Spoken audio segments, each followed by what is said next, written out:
Greetings, PUBG Mobile players! The long-awaited Frost Festival is about to commence. In the new version 2.9, we'll be introducing battles filled with a frosty atmosphere. Snow Battle is coming to town. Furthermore, you'll also get to experience updates to World of Wonder and Classic Mode. So let's dive right into it. In the Frost Festival, we'll be bringing you a series of snow-themed content, including a new Snowy Village-themed area, fun interactions with snow pals, and snow-themed items for more gaming fun and excitement. When miraculous December comes, the frosty world will undergo some magical changes. Stay tuned for updates. Don't miss out. First, let's take a look at the new themed area, Snowy Village. The village covers a wide area of 280 by 150 and has loads of supplies. It's located near Stalber in Erringel, Iceborg in Livik, and Goroka in Vikendi. In addition to the buildings on the ground, the underground area of the Lucky Ice Tower is also worth exploring. Make use of the two-story layout to experience a completely new battle experience. Sound the bell in the Lucky Ice Tower, and you can even summon rewards. Additionally, the village also has a snow rail, which can help you quickly move around and gather supplies. It allows you to navigate flexibly between different areas of the village and also swiftly relocate to advantageous positions during battles for your team to counterattack more effectively. Of course, you should always remain vigilant to avoid becoming the target of an ambush. What's more, the village also features a special two-seat vehicle, the Reindeer. It's also a great choice for transportation as it allows you to swiftly move all over the map. For intense battles, we've also prepared festive and practical battle equipment for you, the Snowball Blaster and Snowboard. The Snowball Blaster can be used in many ways and has loads of functionality. When you aim it at the ground or a building, it can create a snow pile cover for you. When used on enemies, you can temporarily transform them into lively snow pals to restrict their movement. When facing bodies of water, you can use the Snowball Blaster to freeze the surface so that you can walk on it.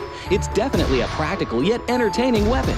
After transforming into a lively snow pal, you will be unable to use firearms to do battle. You'll only be able to rely on basic actions such as walking, running, jumping, and swimming to evade enemy pursuit. It takes some time before you can revert to your human form. Let's build a snowman together. The snowboard will also bring you a whole new experience. Apart from helping you glide and move on various surfaces, it can also be used with the Snowball Blaster. Explore the many possibilities and use these two items to have all kinds of fun. We've also designed various interactive mechanics, such as searching for snow toddlers, lucky ice, and the snow blast zone. When you encounter a lucky snowman on the map, don't be in a rush to leave. There are 4 lost little snowmen hidden near the lucky snowman. Search for the 4 hidden snow toddlers and bring them back to the large snowman. You'll then receive a token of gratitude. There are lots of lucky ice scattered across the map. Shatter the ice to get the supplies inside. Try using a melee weapon to break the ice more easily. Furthermore, you'll find that snow has engulfed some red zones on the map, and the falling snow will bring about many interesting effects. Players within a snow blast zone will be transformed into a lively snow pal if they're hit by the snow. If the snow lands on the ground, a snow pile cover will be created. In this World of Wonder update, we'll be introducing a brand new transformation skill gameplay and a catch me hide and seek gameplay for you to enjoy the transformation skills to the fullest. Of course, you can also use this skill to create more interesting creations. We've also added a Snowy Village map template to celebrate the Frost Festival with creators. Additionally, we've also made some updates and improvements to gameplay devices, game parameter settings, and the editor. For more details, please follow the official PUBG Mobile community. We'll continue introducing the latest WoW content to everyone. As for Classic Mode, we've also made some improvements to vehicles, firearms, creation mode, emotes, settings, and more. First, we've enhanced the designated marksman rifles. Some DMRs can be equipped with the full auto mod to fire in full auto. We've also improved the attributes and handling of some vehicles to enhance your driving experience. We've also added a new garage mechanic. From now on, you can choose your dream ride during matches. Meanwhile, we've also added a custom SFX adjustment feature. You can adjust the volume of some sound effects to whatever best suits you. As for creation mode, we'll be introducing some quick view features for watching the victory dance and fireworks displays and the new Frozen Kingdom themed performance in order to provide players with more possibilities for creative content. Furthermore, we've expanded the emote backpack. Now you can equip more emotes before entering the battleground. That's a wrap for the main content in this new version. In addition, new content will be added to the popularity battle event, Metro Royale, and season rewards. For more details, follow our official PUBG Mobile community. Snow Battle is coming to town. Winner, winner, chicken dinner.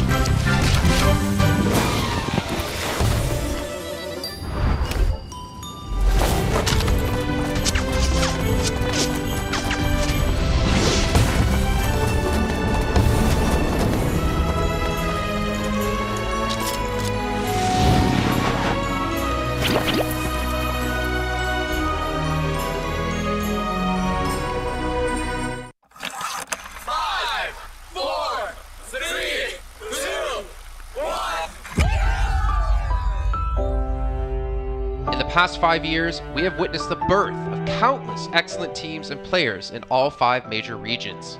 They are still remembered by us to this day. At the same time, we also remember our fans who loved us from the very beginning. On the occasion of this 5th anniversary, let's turn back the clock to the starting point of PUBG Mobile esports, the Southeast Asia region, where all the stories began. As the first world-class event, PUBG Mobile Star Challenge gathered professional players from all over the world. With continuous development, the 2019 PUBG Mobile Club Open Global Finals is undoubtedly the most exciting event. 2019 Fall Split Global Finals, ladies and gentlemen, give yourself a round of applause! Among the countless rising stars, one shined particularly bright. Bigatron Red Aliens, a team from Indonesia, Bigatron Red Aliens just got first place in the PMCO Southeast Asia Fall Championship, earning the chance to compete in the PMCO Global Finals in Malaysia. In the subsequent prelim stage, intense competition kicked off immediately. And finally, they advanced to the Grand Finals in 2nd place. BTR demonstrated impeccable strength in the competition. By the end, BTR was leading the lobby by a significant 106 points, bringing the first ever championship title to the SEA region.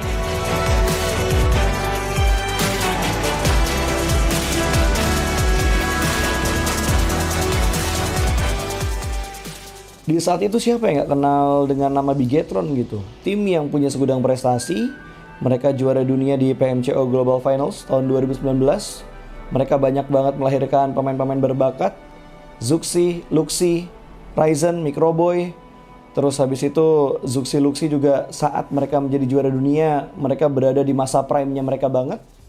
PUBG Mobile esports always strives to develop and grow year after year. That's why we made sure to continue the support and build the SEA region.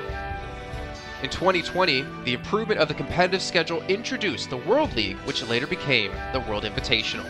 We also launched the PUBG Mobile Pro League, where even more outstanding teams joined the competitive stage.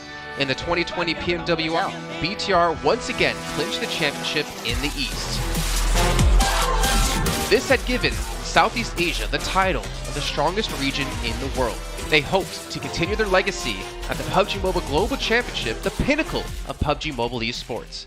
However, BTR was not able to repeat the performance from the previous year. This round, winner with a chicken dinner, Nova XQL. With the rise of Team Nova, countless brilliant moments were had, but this also left many players with regret. After BTR Red Alien won at the Global Championship in Kuala Lumpur, we thought C region was the best. We thought nobody could beat C region except maybe RRQ Athena, maybe Illuminate the Murder, maybe Mega Conqueror, but C region was the best at the time. And we get to the league. We heard of a team called Nova. We thought maybe this team is not that good. On the contrary, they owned all the teams. They were very good. Let's move forward to the year 2021. With continuous efforts, more teams and players joined the Pro League. For example, Xavier, who placed 3rd in the 2020 PMWI East League, also secured 2nd place in the PMGC East League. FaZe Clan also made their debut on the world stage. Có thể nói 2021 là năm thành công nhất của Dingo Xavier trên đấu trường quốc tế, khẳng định vị thế và tên tuổi của Việt Nam vô cùng mạnh mẽ. Còn với FaZe Clan, đây là năm đầu tiên họ đặt chân đến với giải đấu cao cấp nhất của PUBG Mobile, nhưng lại khiến tất cả những đối thủ khác đều phải dè chừng và e ngại.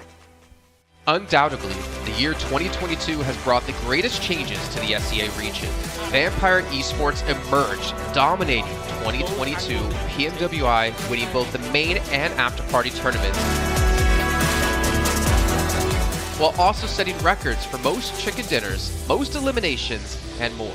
They were not only facing competitors from the SEA region, but from all over the world.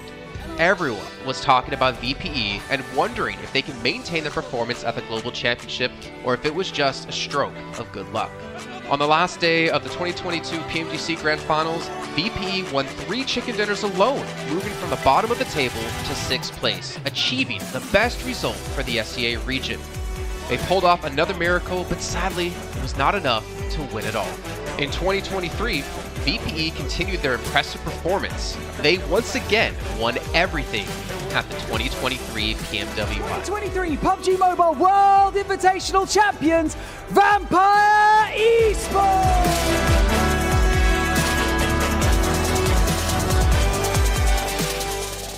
ก็ย้อนกลับไปในปีที่แล้วนะครับเอาจริงก็ผมมองว่าน่าจะโอ้โหไม่มีใครที่จะมองว่าทางฝั่งตัวแวมไพร์จะซักเซสได้ถึงขนาดนั้นนะครับเพราะยุคนั้นเหมือนทุกคนจะโฟกัสไปทางฝั่งตัวอินฟินแล้วก็เฟซแคนที่มีแบบว่าผู้เล่นดังๆนะครับแล้วก็ถ้าจำมันได้เหมือน PMGC ปีล่าสุดมากินไก่แบบเบิ้ลติดๆกันในวันสุดท้ายเหมือนเอาจริงน้องๆก็เคยบอกเลยว่าเฮ้ยเราเครียดกันไปหรือเปล่ามันเป็นตัวเองดีกว่าเล่นแบบปล่อยจอยได้แบบจอยเลยสุดท้าย3กระติดจบอันดับ6ของโลกซะอย่างนั้นนี่นะครับแวมไพร์สปอร์ตเหลือเชื่อจัด But don't forget, Alter Ego, an Indonesian team, showed a very strong performance by winning the Super League twice.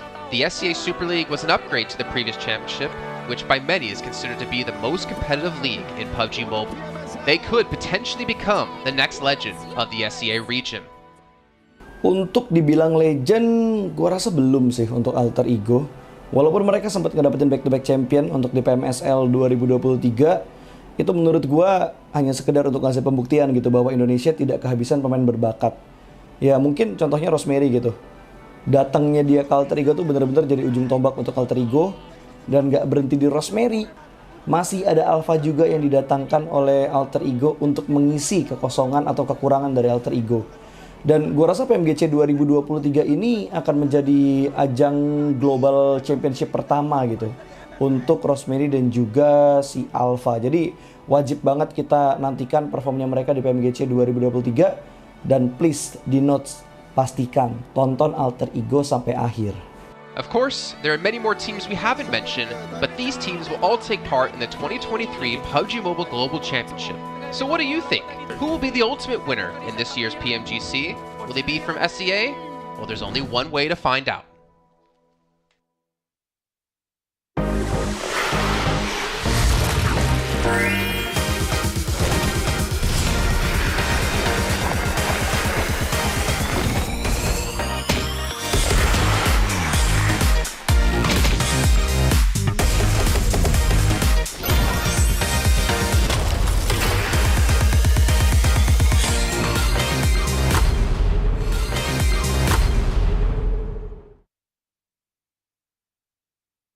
이제 한국에서 잘하는 팀이기 때문에 네, 여기다 놓겠습니다.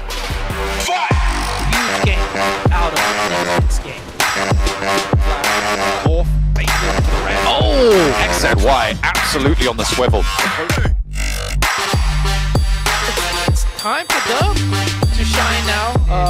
Aaron Gale, are you kidding me? I mean, FaZe with a cold. Level kita orang kat sini ya. So lain lah. New Alliance might just be going down here and now. They lose Flax as excellent. ไม่มีนะไม่มีรู้สึกเป็นส่วนตัวกับทีมไหนสักทีมผม But no time was just New team? Yeah, they're kind of newcomers. We haven't really met them before. Can you challenge us? Yeah, new challengers. And in comes Red Force. The Galaxy looking to try and hold them off, but it's not. Who do you think is the strongest team in Quebec? Next Ruya. To the northeast, but here comes next Ruya. Right on to Nongshim. Red Force, who have tried to send back over the water.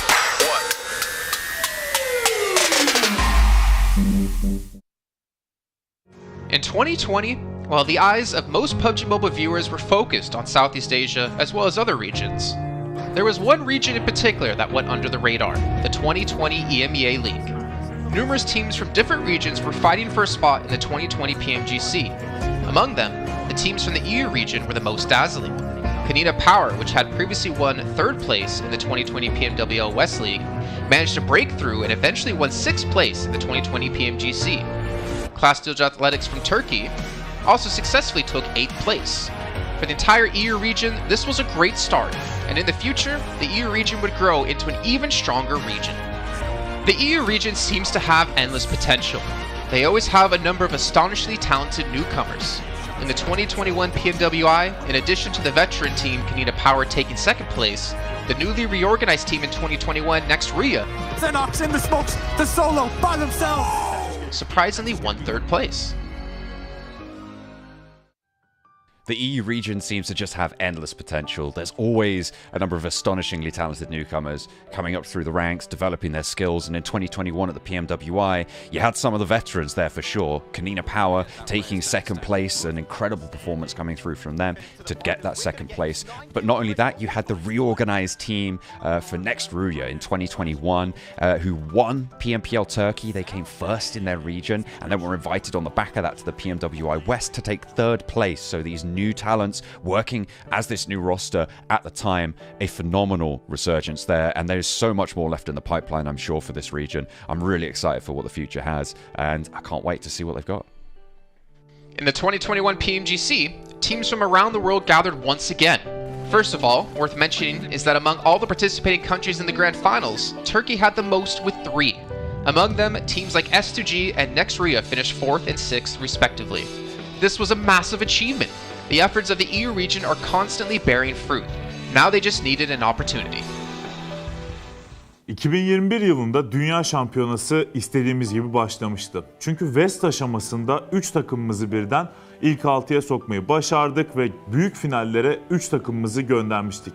S2G 4. olarak buraya katılma hakkı kazanmıştı ve kadrosunda Rip7, Timber, Kalse, Sylas gibi isimler vardı. Büyük finallerde ne yapacağını çok fazla kestiremiyorduk temsilcilerimizin, çünkü dünyadaki takımların iyi performansları söz konusuydu. Büyük finallerde temsilcimiz S2G 4. olmayı başardı, Nexuya 6. olmayı başardı. Maalesef Fenerbahçe ilk 8'in dışarısında kalmıştı. Ama bu takımın ileride çok iyi şeyler vaat ettiği konusunda herkes hemfikirdi. Next, let's go directly to the 2022 PMGC. At a time when everyone was focusing on whether Nova could win 3 consecutive championships, a team that was not originally a favorite to win was about to become the focus on the stage. S2G performed consistently in the first 2 days of competition, always maintaining a position at the top of the leaderboard. And on the final day, S2G changed its conservative tactical strategy and sought to gain more elimination points in the last few rounds. And in the last round, S2G secured the championship with 15 elimination points. Champion of 2022, it is S2G! They finally broke through and made history for the EU region. 2022 Dünya Şampiyonası bizi büyük zaferler getirdi. Tabii ki Dünya Şampiyonası başlamadan önce bu zaferlerin geleceği konusunda çok bir fikrimiz yoktu. S2G kadrosunda bazı değişiklikler yapmıştı. Takıma yeni katılan oyuncular vardı. Özellikle Reis ile birlikte takımın form seviyesi gerçekten çok yüksekti. 2022 Dünya Şampiyonası finallerine 2 takım göndermeyi başarmıştık. Bir tanesi S2G, bir tanesi Fireflux.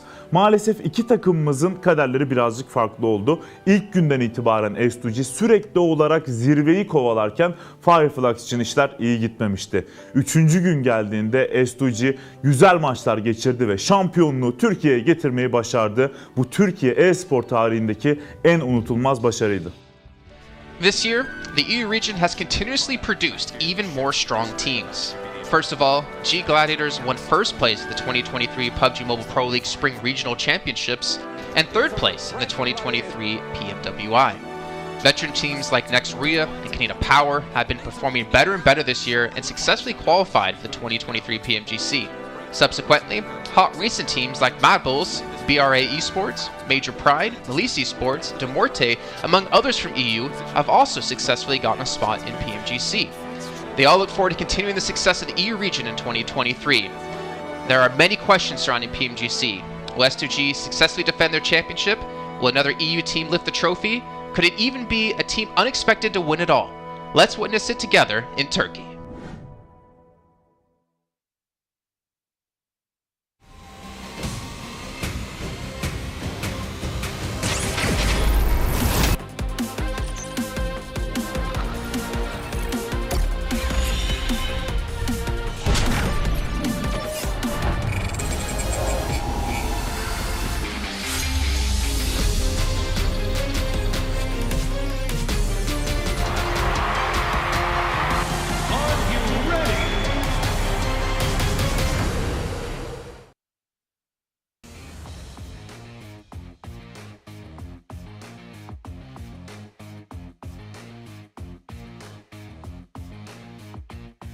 Hello everyone and welcome back. If you guys weren't watching yesterday, Day 1 showed us some of the most devastating circles we have ever seen in PUBG Mobile history, alongside the prowess that all of these teams here in Group Yellow has to offer. Tash Bunny here over on ground for the PMGC 2023 PMGC, in fact, where there is a lot of high expectations for Vampire Esports, the back-to-back PMWI winner. But it seems like they seem to struggle to find their footing yesterday. And with me, I have Tony K to share a little bit about what happened yesterday. First of all, Tony K, how are you feeling on day 2? รู้สึกยังไงบ้างคะในวันที่2ก็รู้สึกพร้อมที่จะกอบโกยคะแนนคืนแล้วครับ So today Tony K preparing for get all the score come back today. The score come back today. So let's talk a little bit about your performance on data number 1. And I think a lot of fans shared this sentiment alongside the panel yesterday that it was not Vampire Esports' usual performance. So can you share with us a little bit about what happened? คือเหมือนฟอร์มเมื่อวานนะคะเหมือนไม่ใช่ฟอร์มปกติของแวมไพร์แฟนๆก็เลยรู้สึกเหมือนกับว่าผิดหวังเล็กน้อยช่วยแชร์ให้เราฟังได้ไหมคะว่าเกิดอะไรขึ้นก็คงเป็นการที่คาดไม่ถึงครับที่ว่าแต่ละทีมจะเล่นแบบว่าไม่เหมือนแผนที่เราเคยคุยกันไว้อะไรเงี้ยครับเหมือนแบบว่าโดนเข้าหลังบ้างโดนอะไรแปลกๆบ้างครับก็ตอนนี้ก็ไปทำการบ้านแล้วก็พร้อมลุยวันนี้แล้วครับ He said for the yesterday one is what quite like unexpected. So some of the plan they have planned before. It's not like they have prepared. So but today they change order everything and then they quite well prepared. Speaking of that, I mean, like one of the, you said about not planning or things not going according to plan is that yesterday you were entering compounds without scouting.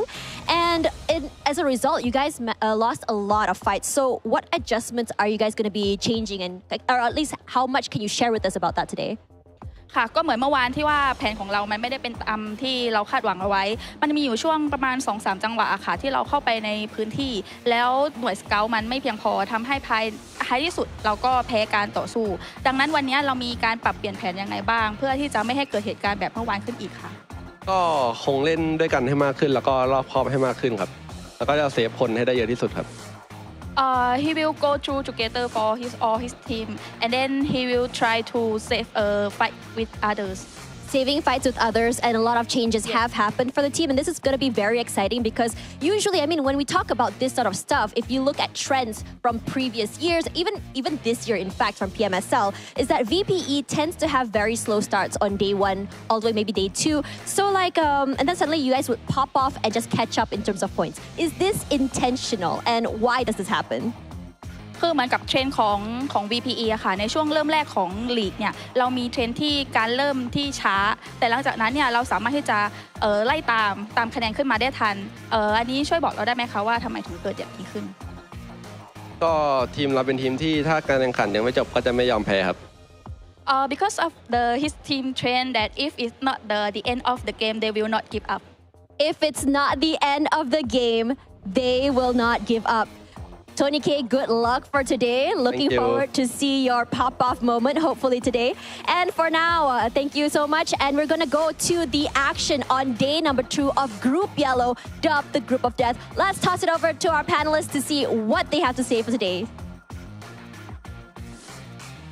You know, I'm digging those pants, but what I'm thinking really about is, what is he covering? Is there belt bruises on his legs for them underperforming yesterday? Has Sertani been going to town on Vampire Esports? So hopefully we get some answers to that throughout the day. I'm your host, Jason Kappa, joined once again by my handsome gentlemen on the screen. I'm not going to call direction this time.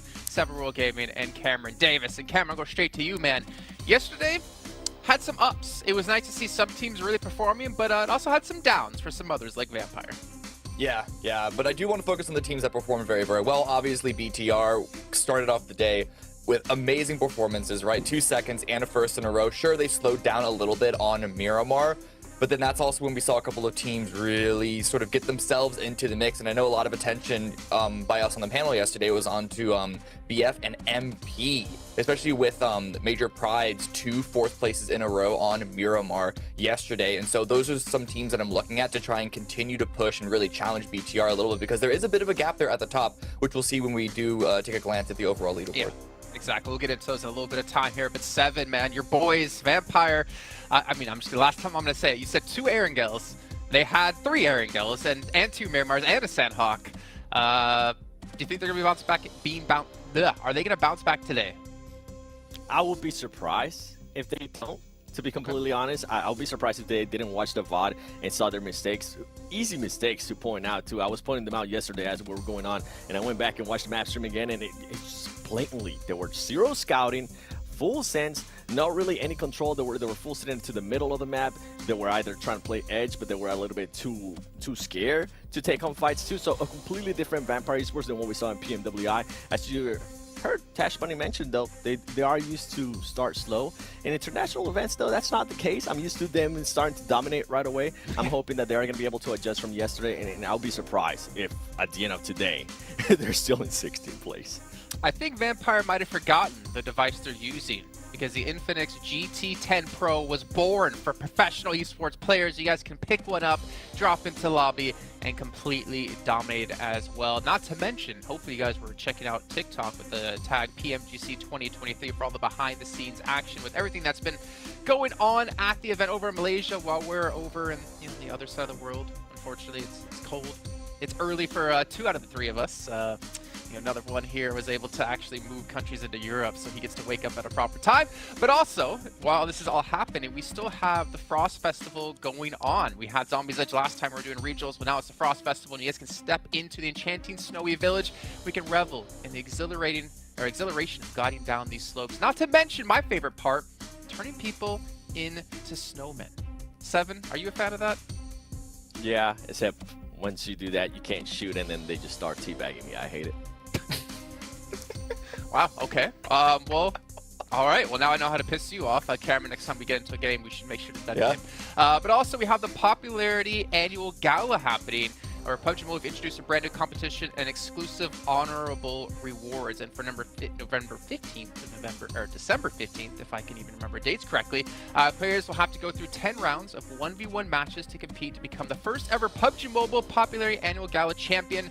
And of course, for outstanding players, you get some exclusive rewards. You can showcase how good of a player you are. I would be happy just to win one of those 1v1s. And let's be honest, it ain't happening. And on top of that, before we can dive into all this, I'm going to remind you guys about the Pagani collaboration going on in PUBG Mobile. You can rev your engine with the iconic Pagani, Imola, and Zonda R models. So make sure you guys pick that up. I heard Zute's significant other had some good luck, some bad luck, but luck nonetheless. And even if you fail a draw, you still get a reward. So make sure you guys are trying to open up as many of those as possible, participate in this one. All right, it's time to get into what's happened yesterday as we have that out of the way. Yeah, Bigatron for me, as we were talking about before, the biggest standout, but not to mention teams like Muerte, man. Like a team who I was surprised to hear they won PMPL Europe. I was surprised to kind of see them qualify for PMGC, but I've been really happy with performances we've seen so far out of them. They haven't really... I think they kind of had a couple of good matches and they kind of coast off of that, but I have some faith going into today that they can continue that momentum. Yeah, I mean, as you were mentioning, 10th place, only one elim when we went to Sandhawk, giving it Sandhawk, right? And then we were giving a lot of teams a bunch of excuses too when we went to the 2 Miramars because of the circles that were pretty much post with 8th place, 2 elims, 14th place, 5 elims. So you can see this team at least is not finishing those matches with 0 points, which is usually when we start getting a little bit worried for some teams if they're not able to secure any points. Now, something I do want to point out here from Brute Force, you guys were talking about them earlier. I really enjoy how quickly they were able to adapt themselves yesterday. They had 2 horrible Aaron Gale matches, and I feel like them having those 2 horrible Aaron Gale matches allowed them and prepared them for the crazy circles that we're going to be getting in Miramar, because they started rotating very quick, at least in the first Miramar, which helped them out in a big way. Them and the Muerte land very close to each other on the first Miramar. Guess what? The Muerte, they rotated slow, they ended up 8th place, and then you have Brute Force, which ended up winning the match. And then going into the second Miramar, they were able to adjust and actually play the outer edge of the circle, which is good. It's good to see that these teams are able to adapt. I'm hoping that continues on for Brute Force, and I mean, if it does, maybe they'll maintain themselves here within the top 3. I said top 5, but I'm not mad if they do end up top 3. Yeah, and listen, looking at the overall rankings right now, sure, there's a big gap that Bigatron have ahead of between them and Brute Force, but everyone else down there, it's really, really tight. In fact, in between 3rd and 8th, it's fewer than 10-point gap, so a lot of changes can still be made, which is to be expected because we've only had one day of games so far. But Jason, do you comment about how they, quote-unquote, only had a few good matches that they were jumping off of? You could say that about most teams outside of Bigatron who are in that middle section. So really it's today that I think we expect to see the real separation, the real tiering happen of like what are the real challengers and what are the teams that are just trying to struggle to maintain themselves in the middle of the pack. And the thing is, like, any of these teams, I'd say, are still easily in contention for top 3 because between 3rd place and Vampire in last place, it's 35 points. And realistically, we know Vampire can easily pull off more than 35 points in a day. And not to mention, going into yesterday, we didn't really know what to expect on a lot of these teams, but coming into today, it's all about which teams have put in that work, which teams have really prepared for what's going to be at hand today and have really kind of changed their style to where they needed to. Surprised to see, though, Major Pride top on damage, considering Bigatron 7 were the team to run around and hunt for eliminations. Yeah, Major Pride, even though they are the only team in the top 5 without a chicken dinner, they were just very consistent in making sure that they ended up getting eliminations. There was one match where they ended up with 12 plays, 0 elims, but besides that, they were putting up great numbers, especially towards the end too in Miramar. I feel like the Crazier Circles definitely giving them a bit of an advantage. And on this top 4 slingers, I'm actually going to be focusing on D plus Nobu because this team did start adjusting a little bit more. We saw them willing to take more fights yesterday, and that was a bit of a change, right, from what we saw out of D plus at the beginning of the day. They were letting teams just pretty much run over them. They weren't really trying to secure anything. I'm interested to see if D plus is going to be a little bit more aggressive today and not as passive as yesterday. Yeah, I do want to comment on the question that I actually had at the end of the show yesterday about Nomi, about how Major Pride Nomi was able to be top damage like this despite other teams being ahead of them on the leaderboard, and the par I think was top eliminations. It was actually because of that one South Miramar Island round specifically that Nomi really bumped his damage up. I think he ended yesterday with like 3,500 damage overall. He got about 1,200 of that damage from that one round. So on one hand, it's really, really good to see that when Major Pride, Nomi, and the rest, then the rest of the team are able to really output a lot of damage when they're playing center in a more defensible position with a lot of teams scrambling around them, that they can actually execute on that. On the other hand, it does, we'll see if they have the same opportunities like that one particular round. Their other Miramar was good as well. He had about 750 damage on the second Miramar, so it's not exclusive to that one specific round. It might just be a map all-around thing, but that's definitely something to look at about their Miramar performances coming into today. I mean, we have to keep in mind, if you guys didn't join us yesterday, we did have a Miramar that was, well, to be honest, both were a little bit wonky, but the first one we had going super south to Los Higos, and it became very difficult for any of these teams to really push through in towards that little island to stay safe. So great to see at least some teams able to take complete advantage of that. But as we look over to Sandhawk here, I know you gentlemen said, Sandhawk, you like to start things off in the day with it. It's a nice little warm-up, get your fingies ready to go. We did see Influence Rage take our chicken dinner on it yesterday, but they also seem to be a team that kind of fell off throughout the rest. But we saw, obviously, Bigatron able to get 6 eliminations. But what I'm curious about is, are we going to have that drop yet again between D Plus and Genesis at Paradise, where both teams, they didn't even fight each other. They just chilled and like, okay, we're just going to sit here. We'll take that side. We'll take this side. Genesis ends up rotating off. We saw Queso come through as well. I'm curious if we're going to see D Plus get a little bit more aggressive, because that's where they lacked quite a bit yesterday. Yeah. I mean, I think they're going to get more aggressive. We saw that throughout the course of the day, right? So the expectation is that it's going to continue. They're going to start today off more aggressive. To answer your question, yes, they'll end up hot dropping. They didn't fight, so yeah. You can fit multiple squads into a Paradise Resort. GE being able to leave is pretty understandable. Then you also remember that the circle was in that area, which gave them more incentive to try and leave because they had priority on getting a different position in the center of the zone. So if the circle is somewhere else, this first Sandhawk, that might incentivize them to try and fight because they're going to have to rotate way off of it anyway. But yeah, I don't think it's an issue of them dropping in the same spot. And I think with Sandhawk, it's such a small portion of like all the battlegrounds that we that we play, right? We have 3 Erangels, we have 2 Miramars. I feel like you don't necessarily need to be extremely strong on a map like this. If anything, it's just kind of let's look for limits, like we saw quite a few different teams do. But I'm trying to look towards some other teams here that were maybe a little bit of a surprise, maybe a little bit of a letdown. I mean, we can hit on DRS as well in particular.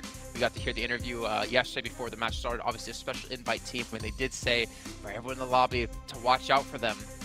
Though the results didn't really prove to go that way. But I think for a team like them, the pressure they have out of almost, I would say almost every team in this group, I think they have the most. The only representative from Nepal, they have consecutively done extremely well at PMGCs, but this is not the DRS that we're used to here. Special invite too, not qualifying the way the other teams were able to qualify. Their performances, especially recently, have been absolutely awful, and they're currently continuing to do that. Something that I did enjoy watching out of them yesterday is a player called Delta. He was able to clutch up a lot of their fights. Multiple times, which was quite impressive to me because the team overall, I mean, we're talking about it, right? The performances weren't there. The one thing that they do have going in their favor, though, is that we're starting to put up elims there towards the end, that we're able to at least win some fights, and that's what I'm hoping in for today. We'd start seeing a little bit more of Delta. He becomes more of a main character for that team, and maybe everybody starts rallying behind them because this team, yeah, it is DRS, right? They do have that presence, but if for some reason they don't end up reacting today, they still maintain out of the top 5, they end up in the 11 to 16 place. I feel like it's going to start getting to them, the pressure, and just everybody having them on a microscope. Why did you even get invited here if you were going to be performing like this? I mean, that's a fair question to ask, Cameron. It's a little mean, but it's completely fair in my books. Like, you have to prove you're deserving of that special invite. And even for me, I was super critical about G Gladiators back in EU Regionals, that they looked horrible. And the question in my head was, did they know they were already qualified or were getting invited to PMGC?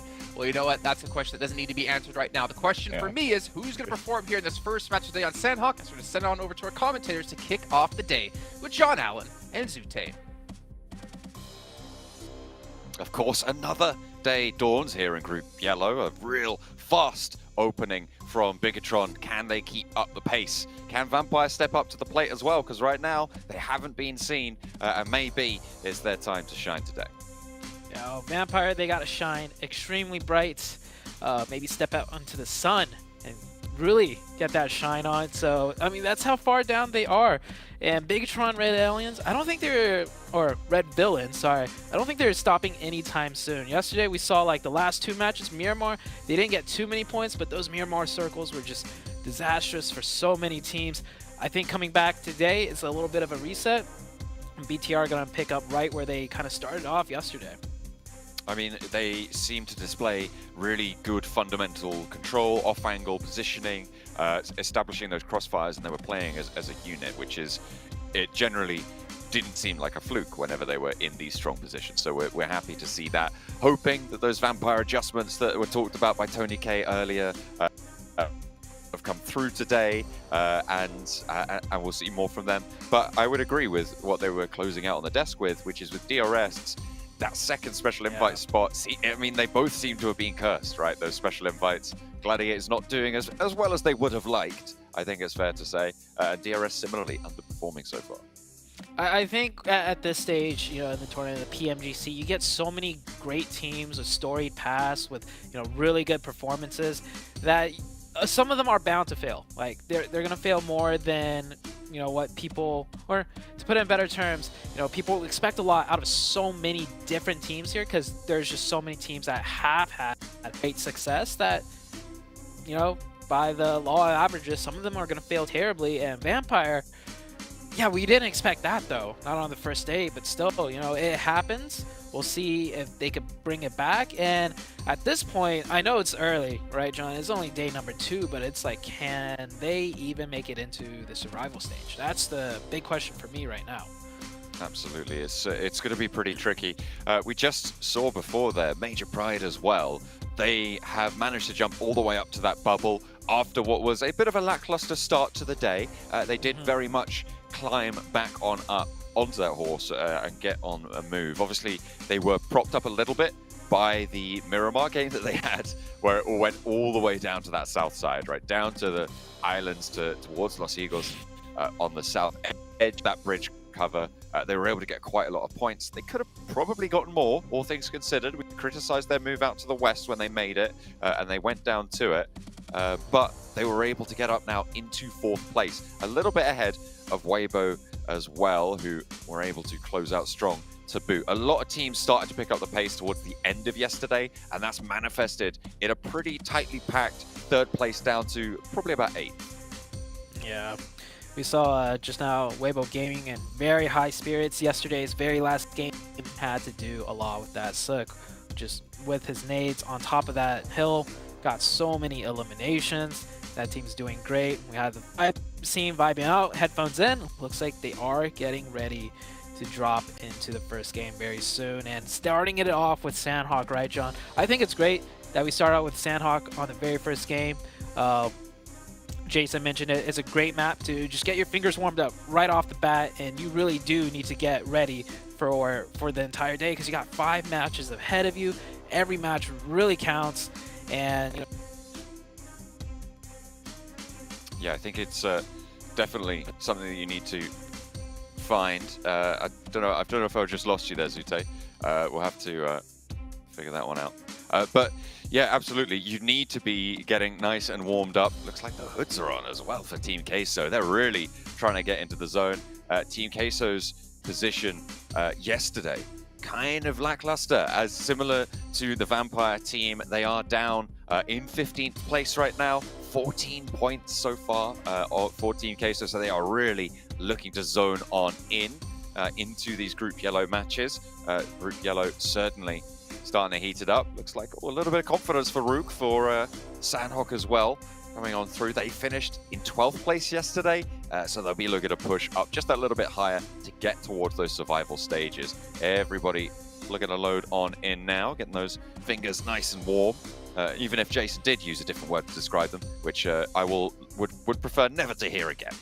So we'll move on swiftly from that one. Everybody locking and loading 13 seconds before they get in that plane. Sandhawk, here we go. Yesterday was action-packed. BTR, of course, just leading the charge, getting so many eliminations. And honestly, as far as gunpowder goes and in individual mechanics goes, that player's got the best team out of all 3 groups, in my opinion. They're just a step above, especially with that DBS, right? So many players, almost everybody, I would say, using the DBS. But yesterday, BTR in the DBS, every time they took a shot, every time they took a quick little peek with that DBS, shots connecting instantly. Let's see if some of the other teams could start picking that up. And it was the very first day yesterday for many of these teams, and we see it all the time. Day number 1, some teams just aren't warmed up yet, and it really takes that whole day. And come into day 2, 3, and 4, things really do always change up. See those changes manifest, I'm sure. One of the things that hasn't changed though is Vampire's drop spot. They are going to maintain that ruin split area. No one really contested them on it yesterday, and it wasn't really the problem. I don't think any of their drops were the problem. It was just their paths on out. Bigatron might be kicking off the bidding close to Pioneer, down towards Vibes, central area, and he does manage to catch him there. Ooh. Should be able to get this flush on out. Dropping the nade backwards. Okay, I mean, if you're that confident, just throw it on out. See what happens. Has it even gone off? I'm not sure. Yeah, he just, that was definitely on accident, but BTR, well, I said it, they're going to start off hot today, and they are picking up the first point. The drop and Paradise Resort, the hot drop that is, between Genesis and D+. It is happening once again. Yesterday, we saw a stalemate. This time around, it looks like it might be the same thing, because yesterday they dropped a little bit closer on top of each other, and it ended in a stalemate. This time they've created some spacing. There's a potential, though, for, you know, lines of sight, different angles to get that opening, and they're going back and forth, but you can tell D+, not really wanting to commit to this. They're taking shots back and forth, but both teams probably not going to give way to a free knock to the other team. I mean, both of these teams will have looked at the hold that they established on Paradise Resort yesterday and seen where those lines of divide changed. But look at the off angle that happens right now for D+, on that northwest side. For Fabian, who's on that northwest corner of the compound, he might be able to catch a player or 2, spots 1, and it's West Carry to go down first. The question is there backup for the rest of the team? Do they try and push on through? But they've lost a player to Fabian on that corner. Yeah, I don't know if my eyes deceive me, but when West Carry got knocked, it looked like he was able to get knocked and then scooch into the corner, and then he popped right back out. Not sure what was happening there. We do have Major Pride here picking up a point also. So a lot of just scraps back and forth. And wow, the first circle actually didn't even get to talk about that one. It is on the Northwest Island. Now, it could shift off it, but good majority of it is on that Northwestern Island. Team Queso have Camp Alpha and a little bit of the top of the hill. Weibo have Hatin. So a lot of that crucial area already taken up. Of course, Vampire near that Ruins Bridge. Going to be looking across soon. Influence Rage actually swimming across from boot camp in the meantime. Very fast. But BTR are a little bit ahead of them with Superboy, the renamed Yuhai, already on that island. But it's going to have a face-off against all four, so BTR need to respond to that aggression if they want to keep control of the compound on the Northwest Island. I saw this same exact rotation out of Americas. A Brazilian team took boot camp. I'm not sure if it was Influence Rage specifically. I think it might have been. And every time the circle pops up, they rotate so quickly and they catch that player off that plays split. You know, the team that drops south of boot camp with that 1-1-1 split, it's a strong split, controls a lot of territory. But yeah, you can't stay split for long, not in a circle like this, not with Influence Rage charging in. The fight right now in Paradise still continues. D+ know they have the advantage, so they're not going to give up this fight for free as Superboy is getting pushed now. Not expecting that fast push. He's stalling as long as he can, but he's got that DBS. We'll see what BTR can continue to do with the DBS against the 4 players of Influence Rage. I don't know if he's noticed the player going out wide. He hears those steps, spots the shot on the windowsill, opens the door. Law gets into a bit of danger there, bit of hot water, but they do manage to handle business. And another knock went over to Genfos as Ferral was watching that crossing, stopping BTR from responding to this position. He overextended past this engagement and a beautiful hold for Influence Rage. They know exactly what to do on this position. That's 2 knocks over to BTR and Influence Rage handle them. Ooh, yeah, BTR just a tad bit slow. If the homework was done really in depth, if the coach or players watched every single game in the PMPLs leading up to this, they might have known Influence Rage would do this very fast rotation in this zone like this. But, you know, hey, that's details to the tiniest amount, and it might cost BTR, but they do have a huge lead, so you know they could start off with one bad game. They have 1 point, they still have 1 player up. Maybe that solo could pull something off here as Genesis still continuing the fight. And now Bino Storm, I think, is close by. Taking a look at my mini map, I see one of the players, just right around the outside. They actually took down a player from D+, who was trying to move out on that south side. The solo player, Divine, moved on in and caught out one of the D+ players. And now they're flowing into the back of Paradise Resort. I mean, they'll know that this standoff happens, this stalemate, right? So that's what they were looking for, the rags of the fight. And they managed to find just the 1 point so far, but on the south edge, they might even just be able to skirt around and go for a position closer to the circle, because they are going to have to leave Paradise Resort eventually.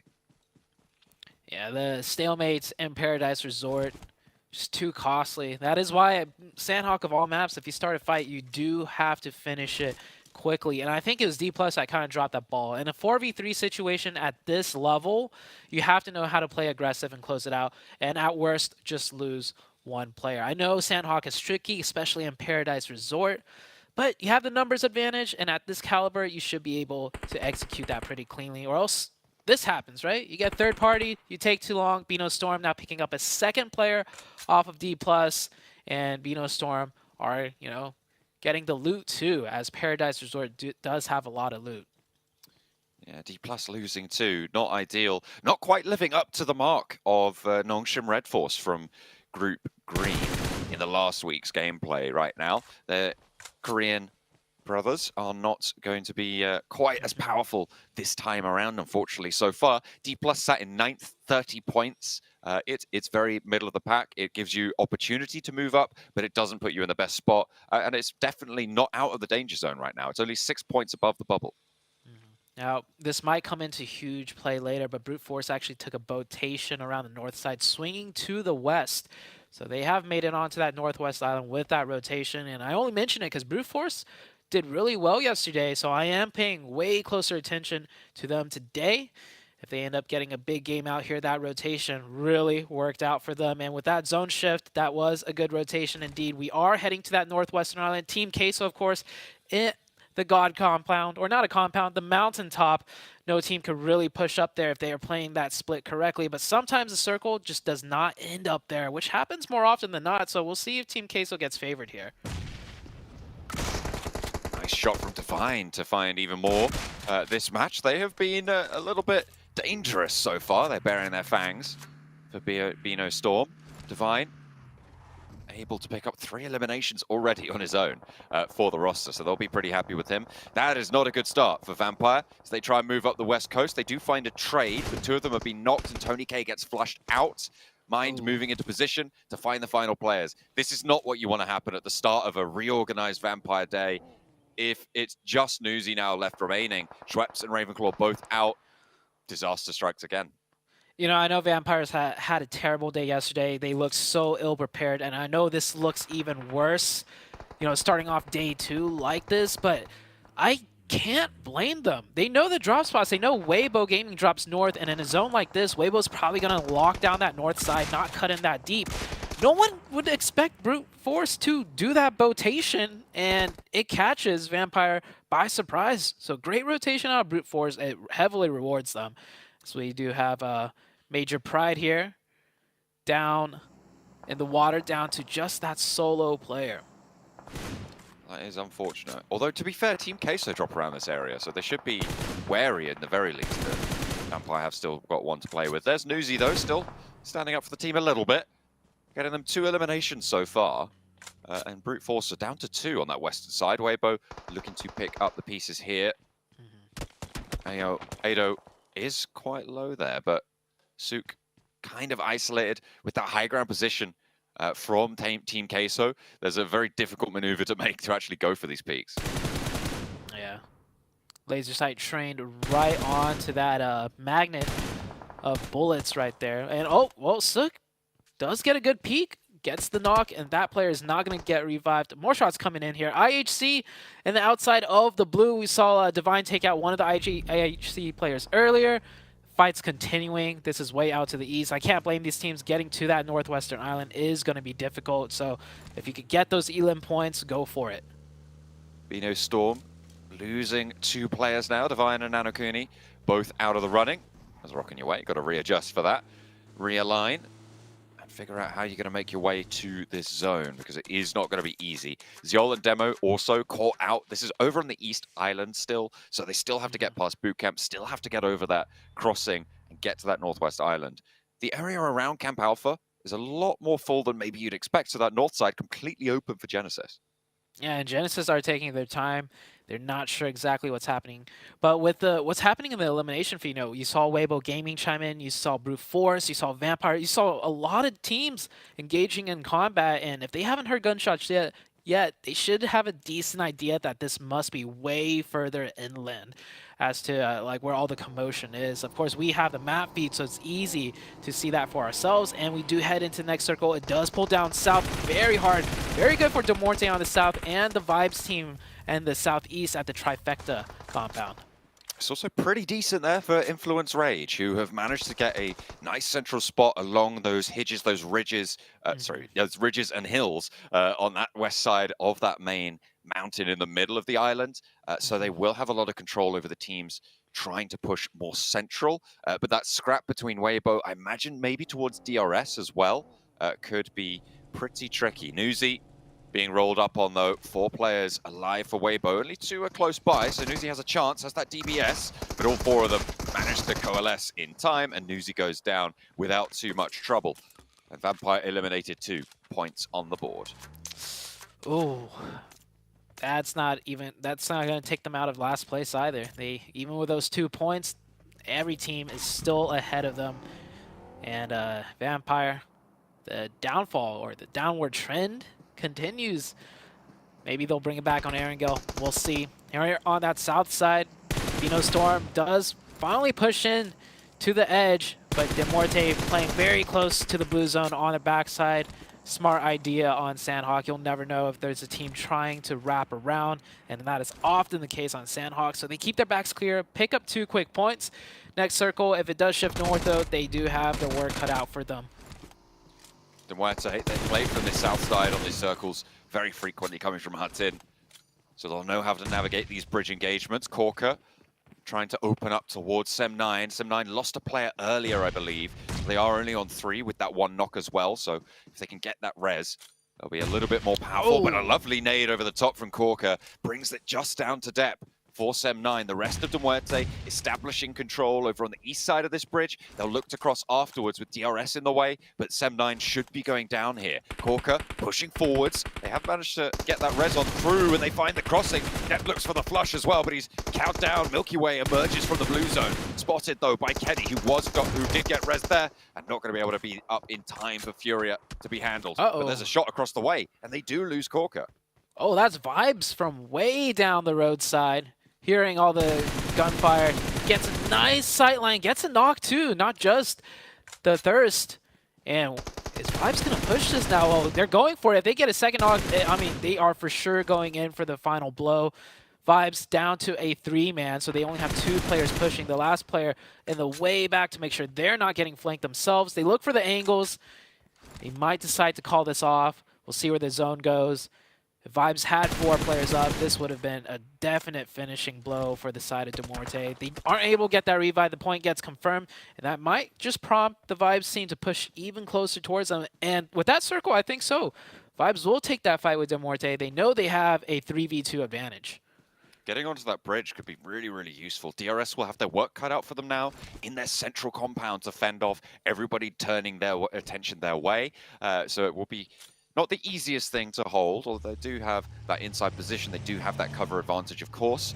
So they won't be able to as effectively guard out that bridge to the south. But they will stop a lot of players moving to that bridge mouth, giving that crossing opportunity a little bit further on. De Muerte trying to get a little bit of a lead on the swim, it seems, as they throw their vehicle into the water.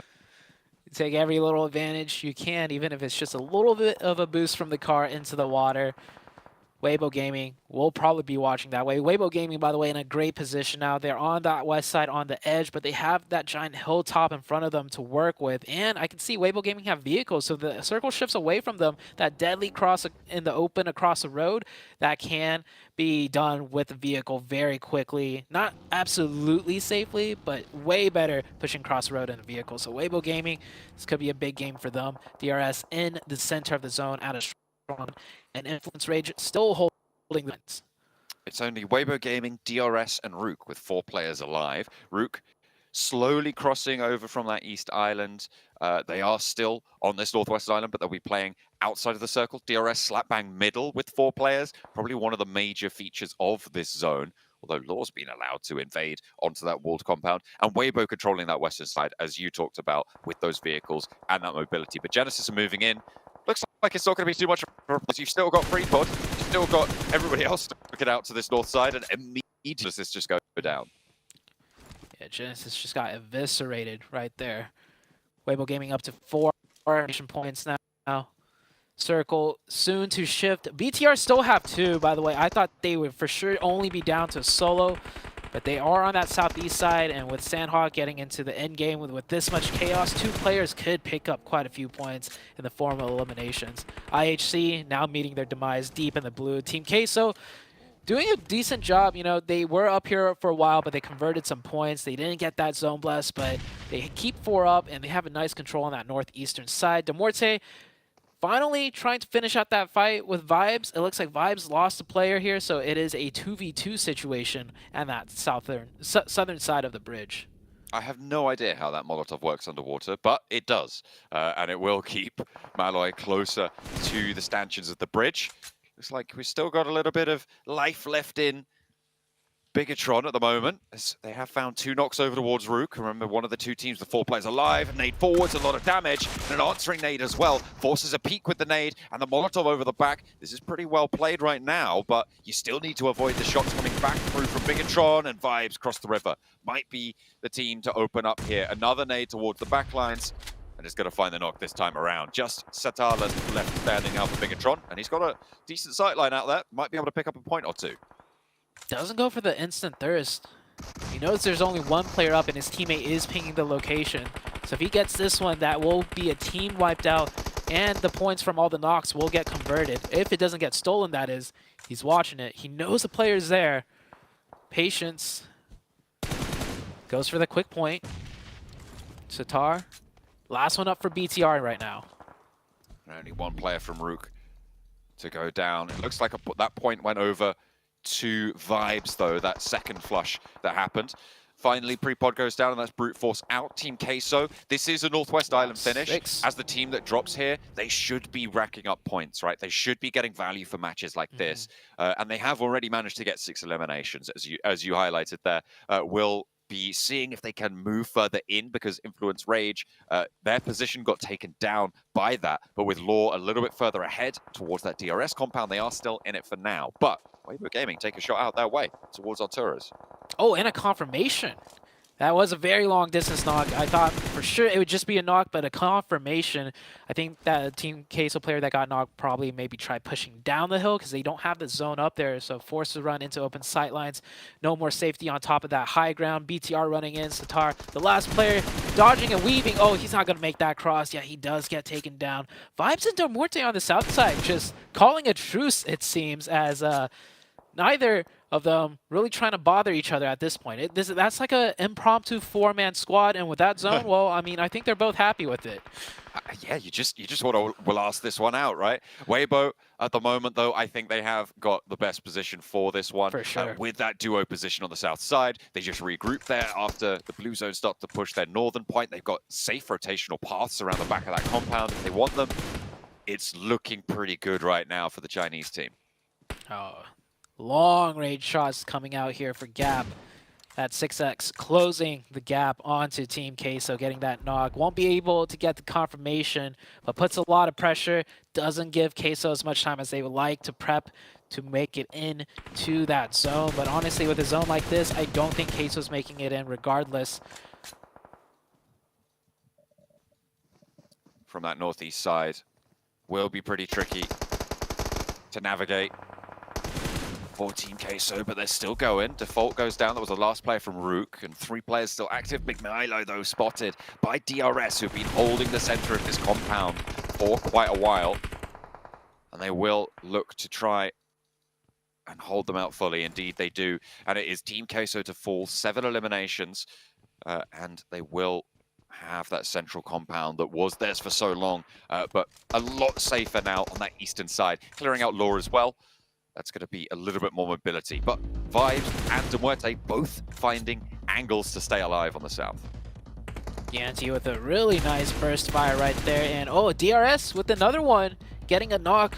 I don't think they're going to be able to close that gap, though. That is a huge open ground to cover. Plus, you have the teams with, you know, an S at the bottom, or at the end, at the bottom of that zone, because that is 2 different teams. They are just acting like a 4-man squad right now. Surely, Vibes and Demuerte are going to clash here and take each other out. But with that knock, DRS is covering a lot of ground.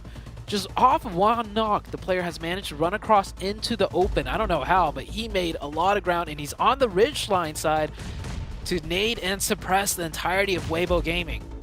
DRS have moved up with another duo as well. So they're now all playing around this hill. The south side of it a lot more treacherous as the move in comes first from Vibes. Demuerte will likely be soon to follow, or at least attempt to. Killer suppressed by the nades around the edge. We saw what Suit could do with a nade in yesterday's end of Miramar. Killer goes down first. That's a spray coming on through. Gap is able to land that nade finally. Weibo controlling the low ground here. They're really much more worried about that than Rules and Delta up on high. Ming is there on that ridgeline to try and control it, but they're losing players pretty fast. Yeah, DRS just a step behind. They needed the players to get closer to the top before they can answer back with nades, so they do trade it 1 for 1. Oh, Ming from distance gets the confirmation. So DRS will be down to 3. Weibo Gaming getting the reset, and on that south side, looks like Vibes did win out the fight between them and Demuerte. A solo out of Vibes is all that's left. He could play spoiler. He could look for that 2nd place finish if DRS and Weibo Gaming engage here, and the fight is about to break. DRS cresting very close up to the hill. I mean, with a decent set of nade knocks, it could go their way.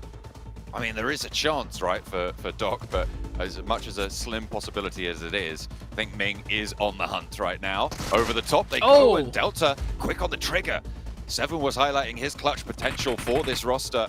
Looks like he won't let it go down just here. Won't even fall to that nade either. So able to stay alive. Sook is now down, and that gives them a little bit more mobility as two of those players now out of action as this res is enacted. Delta pushing forward through the smoke. He wants the fight. There's Ming on the off angle as well, but can't quite land the DPS this time around. There is a trade coming through in the meantime, however, as Gianti has to step up. The last player for DRS is in, and there's only one player for them to go. And it's a 1 versus 1 versus 1. Doc now has a real chance going into this fight as DRS only have the one player alive. So do Weibo. And he's crawling forwards. He's creeping on in. Can he find the shot? They just are spotted over the top. Surely. Step up and get Gianti. DRS are out. He gets the spray. He gets the shot. Oh! He's on the swivel. Now has to handle Sook with the DPS. He's moving forwards and it's Doc with a 1 versus 1, but can't quite stand up in time. And Sook closes it down. Wow. Nail biter at the very end. Doc decides to spoil DRS's day. Did not go left, went right instead. What a game. A three-way battle at the very end. I think all three teams happy with the amount of points they got. I think DRS picked up a lot of eliminations. We saw vibes on the south side. Yeah, I think all three teams towards the end picked up massive amounts of elim points, but Weibo Gaming is the one that will get the chicken. You can see what it means to them. That's 2 wins in a row. Sure, it's separated by a day's rest, but still 2 chicken dinners nonetheless. Brilliant stuff coming through from Sook to be able to close it down. It did get a little bit hairy. Some decent shots coming through from DRS, and I feel like if Doc had actually got that spray, which by all rights he should have done, on a stationary Gianti immediately, he could have had his attention turned out towards Sook a lot faster, and I think that might have been a little bit more of a balanced 1 versus 1. So maybe a little bit of nerves getting to Doc towards the end there for the Vibes roster. I think so. It looked like the aim down sight whipped a little prematurely to the left. He might have thought, like, surely, you know, just this one quick burst and I'm done. I'm looking for the last player, but it threw him off his game plan potentially and went prone immediately afterwards. Weibo Gaming, I would say, getting a little bit of a lucky break there, because Doc could have easily swung to the left side and it would be Weibo Gaming going out in third. Yeah, I mean, you've also got to consider that maybe he thought that the res was being enacted for Weibo instead of going for the push onto the players from DRS, you know, not wanting that 1v1. A lot of moving parts in that final circle, it's safe to say. But the Muerte not able to leave the bridge. Five were able to get up to second, but nobody to take down Weibo on top of the hill. Obviously, we got a lot to say about Weibo Gaming, but also a lot to say about DRS. I gave them so much crap yesterday, and they come up big here today. A phenomenal push at the right time with initial knock as well onto WBG. Just unfortunate that obviously Doc went towards them instead of the other way around. But gentlemen, Seven and Cameron, Seven in particular, you were very happy to see the way DRS ended up pushing that. I was. I don't mind admitting when I'm wrong, and I was totally wrong watching that Sandhawk, because I kept thinking, all right, DRS is just pretty much going to be a sitting duck. They're not going to be doing anything. Boy, did they prove me wrong. First of all, I need to point out, Rules, his scouting was exceptional. Not only being able to cross that bridge, being able to push his team towards the West Island and making sure that everything was clear for them to be able to find that position. And then at the end, whenever they actually got a knock, he was the first one making the push towards Weibo and making sure they had a chance to even have an engagement, to even have a chance at winning there towards the end. So overall, DRS, a big surprise. I'm hoping this kind of continues on as we're going through the day. Obviously, Sandhawk is sometimes a bit of a mulligan for some of the teams that they are able to do a little bit crazier things, but overall, DRS, very impressed with how they played this Sandhawk. Yeah, and then obviously, Cameron, as we look towards how the rest of the match ended up going on here, I know you were a big fan of like the split we saw out of Weibo, the position they had on the Northwest Island to cover all their bases. Yeah, I mean, it's a weak position on the map in regards to seeing a lot of blend. If on that island you need to go to like the actual mountain of that island, it's pretty weak. But in this position, they found themselves at the good spot to hold it, and those two hills combined together give them so much vision. And that is assuming the teams that were all coming in from the east weren't torn down by DRS before it got to them, so which gave them a very healthy position, not just in terms of physical body health, but also all their utility, which is one of the big advantages they had at the very end against DRS and for Miracle Vibes.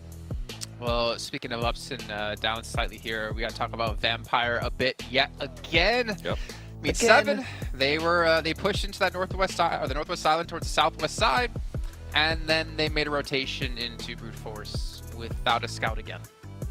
Yeah, and usually don't like disagreeing with the casters, but they were talking about that they were kind of giving a break there, Vampire, because of where they know where people usually land. No, you got to start scouting. That would have been prevented if the team actually. Something to point out too with Vampire Esports is we do have a sub for the team, so we are starting to see some changes for the team. I don't know if it's the panic button that they're trying to do or what it is, but they did end up subbing out Stone, and Newsy, the player that we've been wanting to see since PMWI, has finally made it in, and a couple items there for his team. So maybe it's a bit of an awakening call here, but they need to start scouting. They can't just be depending on that firepower that they have, on the fragging power that they have, because right now it's not working. Yeah, not working indeed, but we can see Bigatron here. They got a struggle in the very beginning being caught out. We did see the drop yet again towards Paradise between D Plus and Genesis. This time a little bit of action going, or a little bit of action happening as they took one out apiece, but Bino Storm was the team to really overpower everyone at Paradise. Yeah, I was really excited to see that. I mean, unfortunately that they ran into D Plus, because I thought the D Plus looked like they were building some momentum from yesterday, but also in the beginning of that fight. But Bino Storm was a team that I believe I commented on very briefly at the end of the show yesterday about how I also saw them kind of getting themselves into it. They were getting warm. They were trying to get a little more active. I'm appreciating the approach that I was seeing from them in the later rounds. And they started this match off very, very strong, going for fights. Very easy pickoffs that didn't give them a lot of risk themselves. The problem is they made that shift towards the south side, and we had Dormete holding that southern bridge into the northwest island. The fact that the phase 3 shift continued to favor that angle actually was really bad for Bino Storm, because it meant that the team holding that south edge would continue to hold that exact same south edge, and you saw them get torn apart in the blue. So I think another shift, perhaps going on towards the island, further towards center earlier on, we could see Bino Storm's run last a little bit longer. Yeah, well, at least we're seeing some signs of life in the team. I'm very happy to see it. And obviously, Divine, I think he had like 3 eliminations pretty quickly off the match here. Before we can break down some more from the last match, obviously get things ready to go for our first airing of the day. We got to remind you that PUBG Mobile has been nominated as the best game here at the Game Awards. Make sure you guys check this out and go vote for us to be the #1. And of course, voting is going to end on December 7th. So make sure you get those in. Take a screenshot of it, send it to Seven, and he will actually get you a brand new Infinix GT10 Pro, and he'll send it on your way. Stop it. I'm already getting way too many messages. One of these days, Seven, you know, three years and counting, you said you'd follow me back on Instagram. Still has yet to happen. Maybe when you get taller. So never gonna happen. So never. By the way, hold on. Let's actually talk about the Muerte a little bit more, because I did enjoy the hold that they were doing, but their timing was so off when they decided to actually put onto Sam9 that I kind of wanted to point out for the team, if for some reason they do end up watching this. Their timing was so off because Milky Way had the off angle, and he decided not to shoot. That caused one of his teammates to get knocked. He got flushed. Bad timing there for the team. Bad timing indeed, but it's good timing for us because we're about to head into our second match of the day. John Allen and Zute, take us into Erangel with your fingies. I will give you none of my fingies. They are staying firmly up my sleeveys for the time being. They are going to stay here, and you're not getting them. You can't have them. They are mine. We are going to be getting into the first of a triple billing of Erangel, of course, in the middle of the day. It's a massive set of maps that we see across all of these groups. It's a really good place to see how teams are developing over the course of this tournament. So we're going to be looking for changes today. That's not the only thing developing. I think we're just making up words today too. I caught you earlier saying Hidges is a mix of hills and ridges. I actually kind of like that. I kind of like that. Efficiency, that's what it's all about. It is. And Hidges is a strong position to have because you get the best of both worlds. So we'll see how these teams go into the second map. But that first game, a little bit surprising for me in the sense of BTR. Right? I thought they were going to just continue it going in strong, but Influence Rage really just blindsided them and stopped, the momentum short. I would like to add, though, they got cut down to 2 players very early. They still made it pretty decently far into the late game, and we're still, picking up the elimination points. So BTR, didn't have a strong start to the day, but with what they managed to do, I'd say that was still a strong performance.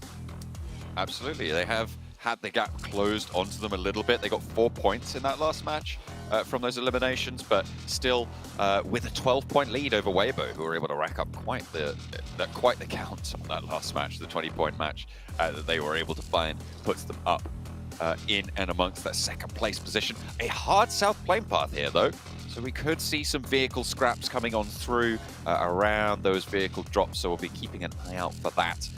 Vampire, they drop over towards Primorsk and they are going to stay late on this plane. Can they have a better time of it than last time around? Because they got caught out by brute force, arguably in a position where they may not have known there would be players, but in my mind, I feel like Team Queso drop around that area. You know that Weibo's on the north side. There's definitely going to be conflict on that northwest island, and just losing players like potential. It needs a little bit more adjustment.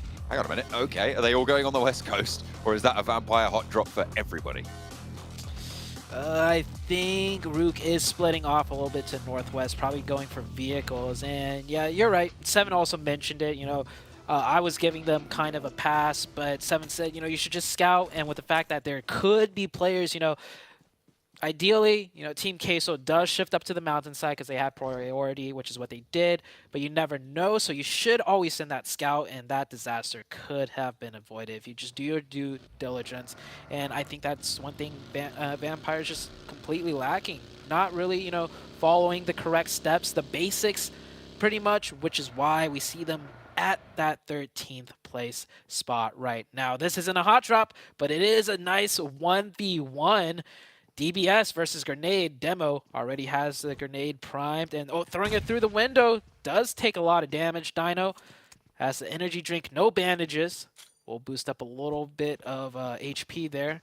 And the question is, IHC actually getting caught in another split fight. Wait, was that IHC we saw earlier fighting the other team, and now this is a different team? This is a 2 versus 3 technically, although it's in the building, it's a 2 versus 2. IHC currently have a 2v2 going on and a 1v1, which means that there is no backup moving to that 1v1 for IHC, remember? So there could potentially be backup moving on through in that other side of the 1v1. So we'll have to see if that comes back to bite them. I think that's close to a Major Pride player, and I think Effect for Major Pride is moving in to help that 1v1 if they aren't just going to get out of there. Yeah, Effect is getting there, but I think it looks like the other player, not on camera right now, did get in the vehicle, so he's disengaged. So Demo from IHC in the 1v1 we saw in the beginning is fine. He's cleared to loot, but this is the focus right now, the 2v3. One of the players of Rook with a pistol, by the way, so not able to really have any strong weaponry coming into this one. We can almost say it's a 2.5 players, but finds a shotgun. That's good. Shotguns, it might not be the DBS, but we've seen players adapt to the shotgun meta. They are able to use any shotgun with lethal force. Vampire have been looting this whole time. As soon as this fight pops off, there is potential for them to hear that, for them to get involved in this scrap as well. So maybe a chance for Vampire to show us something in this match. A strafe spray with the Vector at that close range. This weapon is brutal. Godless able to get the flush as well, which leaves Punisher down and out. So 3 players active. Seol is there. They'll stop any of these Rook players from moving out the back as well, who's going to make it harder nonetheless. Default across the hills. He's been running around outside for a while. Might want to get involved. The players of Rook tagged down a lot right now. No meds for the side of IHC. Man advantage is there. The pressure is on. He dodges so many shots, but Demo finally, and that's Demo, the 1v1 against the Major Pride player. So he did come into effect. It did pan out for the side of IHC. Rook down to just the 2. More likely just down to the 1 player. He has the shotgun. Can he get 1? He gets 1. Can he get 2 and number 3 coming right up here? Right in through the door. A nice pickup by IHC. Down to 2 players active. Godless can get res. Demo is a lot more isolated and there are shots going at his way. That will be flushed by default on the off angle, but there's no way that he goes in for the rest of this fight. It's just too much. We'll get away with the 1 point, but nothing more.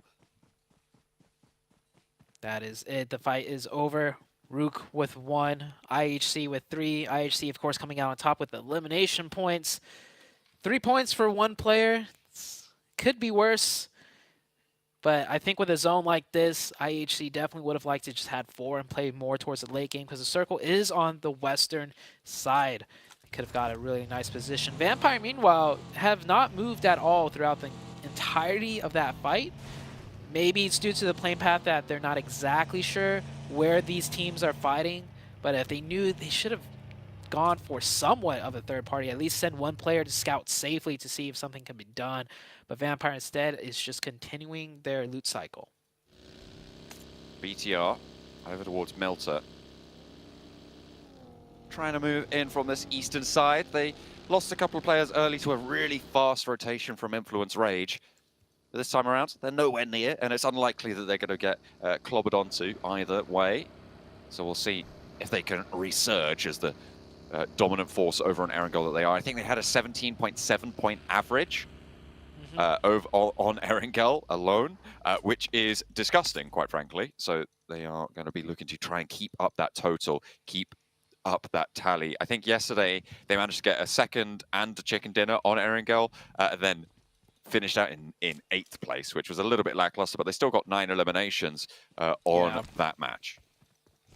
For the people that missed it yesterday, BTR at, I think, coming into the 4th game, just through elimination points alone, like you take away all of their placement points, which they had a lot of, they still beat out the 2nd place team from elim points alone. So if you missed yesterday, BTR were on a tear. They were just taking out everybody, fight after fight, engagement after engagement.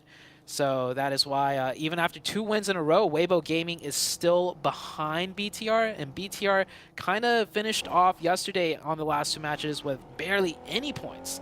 So that gap was really big. It's just now being closed, and we're seeing a much closer race for that top 1. Yeah, it was an 18-point gap at the start of today. After the first match alone, that has shrunk to 12, which means that, of course, they are in a lot more danger. BTR on the south coast have spotted Vino Storm on their rotation. Looks like they're not going to be able to find those shots just yet, but they have tagged on a little bit of damage, and they diverted them from that south coast position. BTR playing that split on that south side. Definitely looking to just push players away there, or maybe catch a knock on rotation. Circle is about to shift here. Sem9 coming in from the northeast, close to Demorte. One of their players on lagging a little bit behind as Demorte start to make their way in. Weibo Gaming already set up into the center of the zone. Of course, this is circle number 1. It could go anywhere at this point. I do expect to see Weibo Gaming to make another quick rotation should it be favorable for them to do so. Influence Rage with a nice wraparound from Yasnaya, cutting kind of through multiple teams and cutting right into pretty much the center of the new zone. Okay, a hard west shift. Demuerte moving past the south point of Pachinki now, close to Bigatron. You can see them just on that southeast side of them. So Demuerte a little bit ahead, but Team Queso also in that same position. Weibo going to be looking to guard out. The chopsticks are going to start to be a major feature. I don't think I've seen a Gaka finish in a while in these group stages, so it'll be nice to go back to these fields for once. Yeah, this is a circle that happens quite often, but so far, not from last week or this week, did we see a zone like this, so I'm excited as well. So many strong positions, and not just strong positions, so many positions where teams, duos, could just kind of stay alive while being very close proximity to one another. This should come out to be a great game, and we might see more players alive than usual into the late game too, given the layout of things. With a lot of those field positions, it will be treacherous. The hills to the west of Pachinki going to be sanctuary for a while. We'll see how long that lasts. Brute Force moving in past the top of Everest as well. Genesis taking shots over to Bino Storm. Bino Storm have been shot at, I think, by about 5 teams now on their path. They've moved along that south coast. They've rotated up to the north of Pachinki. They've moved through, and now it's D+ taking shots out their way. They're somehow managing to duck under this hail of bullets that's just constantly finding their way through them. This is why I love this area of the map. You can have so many teams all around you, but with the way the pathing works, if you find a good pathing, you can cut through a lot of teams, and you'll find something that's open. That's given, you know, the fact that so many strong positions here, like I mentioned earlier. Finally, one of Vino Storm gets taken out, but that's after what, 4 different teams taking shots at their convoys, so could be way worse. Certainly could have been a little bit more heavily punished, but Razzie taking a little bit of a slow swing there after dropping off Nanakuni and actually going down for it. So they do lose the second player. So there's the worst that it could have been. Yeah, Still could be way worse. You know. Oh, you've said it again. Why would you do that? Stop it. Yeah, down to 2. Yeah, I don't know if they're going to be able to even convert a point from this position. They have sightlines to a lot of teams, so all the teams are in, various forms of cover, ridges, hills, hedges, compounds. So with the only 2 players of Bino Storm, that might be the end of it. On the south side, coming in, the stragglers of all the teams, DRS and Vibes. They can engage in this 4v4 if they want to do so. And it looks like DRS cutting the rotation off by driving right into them. Gonna go for the fight and continue this scrap. It's not going super well right now for Vibes, though. This DRS seemingly holding their nerve. Divine has gone down in the meantime, though, so that forward position needs to get rezzed up. We are stage 3, which means these rezzes can be enacted in the zone, and you can get your players back on in, but 2 knocks sent to DRS. Vibes also similarly disenfranchised, but BTR rolling on out for third party here. From that quarry position to the east side of the mouth of the quarry, they are going to try and control this ground yet again. Yeah, BTR sees an opportunity. They will take it. The crash is on BNS. Bino Storm down to the solo. Yeah, the solo just hiding by the tree. Could it have been worse? I'm not sure. Yes, I mean, it could be worse. It can still get worse. There it is. There it is. You did it that time. That was not me. True. That's 16th place. Ooh, yeah, okay. So could not get any worse, really, for Bino Storm. In the end of it all. The day could get worse for them. That was just me. Okay. That was just me. Why would you do that? Right. Man? Like we've done them so horribly so far, and you had to just pull out. Oh yeah, but what about the rest of the matches? Goodness me. You're a cruel curse of the caster variety on this one. It looks like Vibes are not getting the better end of this fight. So DRS not losing a single player. Am I seeing that correctly? Yeah, they keep all 4 up. It looked really scrappy. It looked dangerous, especially with BTR coming in to maybe third party. But DRS cutting that rotation off from Vibes, getting the better of that scrap, and coming out on top with all of their players up. Somehow, they managed to make it work. 4 players, and they are out of there. Low HP bars a little bit, but nothing a couple of bandages and energy drinks can't handle. They'll be on their merry way up to the east side, close to Sem9 now, who are behind D+ in turn. D+ have got all 4 of their players alive, but they're playing on a bit of a split close to Team K. So Rook going down. That was over towards the north side, close to Brute Force. On the east side, DRS still having to make their rotation in, and almost every corner of the circle has a team set up in it. So DRS, if they continue to wrap, they'll find something open in the north side, but the zone has the zone's still closing, and it looks like they might want to go for this southeastern position. I would like to see them to keep wrapping, because I mean, on the mini map and with the way the circle shifted going north, that does put more teams on the south coming in. So if they just keep wrapping, they'll find something, and that is what they're going to do. DRS with a good rotation. Can they see it all the way through, though? Bino Storm tried earlier, but they met their demise, and they'll come in at the safety on the very edge as we head into the next circle shift. Stage about to close still. Keeping the edge of Gatka in, and it goes over to the fields. Demuerte's positioned on the west side of these fields in the hills. Might just be very, very valuable for the next phase. It'll be difficult to make their way out after that, but we'll see if they can maintain that control, or if they're going to look to reposition. Maybe take control of the areas just at the bottom of that hill, at the base of that ridgeline. The crash is good. 4 players do breach in, and once again, this is the second or third time I've seen D+ do a split, and they are not readjusting fast enough to when the circle shifts. Yesterday, they had a strong position, the 2-2. They didn't group up, and it looks like it might cost them once again. But a third party from DRS looking to take the spoils of the war. They get stopped short real quick by the DBS. It's a scrap. Tam is down though in the meantime, and DRS have lost 2 players in the fray. Everybody's starting to burn here as Molotovs light up pretty much every single corner of this compound. Kenny getting tagged away as well. Look at the red bars crawling around on the floor. Sem9 just on the 1 player. Gianti on the inside with Mikiao cooking the nade. Could be under danger, but he repositions on the inside. Now gets out for this res. D+, they've managed to find a little bit of a respite here. The reposition actually starting to maybe be thought about, actually going to be turned back. I think they have given up on that. Fabian too low to commit for this res. DRS get everybody back onto their feet again, and now they're going to look to move forwards to get rid of the remnants of Sem9. Oh, a self-molly right there by Killer. That is not good, but DRS can get that reset back up to 4 again because Sem9 only has 2. DRS definitely playing way better today. Yesterday, they did not have a good go at it, but today, great game on Sandhawk. And this one, definitely doing decent with 4 elimination points. They could get ruined, though. D+ deciding to go aggressive now with their 3 players. No vehicles, though. Looks like they got to run over in the open. Decides better of it, starts running back. That smoke line. They committed a lot of resources to this and decided to, you know what? Let's not.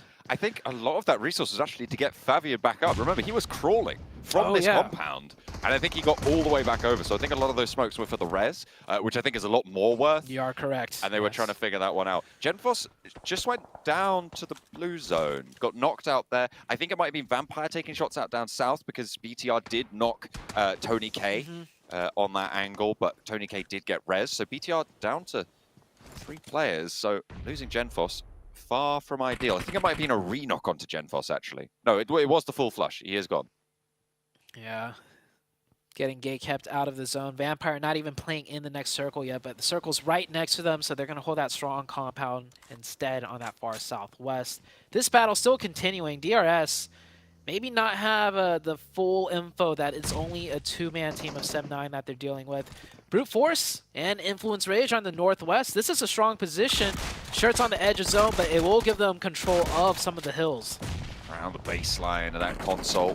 Not quite able to tag with the DBS here. Brute Force not quite able to stem Influence Rage. 5 eliminations already for Influence Rage. Koyoski looking to pick up this player around the door at the moment. But the blue zone envelops the fight. That's going to be a lot more pressure on. In stage 5, you do need to be making sure that you're outside of this blue zone. Brute Force on the outside of this building, though. Koyoski opens the door, drops the molly, shuts it again almost immediately, forces the player into the corner. We'll see him by the buggy. And a nade over the top. That finds the player out the window. Mind falls first. Brute Force too split to do anything about it.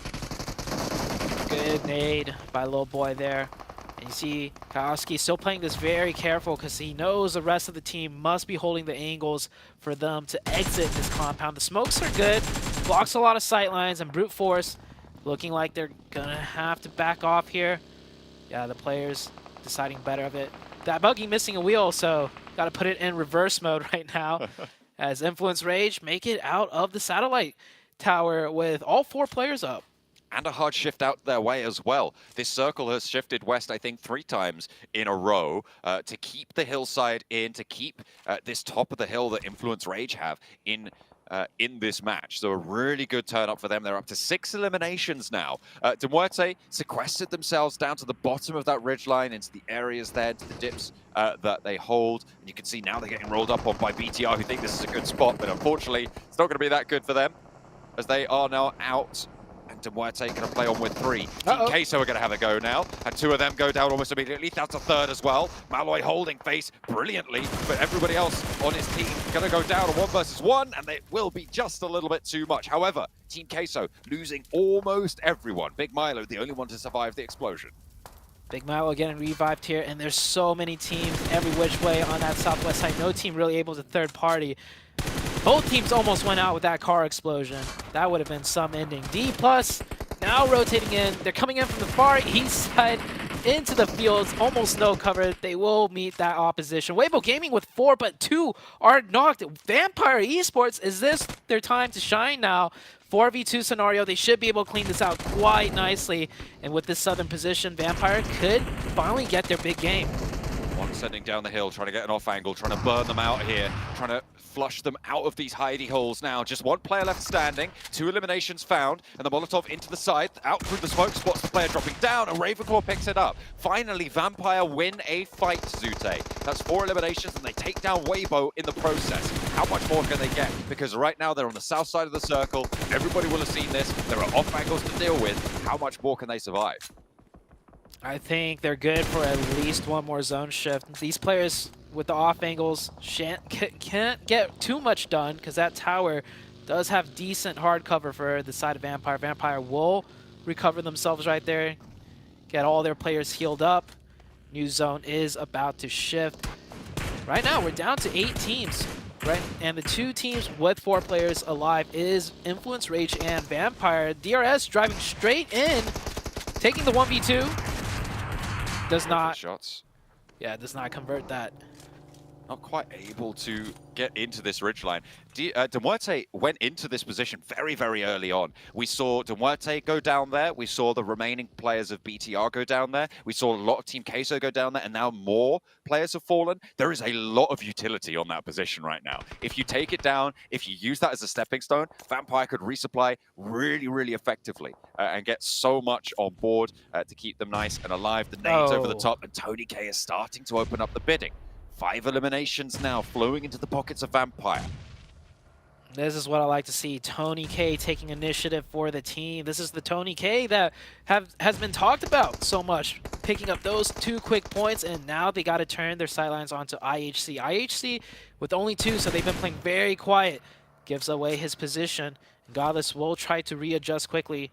Wants to run away from the nades inevitably coming in here as Vampire make their way ever so closer to their true challenge, which is Influence Rage, who get the circle once again, and they have all 4 players up on that northern side. I'll be interested to see what Major Pride can do here, because there's open ground in front of them. I don't know how many vehicles they have at their disposal, but they have to move. It's going to be really, really hard. Influence Rage, you're right, is their major challenge. With Law playing on that off angle there, it's really difficult to move out in the open against this roster. You're not going to commit to Law's position, so you are just going to have to deal with it. Hope you win that trade, get that pick. That will make your approach easier. But it's only really teams like Major Pride and Vampire who are going to have the resources to be able to even think about doing that.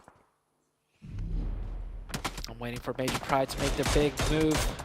They need a knock, and that is a terrible time to go down there. That revive should not be coming through, not with the blue zone closing in on them. Smokes are down. How many vehicles are up? Actually, blue zone closing very slowly. They could get that revive. Then they got to hop in the vehicles quick if they have any left alive, because from that position, it's really hard to keep all your vehicle tires up. That's one car. There's a second, there's a third. I see them all driving out. Where is the shots from Influence Rage? This should be free points for them.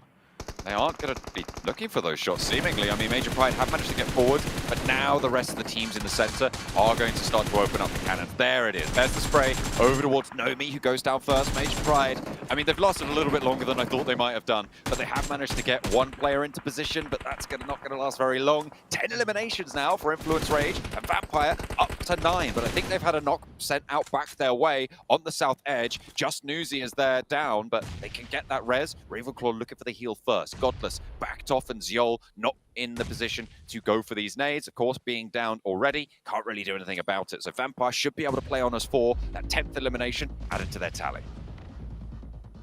10 and 10. Influence Rage also with 10, I think. About to make that 11 for Vampire. Doesn't get the confirmation there. Does get a lot of damage, and more importantly, he knows exactly where he is. Tony K with the nade.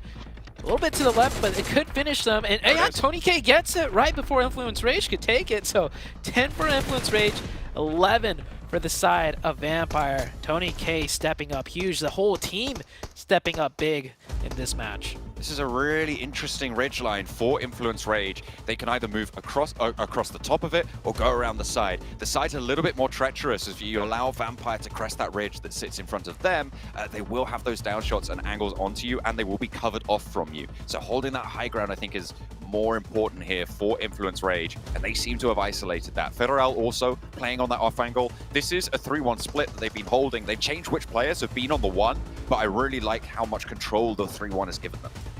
Yeah, all the players so diverse. They know each position from the previous position. They know how to adjust. It doesn't always have to be a singular player doing the off angles. I think everyone's skilled enough to recognize which positions to move into. Of course, Influence Rage get the zone, and Vampire pushing right past the likes of Brute Force, and this is terrible. They forgot to check, maybe not their corners, but check who they might be driving right past. Brute Force, he's hiding behind the tree, and maybe he realizes, wait a second, let's not do anything here. There's a chance that these two other giant teams might engage, and we could get the third party. So Brute Force holding their fire, but Federal finds one. And now Brute Force down to just the solo player, who definitely should not make any noise, but it's too late. It's a 4v4 for the end. 12 eliminations for Vampire. This is the sort of game we wanted to see from them from the start. Can they take down Influence Rage, who have been on the warpath so far? A full 4v4. It is not something we've seen from this roster. The PMWI champions for 2 years running. Not really having to find that momentum here at PMGC, but this could be the start to it. They've already had a good match. Influence Rage, they've been out in the open a little bit more. At 1 point behind on the eliminations. Vampire, though, they are way more isolated to their position. There's still one more circle, though, John. So this next shift, east or west, can decide a lot here. Circle closing in. I don't think anybody's going to get knocked, not yet. Not until the circle shift, until something has to be done, until one of the teams have to make more of a push. Kayosky swinging off to the side, though, trying to get a leg up onto the competition, and that instantly presses Vampire to one side of the ridgeline, corrals them with their backs towards the blue now. Law is a little bit isolated, though, and the nades are coming out. Schweppes and Tony K with nades primed. That's the thing. You give them that ridge side, they have a lot of lateral movement. And Nuzi holds down the backline onto Kayovsky beautifully. Ravenclaw turning the corner, but Law's still in it. Tony K for the backup, cooking a nade to try and launch it forward. Ravenclaw's still there. The backline continues to be dismantled. Vampire marshalling their forces. They have moved across this Erangel. They have had return to power on this map, but it is only the one match. Can they find Federal as they lose Ravenclaw in the process? One player from Influence Rage stands between them and their first chicken dinner here in Group Yellow. And they will be able to find the spray down. It is Vampire to find what they've been looking for so long. Relief thrown into the Vampire camp. They will be happy with that, but they need to keep it rolling. That is a huge resurgence from Vampire. The 4v4, not just against any team. Influence Rage were the champions of Brazil, followed up with the champions of the entire Americas region. So that was a very tough team that they just went against 4v4. Also, Influence Rage had majority of the control to begin with, so they had all the play options, but Vampire come out on top, and well, with Tony K being the MVP, it does have a lot to do with it. 8 eliminations on Tony K alone. An incredible player. We haven't really seen him turn up so far. And the Vampire logo with smiles behind it. Haven't seen it yet, but there it is. You love to have it come on through. 8 eliminations, but the damage is fairly evenly distributed there. 4 knockouts for Tony K, so he definitely did go up on just getting those flushes. Yeah, and it was Tony K just really dealing with teams. He was like the spearhead. He would get the opening, and then the rest of the team would follow up. He puts himself in the most dangerous positions, too, each time the camera's on him. But Tony K, very aware of his surroundings. He knows what he can get away with. And it's a big win, but Vampire were last place coming into this. They still have a long ways to go. Influence Rage much higher up on the leaderboards with another solid finish. And that is the Influence Rage style. They just get these consistent games back to back, and it could be enough to put them in the top 3 at the end of the week. I mean, they got, what was it, 12 eliminations right at the end there, and a 6 points for that second place as well. Influence Rage doing incredibly good stuff. I praised their 3-1 splits, the amount of control they had over the open ground. But they came across Vampire in a newly reformed, reinvigorated strength, and they weren't able to take it down in the end. Nuzi held the backline. Schweppes and Tony K were able to sweep them aside. Vampire find a crucial chicken dinner. I never had a doubt in my boys from Thailand here, able to come up big in the first Erangel of the day. I wasn't like my analyst here, 7. He was counting them out after the first 2 Erangels of day 1. I knew they would bounce back. I knew they would return to true form. 7, what do you got to say for yourself? You know what? I expected this. Just kidding. For them, though, this is the vampire that we've been hyping up. This is the vampire that we've been talking about since PMWI. They landed back on Primors. They had the option to land a Milta Power. They decided to not go do that. They decided to land on Primors. They decided to take it slow as well. And the big difference as well against Weibo, they decided to do a little bit of scouting, and it wasn't just one player, it was actually two players between Tony K and Ravenclaw. They dropped up the car and then they decided to walk around instead to make less noise. It worked out wonders because they ended up surprising Weibo. They ended up taking that position. Yeah. Ultimately, great play by Vampire, and I want to continue to see this. By the way, Tony K with 8 Illims. He's back. He's back. Yeah. Now, this was definitely a good round for them, starting off with that crash, not really crash, but like that strike, that attack onto Weibo, catching them off guard and immediately essentially wiping the entire squad. They had such a big advantage from that position because half of the lobby or half of the game was in that open field. So they had a really good, strong position to then just pick up elimination after elimination after elimination, leapfrogging essentially from the south side into the zone. I'm saying they had an advantage. It was not easy for them to execute to the degree that they did. 16 eliminations, you're never gifted that straight up. So they definitely had to push it and push it and push it. But what a great, strong round to really get themselves actually into the mix here. Yeah, we actually have, if you guys didn't notice, we rebranded the entire tournaments now. The PUBG Mobile Global Championship Invitationals 2023. Where Vampire, I mean, to be fair, right, we talk about Vampire not scouting. They could have been wiped out by brute force there, the two remaining players. They could have not had a chance to take home that chicken dinner because they didn't scout out that position before full sending. So a little bit of luck, Influence Rage helping them out a bit as well, clearing those angles for them. But in the end, they closed things out and moved themselves up to 9th place from 16. This is what we're talking about before at the start of the day, Cameron. There wasn't that big of a gap between 16th and 3rd. Now the gap is starting to close here for Vampire. And if you have one, maybe two more decent games like that, we could see them top 3. Yes, but the real question is they need to continue to hold on to like the solid average games that we're seeing from teams that are currently on the left side of the leaderboard. You can't expect a 16 elimination win to come around that often. In fact, I wouldn't be surprised even if Vampire continue to perform well, even get themselves into top 3. We don't see another high elimination win like that from them because of how many things need to align in order for that to occur. But they're 39 points right now, 9th place. They are in the mix. There is still a small gap before, I believe, between 8th and 9th, which are tied, to get into 7th place at 50, where the majority of that top pack is sort of close together there. But jumping off of this momentum, it's looking really good. I'm on the hype train. Okay, choo-choo. You're getting on the trade. Influence Rage as well. Got to give a shout to them for having massive stuff there for this last match. On top of things with Kaiovsky and Law, a little bit of a split with the off angles, catch them off guard, but in the end, they still get themselves a 2nd place finish. And for you guys at home, you can get a 1st place finish by picking up the Infinix GT10 Pro, which was born for professional esports players. You guys can pick one up and potentially do what Vampire just did. Also, you can check out TikTok on your lovely new phone. You can search for the tag PMGC 2023 to find some behind-the-scenes stuff, some potential interviews, some crazy stuff there as well. Make sure you guys are checking that out, and if you ever do post about it, use the hashtag to join us. Also, we have the Frost Festival going on. Like I said before, it was the zombie event, Zombie's Edge last time, and now we have the Frost Festival where you guys can step into enchanting snowy village where you can revel in the exhilaration of gliding down the slopes on a snowboard and potentially turn your enemies into snowmen, which for 7 would be a height increase. Though his head size might get a little bit smaller being turned into a snowman. But you guys can make sure to check that out currently in PUBG Mobile. Don't hate me, 7. Production's telling me to say this, I swear.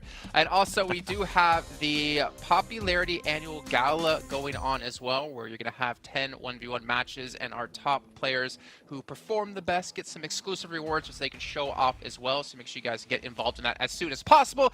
And then last but not least, the new car in the game, the Pagani collaboration, is now live in PUBG Mobile. You can rev up the engine with the iconic Imola and Zonda R models. I know 7, he's going to be picking those up because he likes to have a collection of cars because he can't afford it in real life. But ladies and gentlemen, we have to head to a short little break here where we get things ready to go for our 2nd and our 3rd match overall of Erangel. 2nd match of Erangel, 3rd match of the day. You know what I mean. We'll see you in a bit.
I told you it was a short break, and we're back. Almost as short as 7, though I don't know why I keep bashing on you. But 7, you were excited for the Max Frost is up here. Yeah, because hear me out. Whenever I get turned into a snowman, I get to match my boy Maxman by being bald. So it's the only time I get to, relate. I can already see the message. I pay your bills. I can see Kalaris, Jackie, Maxman, and Blank all watching the show right now, invoicing each other. So I wouldn't be surprised if we have someone drop in to talk to us. But we're going to drop into our commentators because our second airing of the day is ready to go. It's match 3, and it's once again with John Allen and Zute. I'm sure they're going to love that one. We are going to be heading into the next set of Erangel after Vampire's crucial chicken dinner, coming off the first position with a pretty quite high elimination count. Obviously 16 eliminations, really strong stuff coming through. But that only sits them up in 9th, and they have a little bit more of a way to go. 39 points they're on, and 66 points is currently that 3rd place if they want to get one of those direct qualification spots. Yeah, and I wish we could have the best of both worlds. I would love to have both BTR and Vampire popping off, but it looks like 2 existing in one space just can't be done. BTR have really not shown much today so far, but Vampire is definitely stepping it up. And I'd like to give a shout out to Brute Force. They're hanging in there. They're not getting amazing, game standout games, but it's been consistent, and they're hovering in that top 3.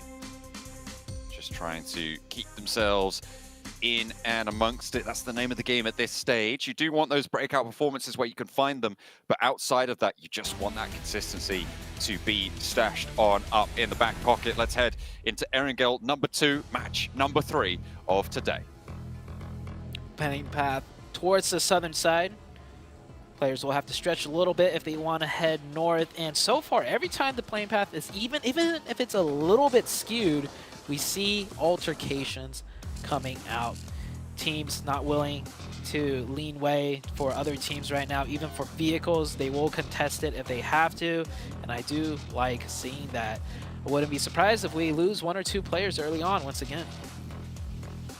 On that South Cup playing path, I think it was, the IHC double hot drop over on the west side. It looks like they're going to isolate themselves a little bit more this time around over to South Georgian Hospital. See if they drop even further potentially. I mean, if they want to grab some vehicles and just head up to North George, that is an option. I think it will depend on the circle. Let's see if they want to scrap it out there. Gatka split for Major Pride, Vampire down in Primorsk, Team Queso around that very pier and bridge. Nothing too dramatic in terms of change-ups for the teams over on that western edge. We'll see if there's any more hot drops over towards the east side. Eastern teams now dropping out of the plane path. It looks like a good spread amongst all the teams, but that circle going hard to the south. Team Queso is going to be liking that one. Same with the Vibes team and Bino Storm. Those will be the 3 teams quickly onto the military base side, and Vampire as well. We've seen a lot of teams rotate into military base from Primorsk and have had a successful end game with that. So I'm looking at Vampire to pull something out in this match as well. I think the East Bridge is going to be the most hotly contested. It's not quite inside that next circle. Oh dear, this is not good news for Rook. I think this is the second time we've seen players just floating overhead, and Ziol now looking for the shots, just trying to tap away with the DP. And he's got the first tag, needs 2 or 3 more. There's a second tag as well found. He's trying to track it on through. It's easier said than done though, and it looks like might have to hit the deck beforehand or try and get out of range. Spots the player over the top of the buildings, and there's cover.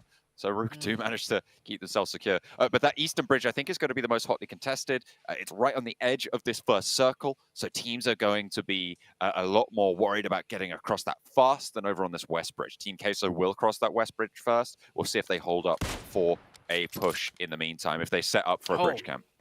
Wow, look at this Demorte. Notice how they're drifting onto the military base coming from Milta Power.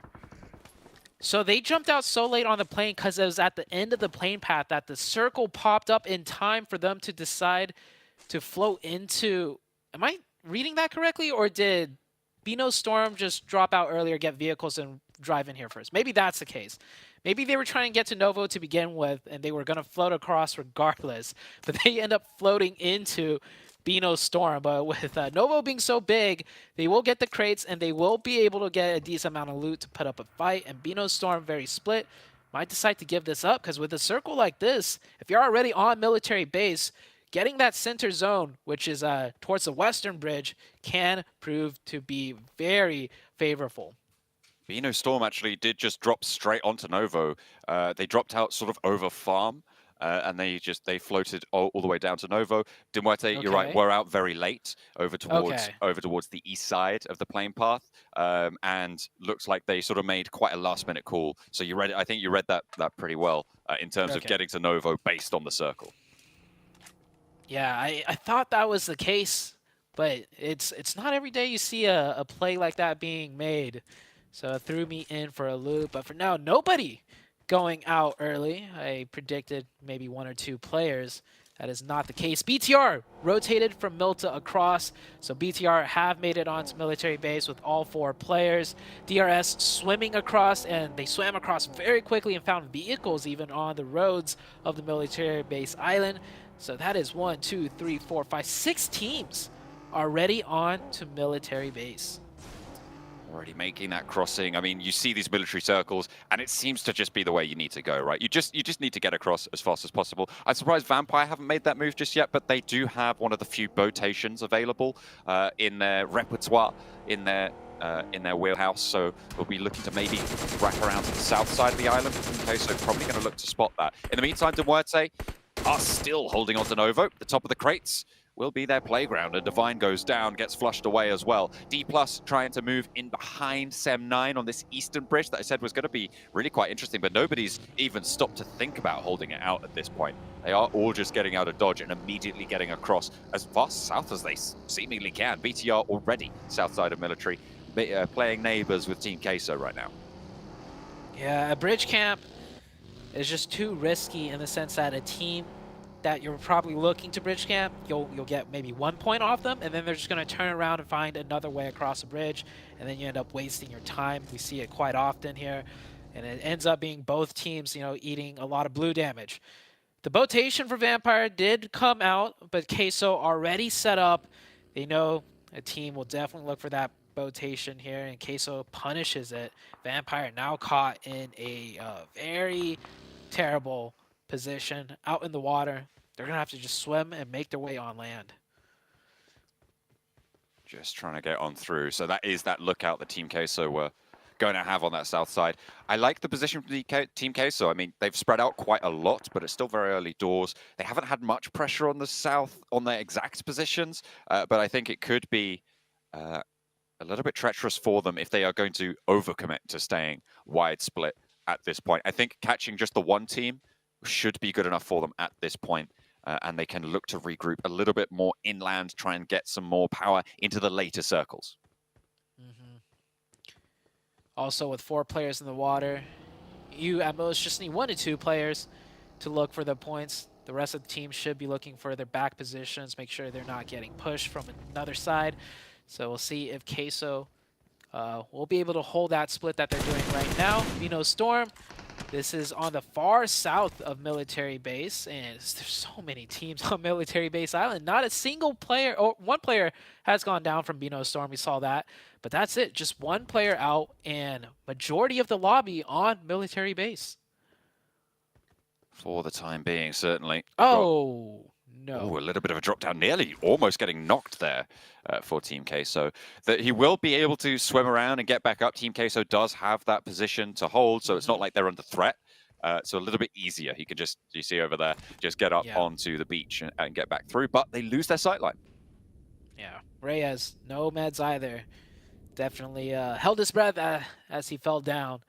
And one of the players of Vampire did go down to, I think it was drown damage. He was getting punished heavily, but will be able to get revived right there. As you are able to revive players, that go out in the water. It's no longer a instant finish. But Vampire, in their little makeshift Vampire lair, that rock side out there. Oh, that's, imagine the zone ends on that spot. That'd be something else, but less than 1% chance of that happening. Next circle, about to shift out. Doesn't even I just said that, really. and it was playing out in my head. I was like, man, that'd be kind of cool. I would See like where that. I would too. I think everybody would, including vampires. Next zone, and It's still in. It's not gonna happen, John. But this circle, look at how many teams are in this military base already. I will feel terrible for a team who thinks they could get a fast rotation in on this hard shift and find something open, and then just get eviscerated. That is pretty much half the lobby, maybe even more than half the lobby in the second circle already on a military base island. Big Milo getting spotted. Spray down for East. But that should be resable for Team Queso. And this is what I was talking about. It leaves Team Queso a little bit vulnerable if they maintain that split. They'll need to regroup. It looks like they have done that, though. So I'm happy to see for Team Queso that they've been able to make that one work. East, though, is still posted up on high ground. Suk, apparently immune to bullets right now as he's just dodging and diving through the middle of them. Finally, some start to connect from the rest of the Vibes roster. And there's actually Team Queso looking on the off angle. So it took 2 teams to take him down. However, Weibo lose a player, lose a 4 position, and they're down to 3. Ooh, nice shots from East. A little bit of a fadeaway. Turned away before the knock even came through. Suk doing some forward scouting for the team. Got a little bit greedy, and like I mentioned, I feel bad for the player or the team that thinks they can do a fast rotation on that hard shift and find something open, because everything is taken. Weibo Gaming will have to settle down in this compound. You can tell from that mini-map, from all the teams around them, that they are not going to be able to move around much more. Rotation across the bridge. Sem9 doing a bridge camp. A very, very poor... Oh, nope, they find one. Okay. That makes it all the worthwhile. Yeah, and they get the flush. If they didn't get a single player, that would have been a very subpar bridge camp. Certainly would have been. I mean, they are taking a little bit of a passive note to it, I suppose. Not spraying down more than one on a convoy like that. I think you're right, though. Should have been a little bit more efficacious, but it's not to be. Naomi going down, however, for Major Pride is a pretty significant blow. They're going to have to play this north side without that 4th player in the mix of things. We still have quite a few teams still left across. I think we're 4 teams on the mainland, 2 of whom are really far away. The most far away is Rook, who have just crossed past Georgopol.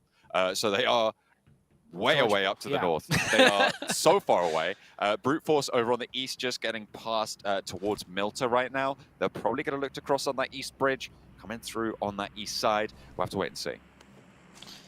I don't know if this is Rook's plan, but the only idea that comes to mind is that they come in so late that they come into the zone on like 4th circle where everything is heated up and chaotic, and they just drive in as a 4-man, pick a singular compound, and hope for the best.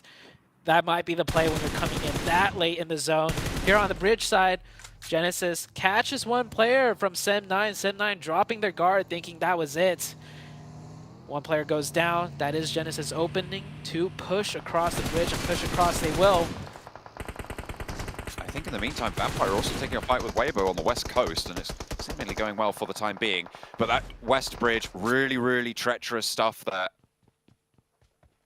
And it's going to deny Rook the opportunity to just sail on through, like you were talking about, potentially just playing late, playing slow, keeping those health bars topped up, and seeing if you can stay alive for as long as possible. Brute Force, their health bar, you can see on the right-hand side, the health bars for Brute Force, very, very low. You're going to have to be very careful there.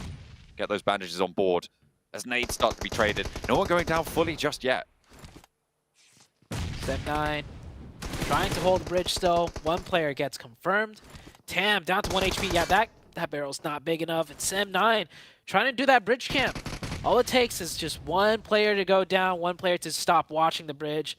The other team, in the form of Genesis, with all 4 players, well, 3 up, Smile could get revived here. Pushing across.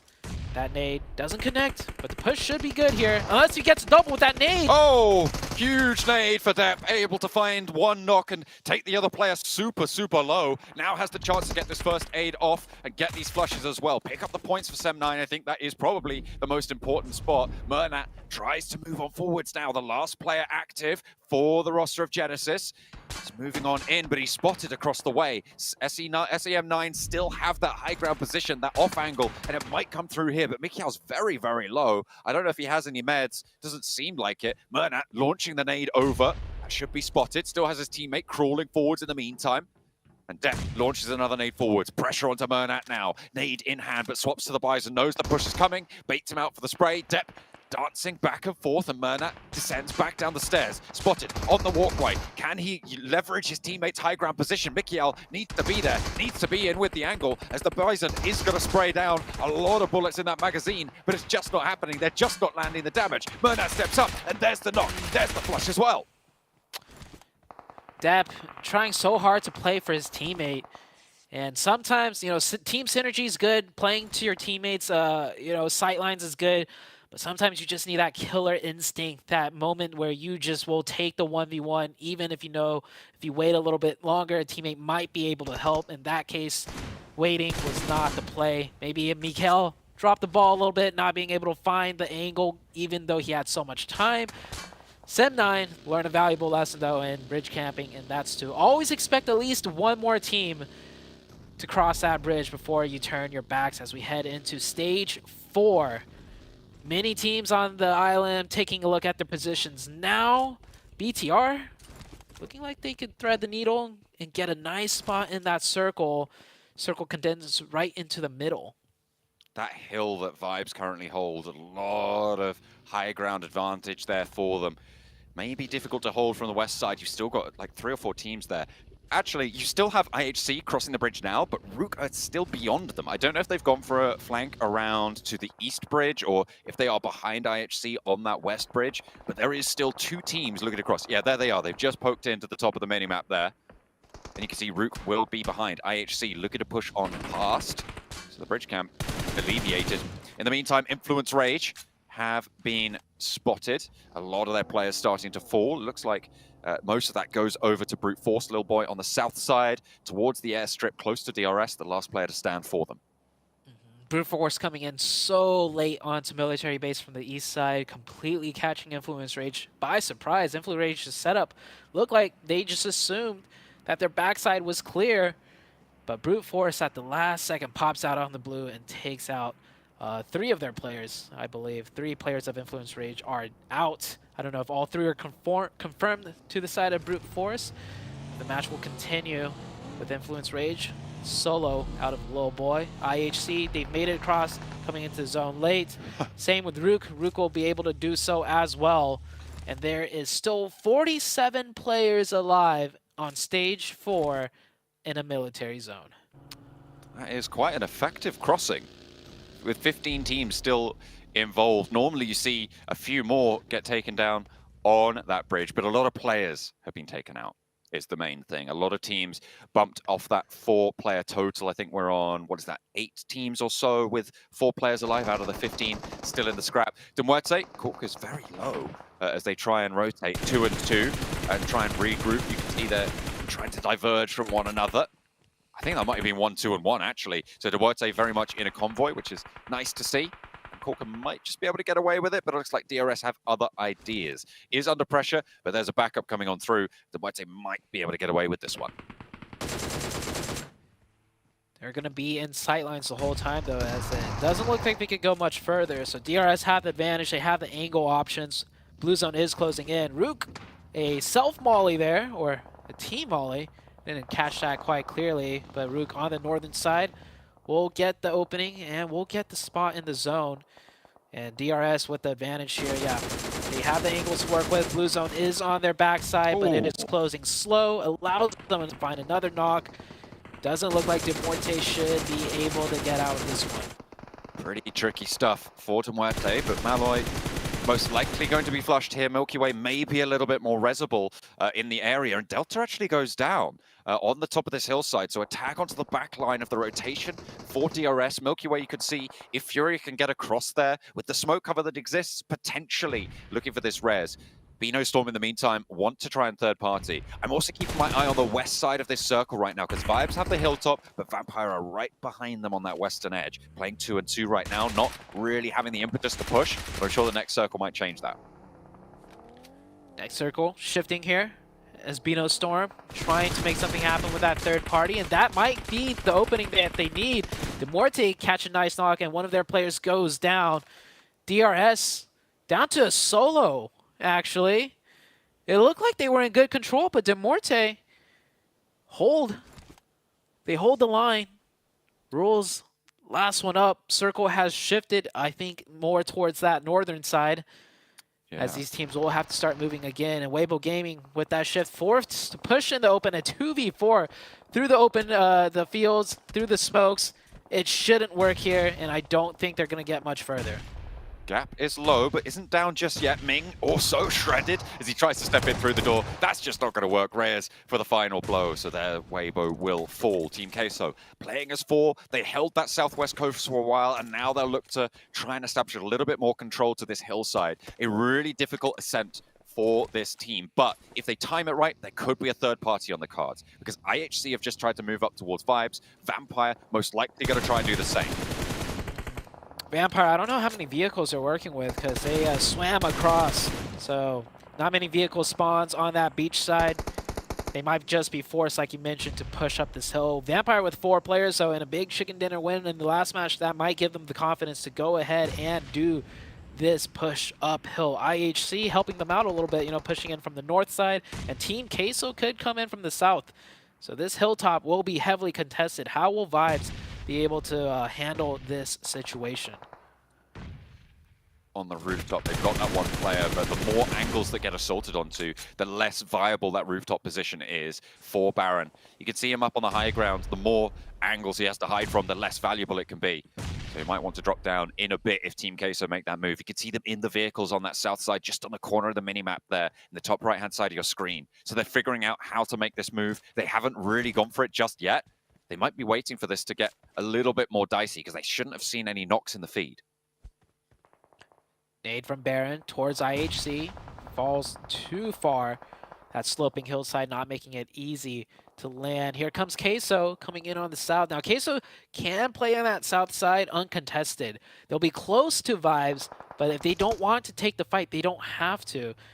So Queso might play this a little bit slower. I see shots and damage raining through, though. So they could find that potential opening, but yeah, they have cover to work with. They don't need to press this unless they want to.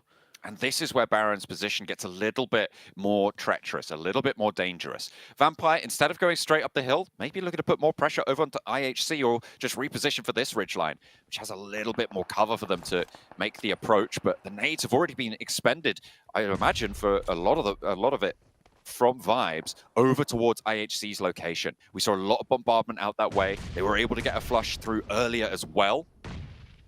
There's a lot of the players from IHC have fallen. The nades forcing Baron off that rooftop right there. He caught some damage. Ooh, a little bit of a side angle right there. Vampire will find one onto IHC on the north. Rook might chime in here too. As you can see, Rook very close by. And with that new circle shift, all the teams on that west will have to engage in one another. And it is going to be a 4-way brawl. Certainly going to be difficult. A nice find onto an outside player for Vibes as they go down. BTR looking to try and hold down their quarter of that military base in the meantime. Schweppes marching forwards. Vampire still all alive, but their meds have been torn to shreds. One player trying to go for this res, trying to cover off with the smoke. Ravenclaw's close by, and they still have maintained their strength all together right now, but the meds definitely not there for them. They'll need to conclude this fight as fast as possible until that med drought comes back to bite them. They're repositioning around. They've allowed that res to go through, and Vibes are back up to 4. A nade over the top finds Ravenclaw, and that could be disastrous. Ooh, Vampire had the advantage just for a split second, but yeah, the meds, the lack of meds, their players being not fully healed caused hesitation out of many of their players, and I think Tony K, one of the spearhead players, no meds, was at like 40 HP trying to push up. Who didn't feel confident enough, and they will start falling. Vibes will hold true with 4 players. It is not done for them yet, because now here comes Rook, a 4-man team out of Rook, heavily equipped. They didn't have any opposition coming in from the north side, came in so late, so they have all the util to work with. It's all up to Tony K for Vampire if they want to convert on a good performance. But Doc on the inside goes 1 for 1 on the DBS trades. Now Eugene for Rook on the outside, default as well, right up to the wall. A lot of the Rook players have fallen, and it's Apex to stand strong on his side of the building. 4 Vibes, Eugene super low, and he will fall down as well. Apex mashes them against that wall, and it is everybody falling in the face of the hold for Vibes, but Vampire still have Tony K. What can he do? Because he's not got a lot left in the tank here. No util, nothing but bullets, and a dream for Vampire. He gets a knock. Still 2 more to go. It was a tough task. It wasn't going to happen. Good pre-fires, though. If the player wasn't committing to the revive, those were timed nicely. Vampire not able to continue on their hot streak, or not even streak, just their hot game from the previous match. It was close, though. If they managed to close that out, they have that hilltop position. They'd be up so many elims, but they fall short at the very end. Vibes with 7 elims, 3 players up, and like I said earlier, Queso didn't have to get involved unless they wanted to. Now Queso, or 4 players up. Same with D+. D+, how many? D+ have picked up 4 eliminations so far off screen through all the chaos. They have managed to keep themselves together. Dino dropping the smokes for Major Pride. A lot of the players in the Sosnovka military base have just been hunkering down for the time being. Most of the brutal scraps have been on this west side where we've been focused, but everybody trying to move through the military base has been cut down in the process. It's BTR on the outside. It's only Major Pride with 2 still left in. Sorry, 3 in there. Shift. Next circle shift about to come out here. Nobody able to play in the center of zone. Barren wasteland, some trees, some rocks. Those crates might come in huge for cover. And BTR and Major Pride get that circle. Team Queso's got to make a big play here. They have 4 up, but they don't time it correctly. D+ from the north side could just get a side angle onto them. They need that res first, and they have managed to get it now, but it slowed them down somewhat. Major Pride fully oriented in their new position. D+ starting to move as well. Papi Potro needs to go for some heals. Team Queso weren't involved in that big scrap on the top of the hill. They haven't really pushed up through, so a lot of those crates where they might have been able to find meds, not available to them. That has gone over to Vibes. A shot has been found over to Fabian and the flush as well, bringing only 1 team to 4 players. That'll be Team Queso on the south. Fabian maybe moving a little bit too early into that zone. Gets caught from the side. D+ down to 3. Vibes will take the position instead. A straight shot down the hill, and they get that ridge line to work with. D+ have a tough task now. No open spots in front of them, and getting a nice knock right out the buggy. That's going to help them out for sure. Vibes, with only 2 players, this is possible for them to push across. Don't count out BTR, sorry, I was going to say, until the nade landed right on top of them. And now DK can start to move forwards. Another nade from Major Pride. They are starting to extend their influence over the road. If they can move into the position that BTR just got flushed from, they are going to have a much better time here. But Team Queso, they're moving across this ridge that sits there on the south side of the circle, and look at the high ground advantage that that's affording to them. Sure, they're a little bit closer to the edge, but it's going to be a really, really nice down shot towards the rest of these players. D+ moving across. They lost Fabian earlier, but Vibes have been dethroned from the top of the hill as well, and they'll have to move forwards a little bit further. With Nolbu going down, D+ taking the wind out of their sails a little bit. D+ with a really good push just in time too. Any slower, Team Queso would have been stopping them as well as the Vibes team. We're down to the 3 teams. Major Pride, Team Queso, and D+. D+, not much terrain to work with here. If Queso wanted, they could maybe even find an angle if they swing over the top just a little bit more. Might open up silence onto Major Pride though, so Queso have to be a little bit slower with that decision. Circle shift south. D+ not in zone, the other 2 teams in the circle. The more damage that Major Pride can extract from Team Queso's health bars right now, the better. They're going to have to look to hold on that cross. And they're not going to pull the trigger just yet. An easy rotate forwards for Nomi. I think he has a vehicle underneath him. If he doesn't, it's going to be a lot harder. But tags into the blue, has to step out the back. He's taking a lot of damage there, is Nomi, but we'll see what they can do. Hopefully, they've been able to run dry a couple of the med supplies for Team Queso if Major Pride want to take this one further. A lot of nades in hand, but no smokes for Major Pride. Queso does have quite a few eliminations to their name, but I believe it is mostly long range. They didn't commit into any close range fights, so I don't think they managed to loot util from other players, so you might be right about their meds running low. As Milo, once again, in the off angle on the top of the hill, I don't see his HP bar going up. That might just be the case. See D+ really trying to take their time with it, get as much info, inching inch by inch, just to see what could be played in. Also, taking their time to make sure no other players are staying on that high ground and getting pushed off the blue as well. And now they have to commit into the opening. The rock is where they'll go for, and 2 players make it there in time. But one goes down, the other at 1 HP. I don't think he could survive for much longer. If he can weather the storm, maybe they could get the reset. But Major Pride come in, and that could be the blessing that D+ needed. They move across. Major Pride leave the cover of their building. They're putting pressure onto this Team Queso position. They've already found that outpost of Big Milo. Effect down in the grass. Artur's looking for shots, and there's a nade to answer. Effect falls in response, and now Nomi has to move up and into the fray for the backup there. Another nade for Artur's. Looks pretty good and on the money there. Needs to make sure it lands. The damage doesn't quite find what he's looking for, and around the smoke, Effect gets flushed. Reyes and Artur's move forward, and Dino cannot withstand. Nomi now, the last player for Major Pride, and Team Queso might have got this all wrapped up. But there's the crossfire, there's the spray, it's D+, they're still alive, and they are still kicking. Team Queso.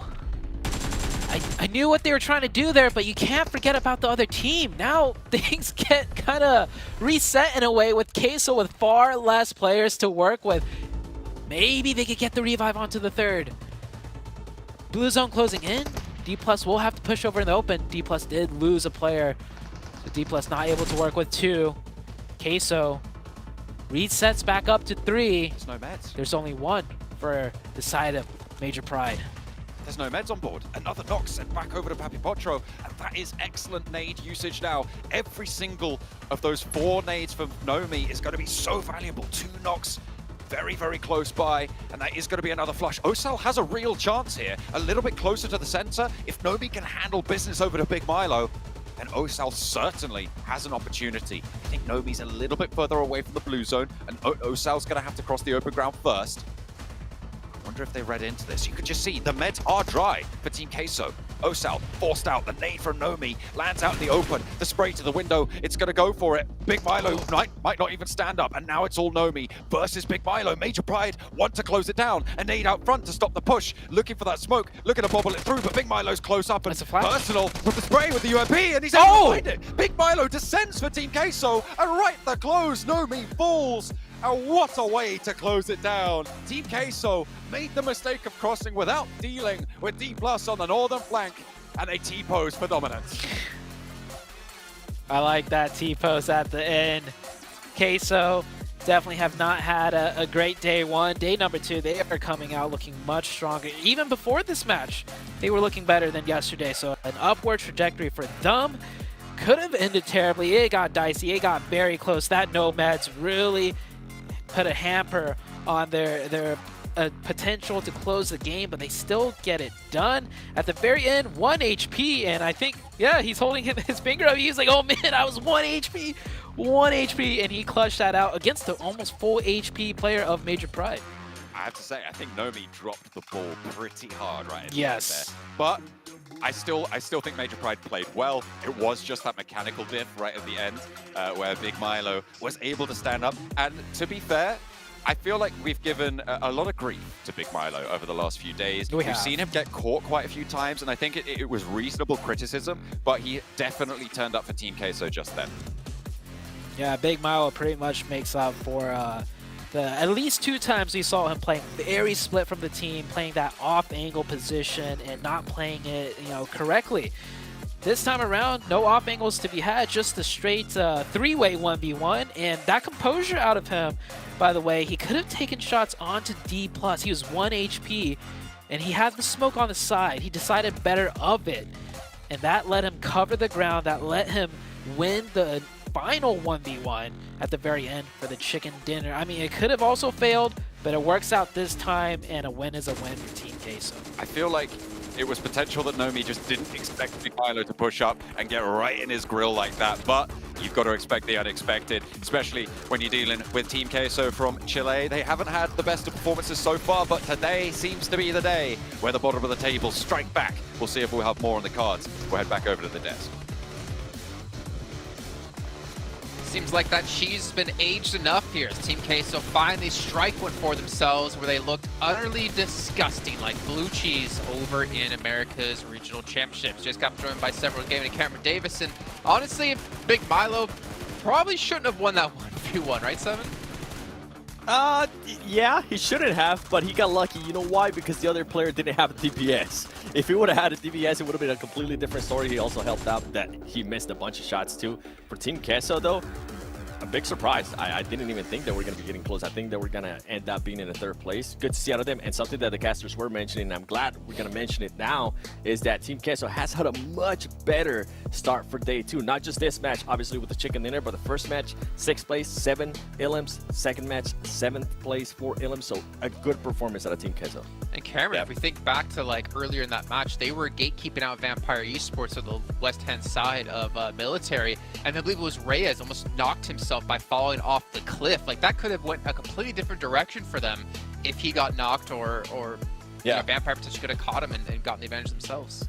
Yeah, I mean, Queso picked up a lot of their early eliminations just by third-partying from long range, and this was a salvage round for most teams, similar to that crazy island Miramar that we had yesterday. The nature of the first couple of zones mixed with the south plane path meant that especially the teams that had to loot towards the north were coming in very sporadically, a lot of chaos, not a lot of options for half the teams to really set up in a way that they would want to, in the way that we saw teams like Major Pride, which allowed Queso to really just pick off teams one at a time and just make sure that they could keep themselves relatively healthy and make sure everyone else was wounded going into these final fights. It did get hectic at the end, especially with D+, just like really edging it out towards the end. It got very, very close, but you really have to give it to Milo. Again, that final 1 versus 1, taking that opportunity to rush forward and take the fight directly to Nomi, who perhaps wasn't even expecting the last Queso member to be right at his door when he was.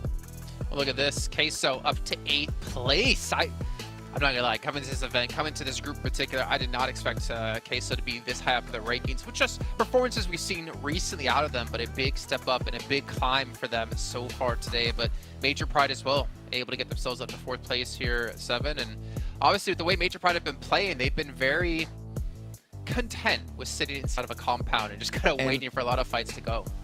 You know, real quick, you know what's wild about those rankings is that we've seen a lot of teams at the bottom perform really well. Vampire, DRS, and now Queso. But because it's the top teams haven't really been soaking up that many points. Like we saw yesterday, Vampire are in 11th place. They're 2 points ahead of the bottom 5. DRS are right back into the bottom 5 with 40 points. Like, these climbs for these bottom teams aren't going to be as, or haven't been as dramatic because the middle of the pack has been continuing to just keep, you know, push themselves higher up.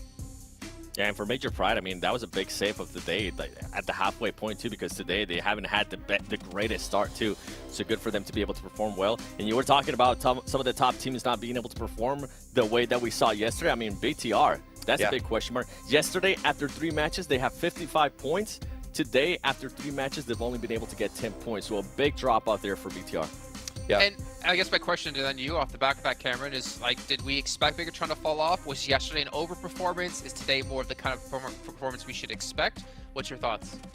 I mean, I didn't expect them to get nearly as many points today as they did yesterday, but this is like a lot bigger of a drop-off than I expected. We theorized that the teams would be more expecting aggressive maneuvers, not just BTR, but also from themselves, that they need to go out and get the points. We've seen that from teams like Mimo Storm, even though they haven't been necessarily the most successful with, but we've seen teams like, okay, you know what, we're in this game, we got to actually go fight for stuff.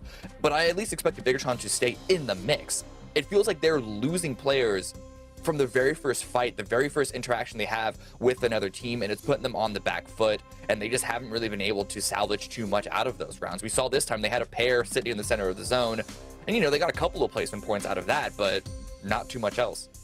Yeah, just kind of coasting off the points they built up day 1. I mean, at least that's the luxury they have, right? Is they're able to do that, but obviously it takes away from them being able to maintain a top 3 position. But one last team I did want to mention really quick here, 7, for Miracle Vibes, man. They held off Vampire, then they held off Farouk, and then they held off Tony K last second as he almost turned things back in his own favor. This team has been putting on some pretty damn good performances, thinking back to, what was it, the last Erangel we had, where they were able to third-party that fight. But it is time. At the start, too, with Sandhawk. 6 eliminations to start of the day. Yeah, I'm sorry I threw it to you, but we don't have time. We're heading to our final airing of the day. It's going to be match 4. John Allen and Zute, take it away. Hey, I'd have much rather listen to what Seven had to say than listen to us drone on about these matches. But we are going to be heading into it nonetheless, so you're stuck with us for the final Erangel match of today. It should be fairly interesting. That military zone finish, I mean, it's always good to see military zones. I enjoy seeing how teams adapt to the chaos because it is always the most chaotic way to finish an area. Yeah, and I'm surprised so many teams, especially with the very first military circle that this group has yet to play in, that so many of them made it across all safely. We only saw one player go down, and that was a casualty onto the military base itself. I expected more of like multiple teams going out, getting bridge camped, crossing late, but it was a nice balance. A lot of teams already have a good idea in mind of how to cross. We saw like Rook coming in from North Georgepol. Like, if you're gonna come in late, you need to come in extremely late, and it worked out for them there towards the very end. But we are heading into the next Erangel. Hopefully not another military base. Actually, I don't mind if I see another one. But so many of these teams really starting to show up on day number 2. Queso, Vampire, and the teams that did really well, like BTR, and not showing up today. And there was that interview at the very end of day number 1. They asked BTR, like, usually when you are very aggressive day 1, it seems like you guys will go to a more passive playstyle day 2. The answer back was no. We're gonna keep being aggressive. We're gonna keep up the pressure. But it seems like it might not be a planned thing, but more so just as the tournament progresses, the pressure gets to BTR. Now that they're in first, or they were. I think they're still in first place, maybe. They are, yeah. Now, they had a really good day 1, and then they feel the pressure of needing to maybe maintain that and not mess up and start making mistakes, and that causes them to play a little bit worse. We've seen that happen to a lot of teams. I mean, there's also the factor of other teams focusing their adjustments around what BTR were able to do to the lobby yesterday as well. So potential, the gaps that they were showing maybe closed up a little bit. We'll have to wait and see, but either way, the bottom line is the BTR have not performed up to the same level, and that gap has closed to 8 points at this stage between second place, Influence Rage. And this, I just want to talk about Influence Rage a little bit, and this is something you've highlighted a couple of times now, is that they are just consistent, right? They are just always there. Even in that last match, they were able to do quite a bit from the central position that they had. They got 2 placement points and they stayed alive for a long time. Sure, they only got 3 points, but they were still putting up those on the board, right, to try and keep up with BTR, who got 4 points, and they did just that. So they're 8 points behind right now in second place. I'm expecting to see them start to survive later and later. The bubbles for previous stages in that third place have been around where it was 198 and 180, I think it was 180 something, 178 as well on the second group. So you're looking to get around that 185 mark. So still a long way to go for all of these teams. So consistency is key. Consistency definitely will be key. One thing you mentioned was that gap closing, right? With BTR now just 8 points separated from second place. That to me is not even the important thing. It's the fact that so many other teams are closing the gap as well, because most likely it's the second place team that will pass you up, like, numbers wise, statistically. But now the fact you have all of these other teams to worry about because their point gap or closing that point gap as well is the biggest threat of all. And so many players just really going for this far parachuting plane drop. We haven't seen anyone get knocked out of the sky just yet. This is the most likely way it will happen. Oh my goodness. And BTR. Yeah, that'll do it. And they'll get the second one too. What are you going to do? He's already got a UMP and a Scar as well. I don't think there's any way you get away from this. Lepar just hops out. He forces the player to strafe out from the rock and the vehicle, the secondary weapon. Is he going to hop into the back? I don't think so. I feel like that would be a little bit of a risk too far. But they get the knock, they get the flush. 2 points early for BTR. Found as Mikiel most likely also going to get flushed. Kenny hiding. He's going to be a survivor on the outside. Doesn't have any weapons, so he's happy that they turned. Hang on a minute. Have they smelt something? Do they know? Oh, no. How? Was someone else looking out? I think they know. Look at they have an off. Oh. I think they spotted it. Oh my goodness. Hide and seek at the start of the match for BTR. They pick up 3 points, and there's your return to form. Okay. I mean, BTR are a very aggressive team, and that is pure aggression right there. Sem9 losing 3 players down to a solo just like that. Lepar padding the stats for sure, picking up those 3 limb points, and also, getting the damage numbers racked up. So good start for BTR. Also, good zone for BTR. I didn't even catch the circle. It is a hard eastern circle, and where we just saw BTR on screen is pretty much dead center circle. So that should give you a good idea of how far that eastern circle has popped up. Yeah, that's right on that shelter area, that high priority set of positions, and they'll have their pick of the litter. With 3 points on board already as well, they can commit to maybe a little bit more riskier plays that have a higher potential into this match. I'll be interested to see if they just want to keep it consistent or if they are going to maintain that aggressive ideology that we are expecting and that they stated that they were going to maintain. We'll have to wait and see. DRS on that south side, currently by Farm, maybe branching out towards Milta as well. Bino Storm over towards Novo, staying in that drop spot as they will look to cross that eastern bridge, I'm sure, in due course. Demuerte over in Lipovka. Remember, they diverted to the south side previously over to Novo based on the circle that popped on that military island, but they are back in Lipovka now on the eastern side. Demuerte on that eastern side, like you mentioned, they will have a good position too of their choosing. And BTR have rotated into Milta to loot because the off plane path drop, that is not a lot of loot to be had.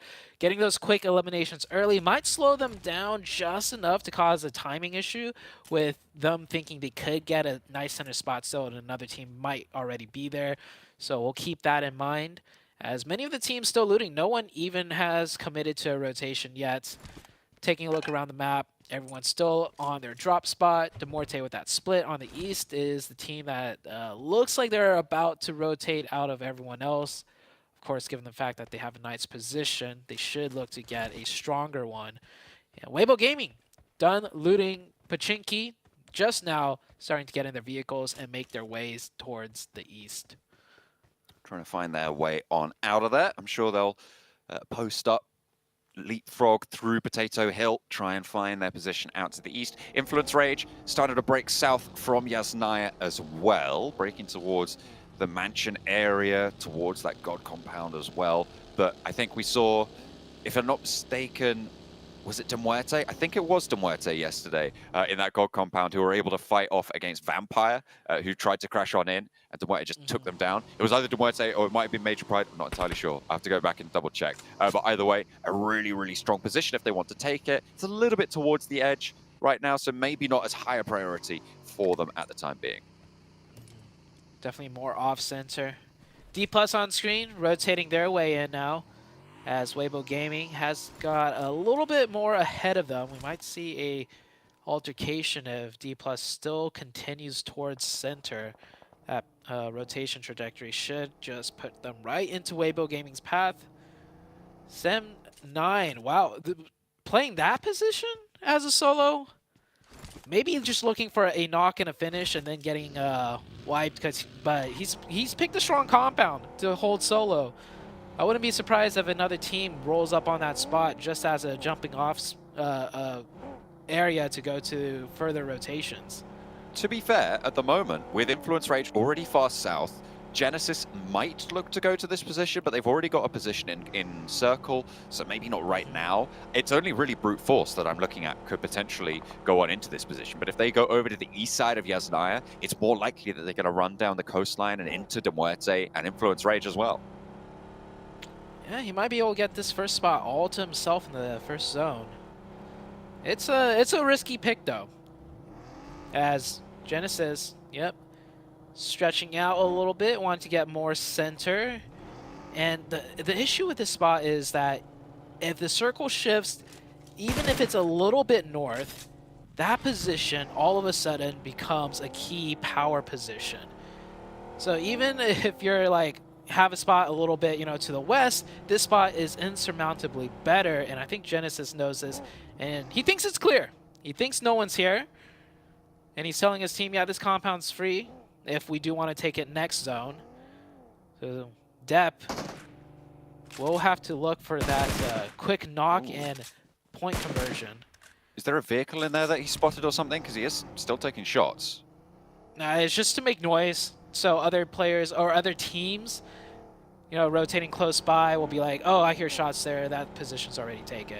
And, keep the fingers warm, aim at those little small openings just because, further on later on in the match, you are going to have to do those quick reflexes when players are peeking out at you.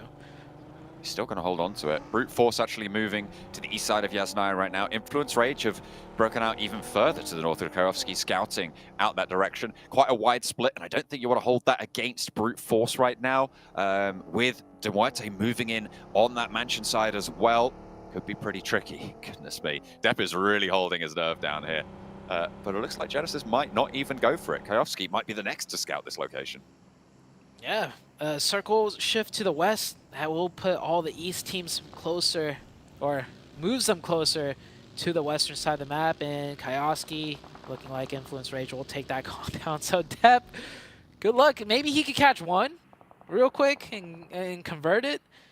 But, oh man, I'm just waiting to see what happens to Depp here. We've built a little bit of a story around Depp, but there is fighting elsewhere. It's BTR. This is the team that I really want to see start popping off. We've seen Vampire pop off. Maybe we could get the best of both worlds. Looks like Superboy right now, close by to Forrest and Fabian from D+.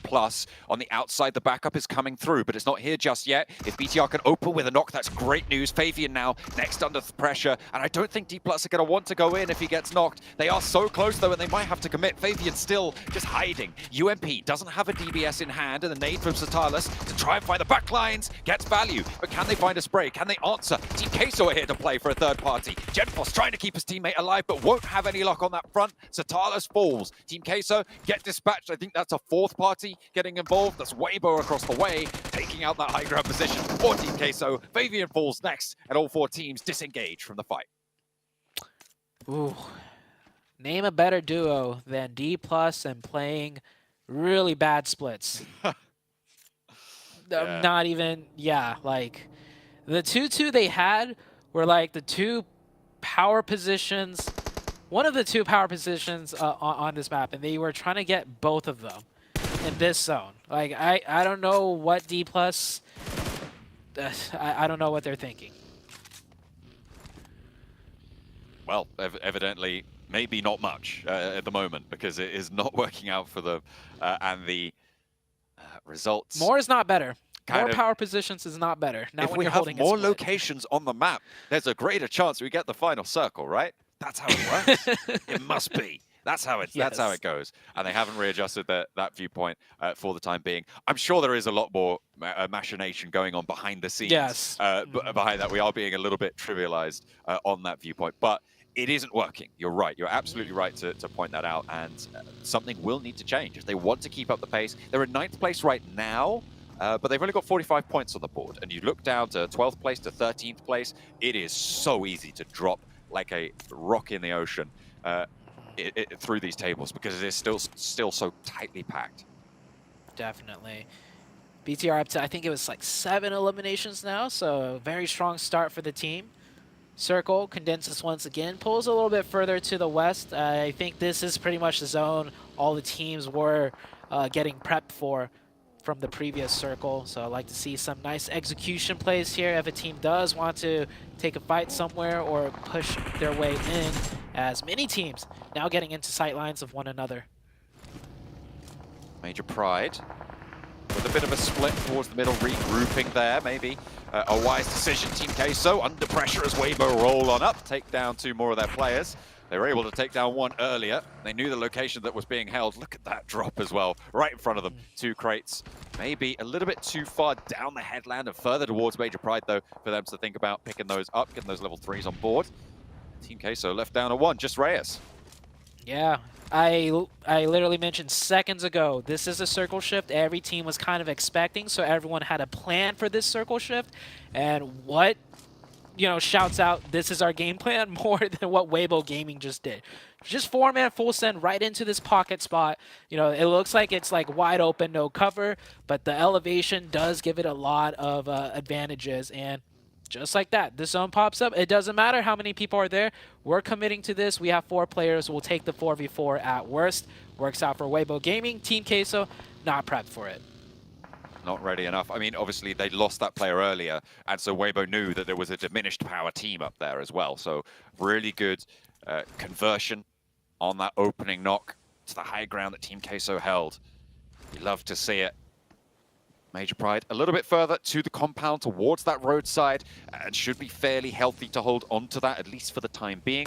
Muerte scouting out with Milky Way towards Vampire is pretty risky. Vampire currently still all 4 of their players alive on the southwest side near Potato Hill.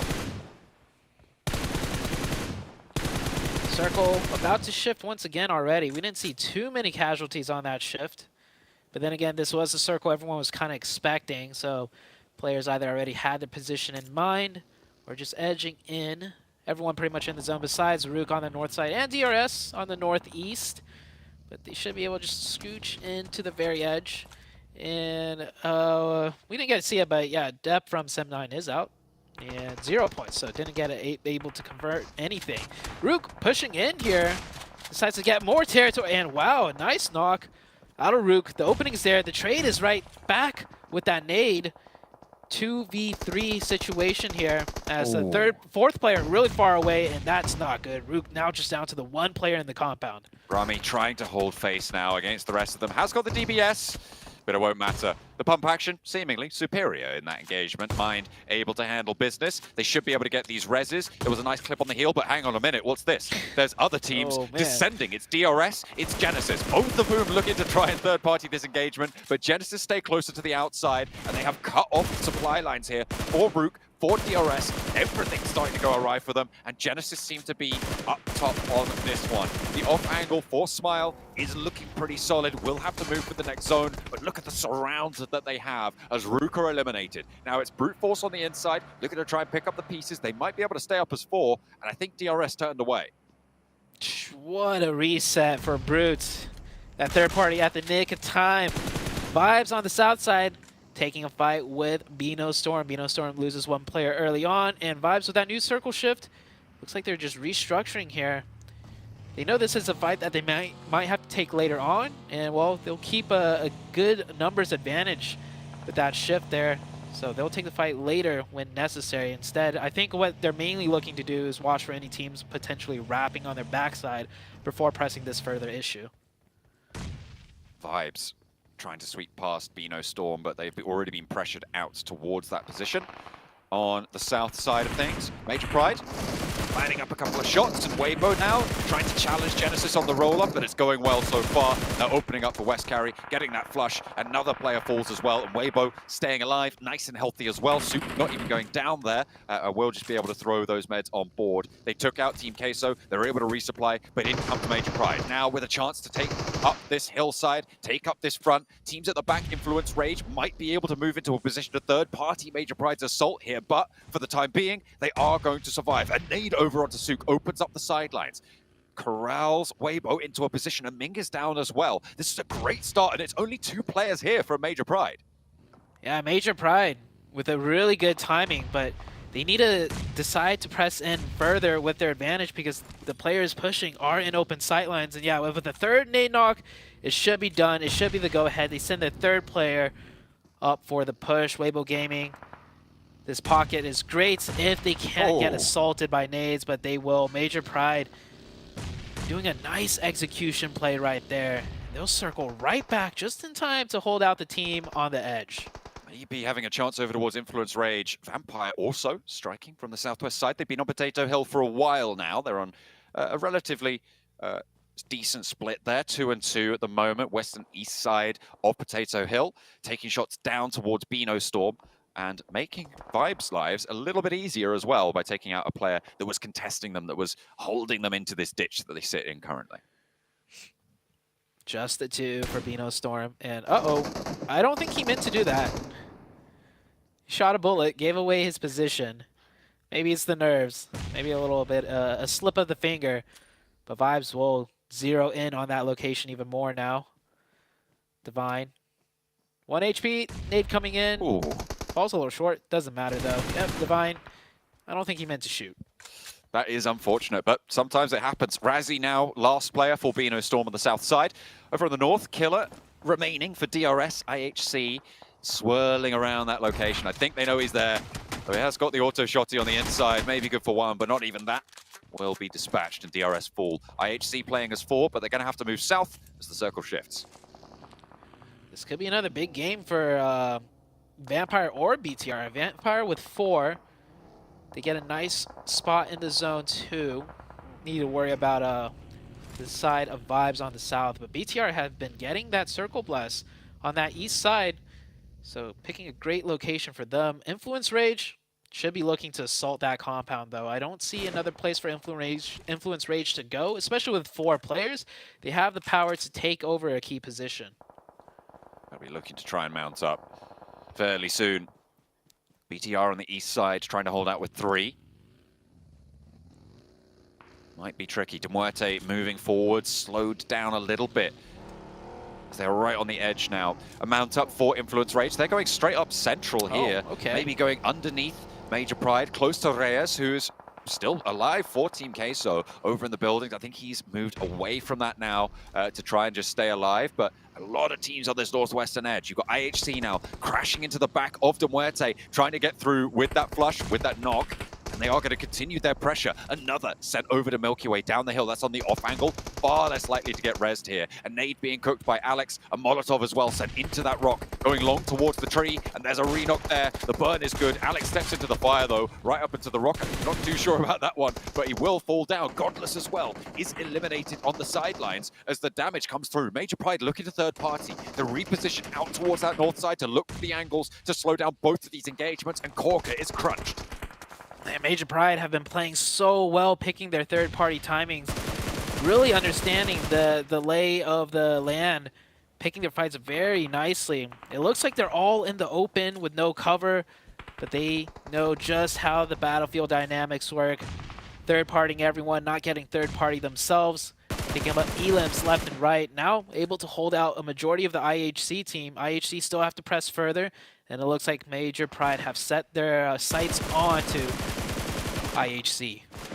They certainly have. A lot of damage pouring out, a lot of knocks found as well. Major Pride's position on this northern edge is covered off so well by terrain towards teams like Influence Rage, like Vampire Vibes and BTR. None of them really have sightlines out this way, so it is a straight front-to-back fight between these two rosters. Nino, a little bit caught out there. Not too sure about the speed of relocation from that. Doesn't have the backup to take down Godless. And he might get the res onto Alex, and they might survive as 4 players, which is quite the turn-up against Major Pride. Influence Rage, we saw that rotation earlier. I think we were both caught off guard when they just went straight towards the center, and yeah, this is why. I mean, it's a pocket that they could play in, but this pocket, very exposed. Vampire will lose that player down to 1 HP. Yeah, we'll get confirmed, and it is East. East has been playing phenomenal so far this week for the side of Vibes. And the push from IHC, you give them a little bit of a breathing space, and they will answer right back. It's still I think it's a 3v4. No, they have all 4 players up. It is a 4v4. Major Pride taking a knock, so 2 players now left for them. They had to sacrifice Dino down on the low ground after he got knocked in that buggy. And then aid over to the tree to suppress them. A lot of damage. IHC really marshalling their forces here as they get that flush onto another player from Major Pride. Effect and Nomi now, 2 very, very powerful players, have 4 of IHC to try and hold out on this side. I've liked Major Pride's decisive and aggressive plays so far today, and they are keeping up pace with the top of the tables, but they might have bitten off a little bit more they could chew with IHC on this angle. Effect trying to spray down with that Grozer in hand, maybe fading back as Nomi's a little bit far away for that re-knock. Nade over towards Effect, not really going to have the impact it wanted. All of this started with that nice knock from IHC onto the buggy, the DBS, Nomi, the 1v4.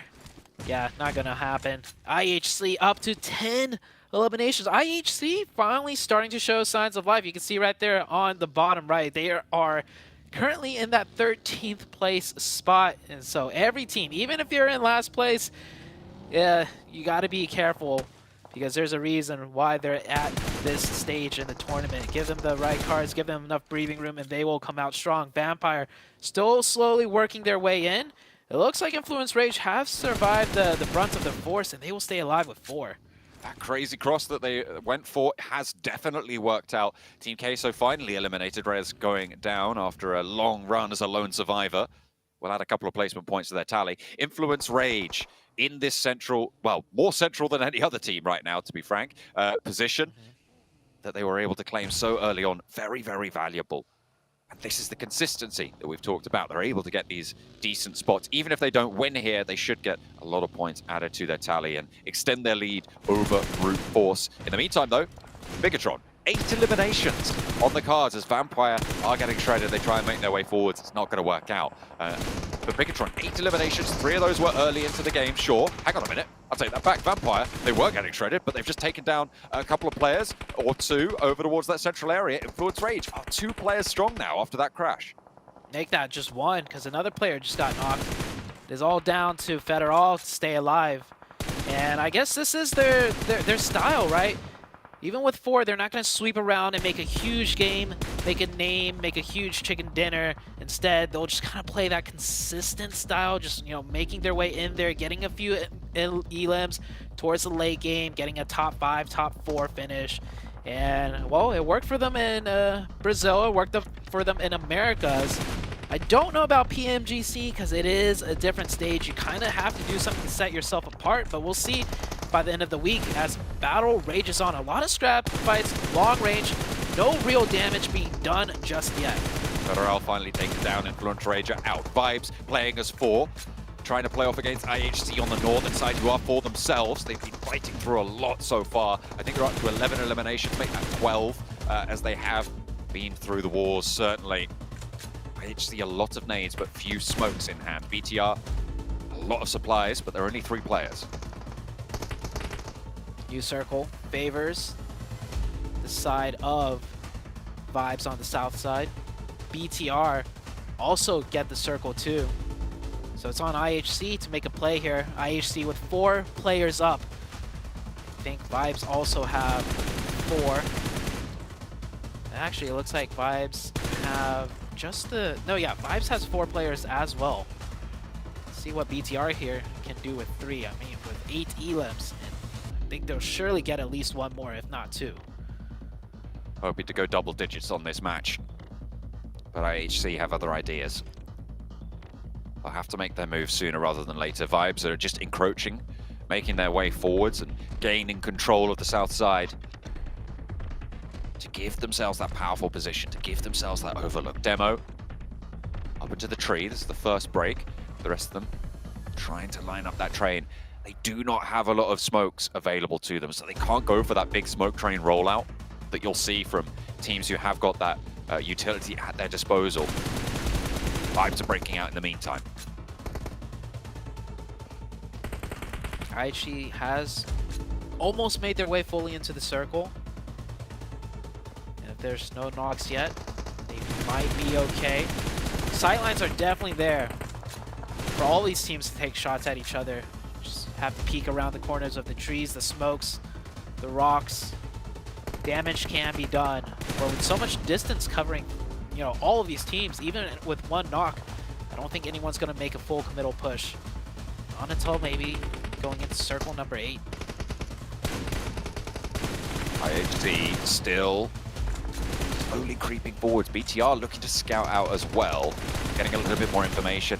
IHC haven't taken a knock yet, but I feel like it's just got to be a matter of time, right? With the amount of bullets sent out their way. We'll have to wait and see. BTR, though, right on the edge. Going to have to look to move, and as soon as they crest, IHC do have the shots. Demo, though, finally has been spotted. That is Doc to be able to get that first knock. BTR starting to shimmy their way in.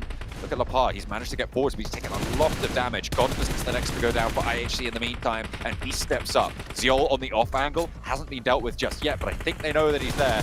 Apex will have that sideline over the ridge. IHC getting cut down.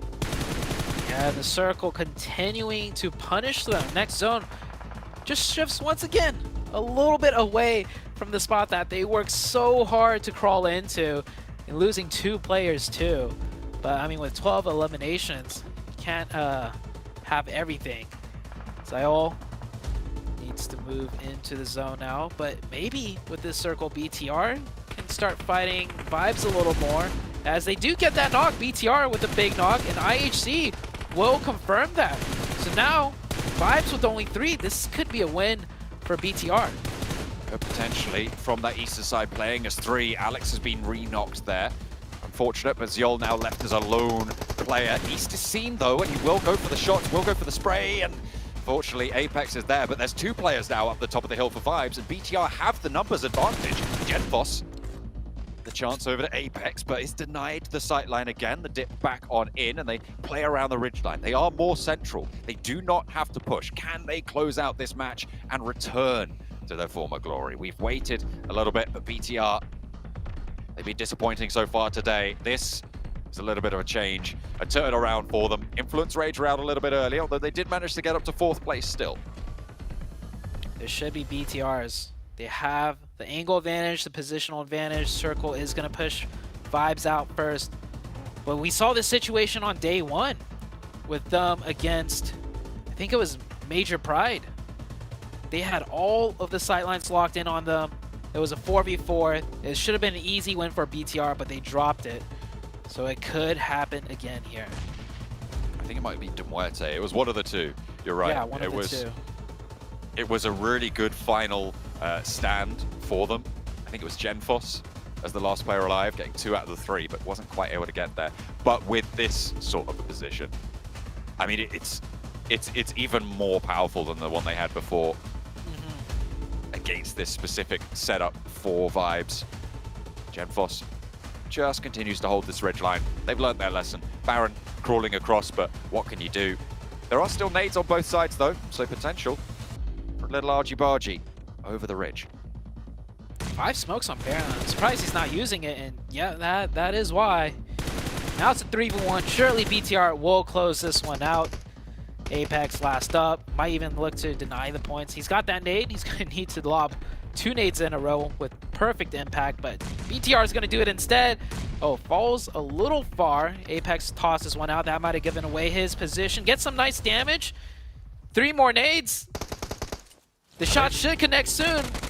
He spotted one, and finally they managed to turn their attention out to Apex. BTR close it down. The start of today hasn't been the greatest for them, but that point buffer has kept them afloat. And with this chicken dinner, it was a pretty high elimination count as well. I think they were up to 12, maybe something around that. They have put another massive leap ahead of the rest of this lobby. A great start. They'll be over that 100-point barrier as well. And this is good to see. So they haven't just fully dropped off. They are still here to play. Yeah, Bigatron is back here, coming into day number 2. I believe that is the MVP, getting a nice shot, and that is Lepar. And like I said, you know, when you start off the match with 3 free elims and you pad that damage number, it's gonna help you, especially if you got the chicken dinner, so you will be that MVP. And it looks like we can get the best of both worlds. Vampire showing up today, and BTR as well. Absolutely. 4 eliminations for Genfos. In the meantime, Satalis went down before, which is why his numbers look to be so 0-based right now. And the rest of the 3 were able to leverage that eastern side. So really decent showing from them, playing on that eastern compound, forcing everyone to stay in those hills on the west. Yeah, great execution out of BTR too. And I can't help but to think, though, this could have been Influence Rage's win. I thought Influence Rage would be the team to fight BTR, you know, given the circle we saw in that situation, and Influence Rage could have taken the win. But still, a 4v3 assault onto BTR of all teams. Influence Rage could have easily lost that just as well. So Influence Rage continue to be a little bit consistent, but it is BTR, you know, with that huge win. And things are starting to heat up even more now with BTR coming into the fray, Vampire Esports coming into the fray, and then quite a few other notable teams getting some chicken dinners. I never had a doubt that Bigatron would be able to step up today when everyone else, all the haters out there. No, I'm just kidding. I'm trying to talk about what I was doing with Vampire earlier today. It's Bigatron, man. We literally just questioned, in particular Cameron Davis, talking about how we need to see more. What they completely fell off from yesterday. I think they had 10 points on the day going into this match. And Cameron, they do step back up here. They do still show they are a team to mess with. For the record, this was a group effort. We all brought the question up. We all identified that they weren't getting that many points for the first couple of rounds. You two were the ones that did the math. I don't know why you're trying to put this on me, but yes, Bigatron do come right back out on top. The beginning of this was that early game hot drop where they just caught all of those parachuting players off from the very beginning, which does elevate their elimination numbers just a little bit, the damage numbers as well for Lepar specifically, but that I like the idea that they played a really aggressive early game. They caught a couple of other players as well, even past that initial drop situation, but then slowed it down because in the mid game, in the late game, they were actually on the low ground. They didn't have as much priority over trying to take control of the zone, and so they played more to what the resources that they had in order to close this thing out with the 12 eliminations overall. So really good pacing over the course of what they had in front of them this entire match. 7, I don't understand, man. Every player I see, it's like they're, my hand. They're all holding their hands with their fingers up. Gilles coming in from IHC, another team that we literally, while we're like watching this game and talking about like towards the bottom of the leaderboard, we all kind of talked about how IHC is a team that we are quite surprised they're doing so poorly, but for them to step up in this match in particular is a fantastic showing. They were 16th place, now they're up to 11th, and that's how, you know, one decent game can really change the tides for you here, 7. Yeah, and then for them is, can they actually continue on this momentum? Remember, this team definitely has the experience. What was it? PMGC 2022 Grand Finals, they ended up in 5th place. And I feel like that's why a lot of us were like, okay, what's going on with this team? They were able to respond to us before we even started giving them a little bit of BM, but I just want to see a little bit more consistency out of this team. And I completely agree with Cam, what Cam was saying there from BTR. The way they slowed down their play and just used those resources was wonderful. And in regards to Influence Rage, I was actually surprised that they decided to go straight down to the... Actually, am I surprised? No, I'm not surprised. It's Influence Rage. That they decided to go straight down to the middle and just expose themselves from everywhere. Overall, great performances from someone from out of these teams. And also, I got a note on it too. Vampire Esports, they are starting to scout a little bit more. They just haven't been blessed by a circle. I want to see Vampire Esports blessed by one circle and see what they're able to do. You know, I want to see Major Pride have to play the edges a little bit more. I don't know, I feel like a lot of the matches we've seen today out of this team, they're just kind of like, all right, we got a compound that's in zone, we're just going to kind of chill here and wait, and then we'll just drag out as long as we can to play into the late stage of the game, which to be fair, there's nothing wrong with that gameplay, and that kind of gameplay could get you into the Grand Finals, which I would never knock you on. But I know Major Pride have more power behind this. I would love to see them get a little bit more skirmishes and kind of show their dominance, but I can't really knock them too much with the results they've had so far. Yeah, I mean, I think it's a good sign that we're able to clearly identify a playstyle from them, and it's working reasonably well. Sometimes when people talk about teams being like center focused, they just turtle into a compound that's set in a little like disparagingly way. But I think Major Pride have a very clear game plan with that playstyle. They can get punished if they get hard shifted off of. We do have a couple of stinker rounds in the books for them, unfortunately. But the number of rounds, they get a couple of eliminations, and even when their compound that they take early game ends up closer towards the center once we hit around phase 5 or 6, they always get a couple of eliminations out of it before they push into the zone, get a couple of more before they go out. So it is definitely a very clear plan. Their salvage may be weak compared to other teams like Influence or like the super aggressive Formerical Vibes, who, you know, they have their own sort of peaks and valleys to sort of talk about, but still, I'm really liking that Major Pride are committed to their style. I want to see them get a win, the elusive win. Same with very true for Miracle Vibes. They currently are both teams without a chicken dinner. Get that out of your system, please. Hey, I just had a chicken lunch. Let's see if they can have a chicken dinner. But before we head to the short little break here, the Game Awards. PUBG Mobile has been nominated as the best esports game, so make sure you guys go check this out and vote for us to be the #1, the winners. But of course, you have to do it all before December 7th, because that's when the voting will end. On top of that, maybe you can go vote for us on your brand new Infinix GT10 Pro, which was born for professional esports players to not only dominate the lobby, but to dominate the voting. So make sure you guys pick that up, check it out, and help us all out here be successful. But we are going to head to that short little break while we get things ready to go for Miramar. We have 2 matches left to come today, and you're not going to want to miss it, so we'll be right back.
Miramar is going to be coming up next, back-to-back here while we finish off the day. We've definitely seen some teams have a much better result when it comes to this battleground in particular. But obviously, as we are about to dive into this one, I kind of want to pick your brains very quickly, as you saw we only have about a minute left, at which teams you think are going to excel in our last 2 matches of the day, or maybe teams that you hope to see excel.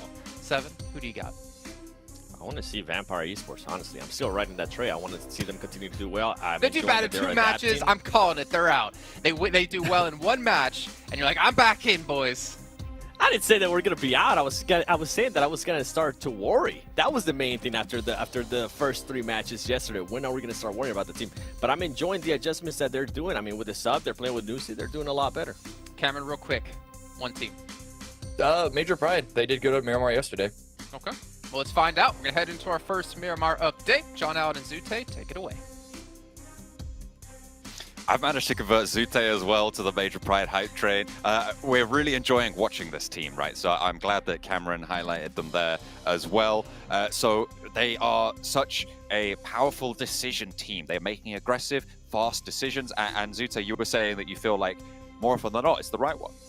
Yeah, real recognize real. All Cameron, me, you. Like, Major Pride, they are not, like, high up in the leaderboards. They're number 5.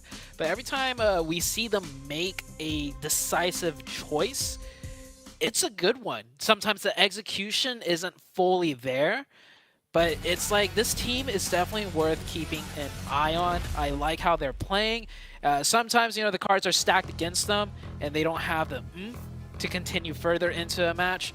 But when they do have, you know, the favorable positions, the right cards, they really play it to their chest. They really do as much as they can. And then you mentioned, you feel like, you know, once they get the ball rolling, sometimes it gets out of control, and that's when they start slipping up.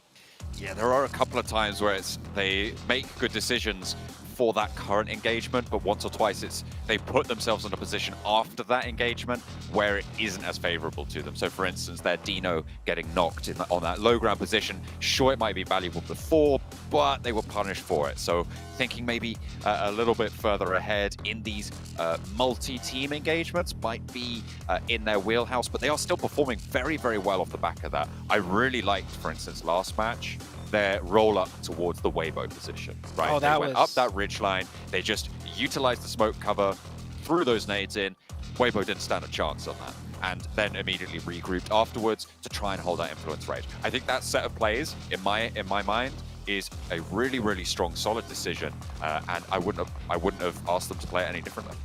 Yeah, and I think even like very veteran teams wouldn't go ahead and do that because there is a risk. When you go up that hill pushing towards Weibo, there's a lot of sight lines onto you. It's obscured by a lot of tree cover, and if they were any slower with it, we would have seen Influence Rage, you know, knock the 2 players from the side of Major Pride, or we would have seen Influence Rage spot that out and push the 2-2 split. A lot could have gone wrong, but the fact is they had an opportunity, they went for it, and they executed it quickly and correctly. And yeah, that is why we are talking and taking a little bit of a focus on Major Pride. But now we're on to Miramar. We'll see what they could do in this map. As Cameron mentioned, this is one of their better maps. They did well in it yesterday. We do have a Southern Circle. Once again, we see a lot of these Southern Circles on Miramar.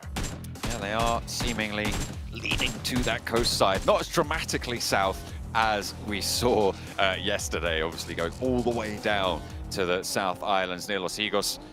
Very, very dangerous and treacherous terrain. Major Pride picking up a lot of their points from that match, remember? Because they were the team to get across first. But again, that is one of those fast, decisive maneuvers that they're able to make. They got across, I think it was, I can't remember which team it was ahead of, but they got across, okay, ahead of Queso, because they made that call first. They immediately went on the road, and they played on that south bridge and got so many points, and by all rights probably should have won, but that was another one of those mistakes that I was talking about, where they get a little bit ahead of themselves. That's a very perfect example of them doing a lot of the right things, and then at some point biting a little bit more than they could chew. We'll see how they do this match. Very Southern Circle, taking a look at the map. The big teams not in the zone or far away from it. BTR on the north side, they will have to make a little bit of a rotation. Influence Rage towards the northeast. Rook, once again, in the far, far north. Rook seems to like their northern drop spots. And where is Vampire on this map? Oh, they're right there in La Bendita Graveyard. So they'll get a, I wouldn't say easy rotation, but they do have a nice one to make towards the center if they decide to do so. Yeah, around that Minas Generalis area. Vampire gonna have to move a little bit south, but no close neighbors. Vibes, they've come off a really strong set of performances today, up into 3rd place as well, tied with Influence Rage, who we've praised for being consistent over the course of their point-scoring career so far in Group Yellow. So for Vibes to be able to draw level with them, a really, really good result for today. They'll be happy with that. 2 matches still left to play, though. And as I said before, that bubble sits for the previous groups around that 180 to 190 sort of area. Obviously, you want to be pushing up to 200 to be fully safe. So teams today, if they're over that 100 point mark, they are looking to be good for that top 3. At the moment, only Bigatron have achieved that, and Influence Rage and Vibes still have a way to go with a 21 point jump still on the, in the horizon for them. Bigatron, once again, with that point gap created against other teams, and it's a nice point gap against all of the teams chasing after them, as the 79, 79, 72, 71 points very close to one another, but Bigatron will be sitting comfortably for now. We saw it close down to 8, I think you said. It was, yeah. At what point was it? Just the last, before the last game, it was 8. I'd have to go back and double check, but it did start to get very close. Yes, it was actually. Yeah, it was 80 points for Bigatron, 72 for Influence Rage. It was actually less than that. It was 7 the match before that. So they have managed to extend quite a lot back up to 23. Man, it is right when you think you almost got him.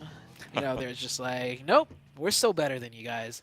And if this trend continues, I think we might see Bigatron, you know, widen that gap even more. Because the thing for me is, yeah, teams are catching up to them, you know, here and there sometimes, and Bigatron's dropping the ball sometimes. But it's a spread for me of the teams trying to catch up. Influence Rage, 4 Miracle Vibes, you have Brute Force, you have Major Pride. Weibo Gaming even started off today with a huge chicken dinner. But if you spread the points between all of those teams here and there, and then Bigatron just being consistently a little bit better, that point gap's just going to keep increasing. You just got to keep up the pace. That's what it's all about, consistency. Influence Ray is trying to channel that, get a little bit higher up on those tables. DRS moving from that north side now, past San Martin, which holds Genesis right now, going past Picardo. Teams moving to the west side of Los Leones. You've got Beano Storm currently, the only team in Los Leones really. Weibo on that west edge on a nice 2-2 split. Vampire making their way down from that Minas Generalis drop. They will be just on the northern side of Los Leones now, looking for their slice of the pie to move forwards with. Teams starting to condense here. Weibo Gaming in that center position. Vampire getting very close, so yeah, an easy rotation for them. They will make their headway very close to the center, if not center. Weibo Gaming will be standing in their way. BTR also getting very close to that central position. BTR, though, will have that church to work with just east of Chumacera, that church with the high ground that overlooks much of the terrain. Circle should be shifting soon, and wow, nice shot for Alex. IHC really good at shooting players out of vehicles, it seems. That last match, a pivotal moment when they overtook Major Pride. It started with a player being shot out of a vehicle. But that last match, the vehicle wasn't fully moving yet. This time around, it is. They can still hit it. That's bumpy terrain out there on Miramar as well. So to be able to track that, really good stuff from Alex on IHC. To be able to find that knock and alleviate some pressure on the southwest side of the circle. It's a fairly central position as well, which is going to open up a lot more opportunity for IHC to move through that ground in the circles to come. We're waiting for that stage 2 circle, which is obviously a very dramatic circle shrink on Miramar. A very, very big removal of terrain. We'll see if it's a hard shift. Of course, it could go down to that South Island again. Who knows? But we'll have to wait and see. Can you imagine? Could you imagine if it happened again? If it happens again, how would teams even adjust to that? Will more teams like decide to swim, or just I don't even know. I think it's a very it's a very different circle. We're not going to see it, so we probably won't talk about it too much because we're going over to Los Leones soon. Yeah, I mean, this one is almost as difficult, right? You get a lot more options to entry into the zone versus Los Higos, but it's still going to be extremely difficult to navigate once you're inside Los Leones, and that's if it ends in there. The circle could pull away. Like, imagine a hard shift to the east. You get that mountain dividing everyone that did decide to go into Los Leones, and then the high ground cutting everyone off. It could get very tricky. I mean, no matter where the circle shifts at this point, I think it's going to be a difficult game for many of the teams to navigate. A real difficult set of crashes now. Teams need to keep their wits about them.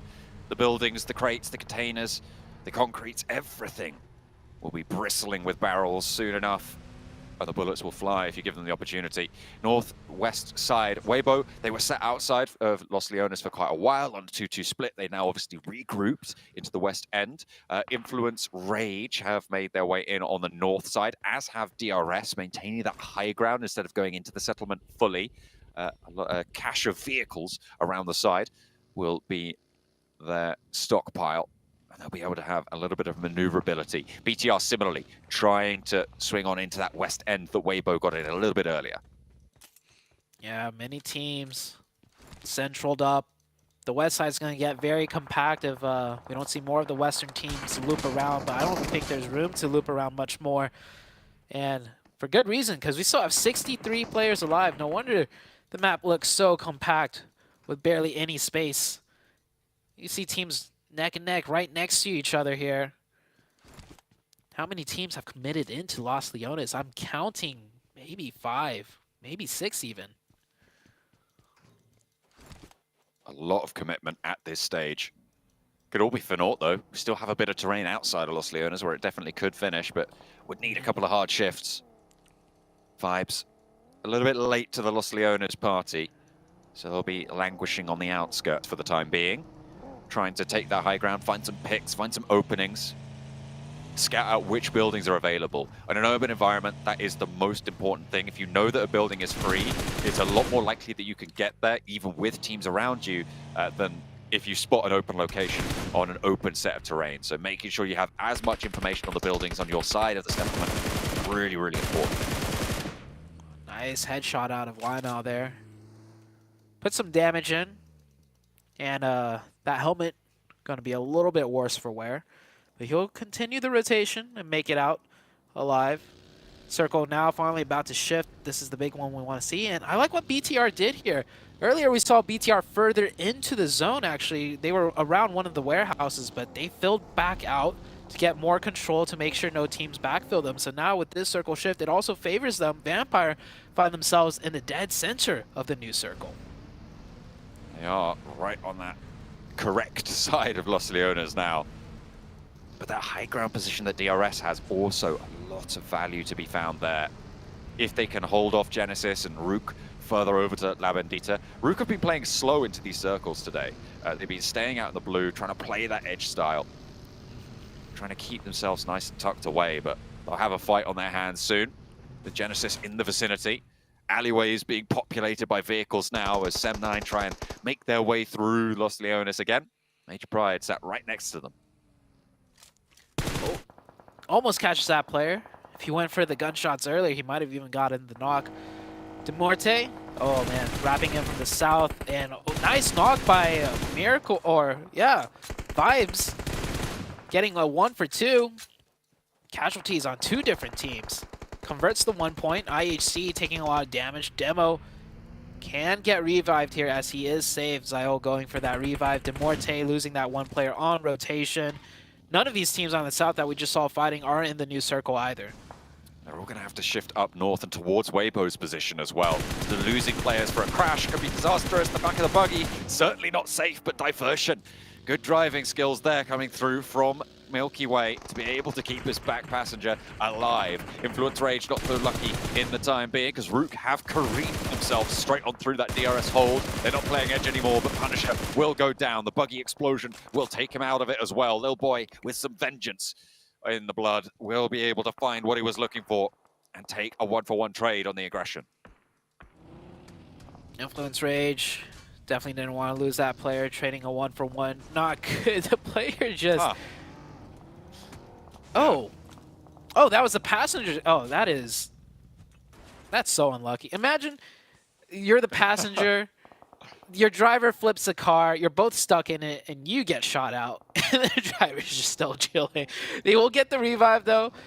The reset is there. Still not in the zone. They'll have to continue on. As the Vibes team have been playing pretty well today. We'll see what more they can make of it. IHC had a pretty big game just now. Earlier on Erangel.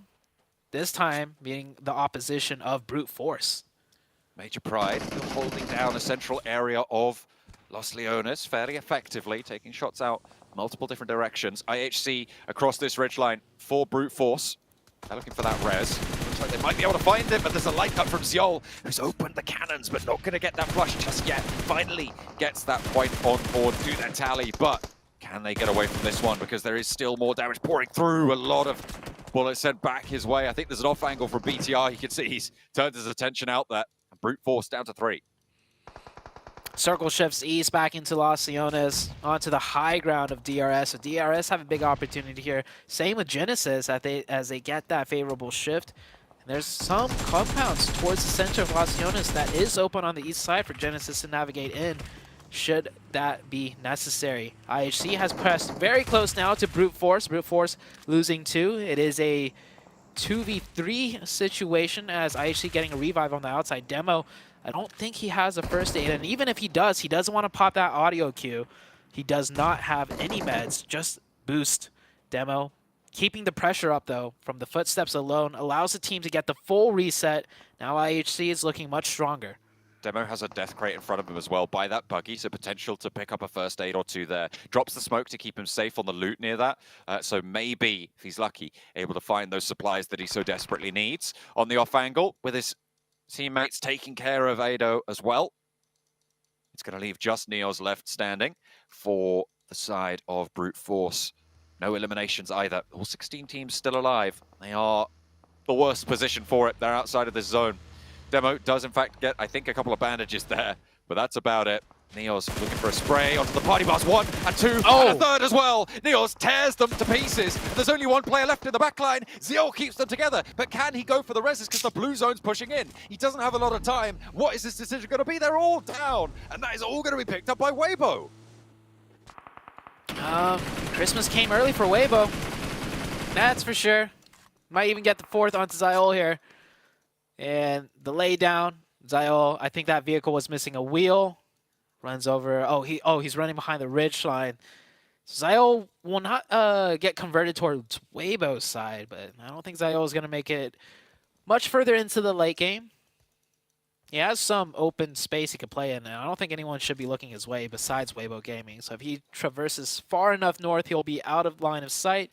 He'll be okay, and 5 points so far. Not terrible for IHC, but they just had 4 players earlier, and it went to 0. That is very... Or not 0, it went to 1. Now it's about to go to 0. It's very unfortunate for Ziol to try and move through. I feel like in these urban finishes, solos have a little bit more longevity, but in general, the position that he's in with Weibo knowing exactly where he is, it's just so unlikely, right? And the road up that he's going to have to go through is guarded by Vampire on that position with a duo out the back. It's Tony K and Ravenclaw on that western side to hold out in the 2-2 split that Vampire currently have established. Beano Storm, is that a solo out of Beano Storm on that rooftop? No, there's still these 2 players, all 4 of them alive, but it's just one up top. Oh, that camera shot earlier had me tricked. I just saw 4 players of D+ and 1 Beano Storm on top of their building. This that could be the linchpin position, though, if they get an opening. He could come down from the top while the rest of the team pushes in from the bottom.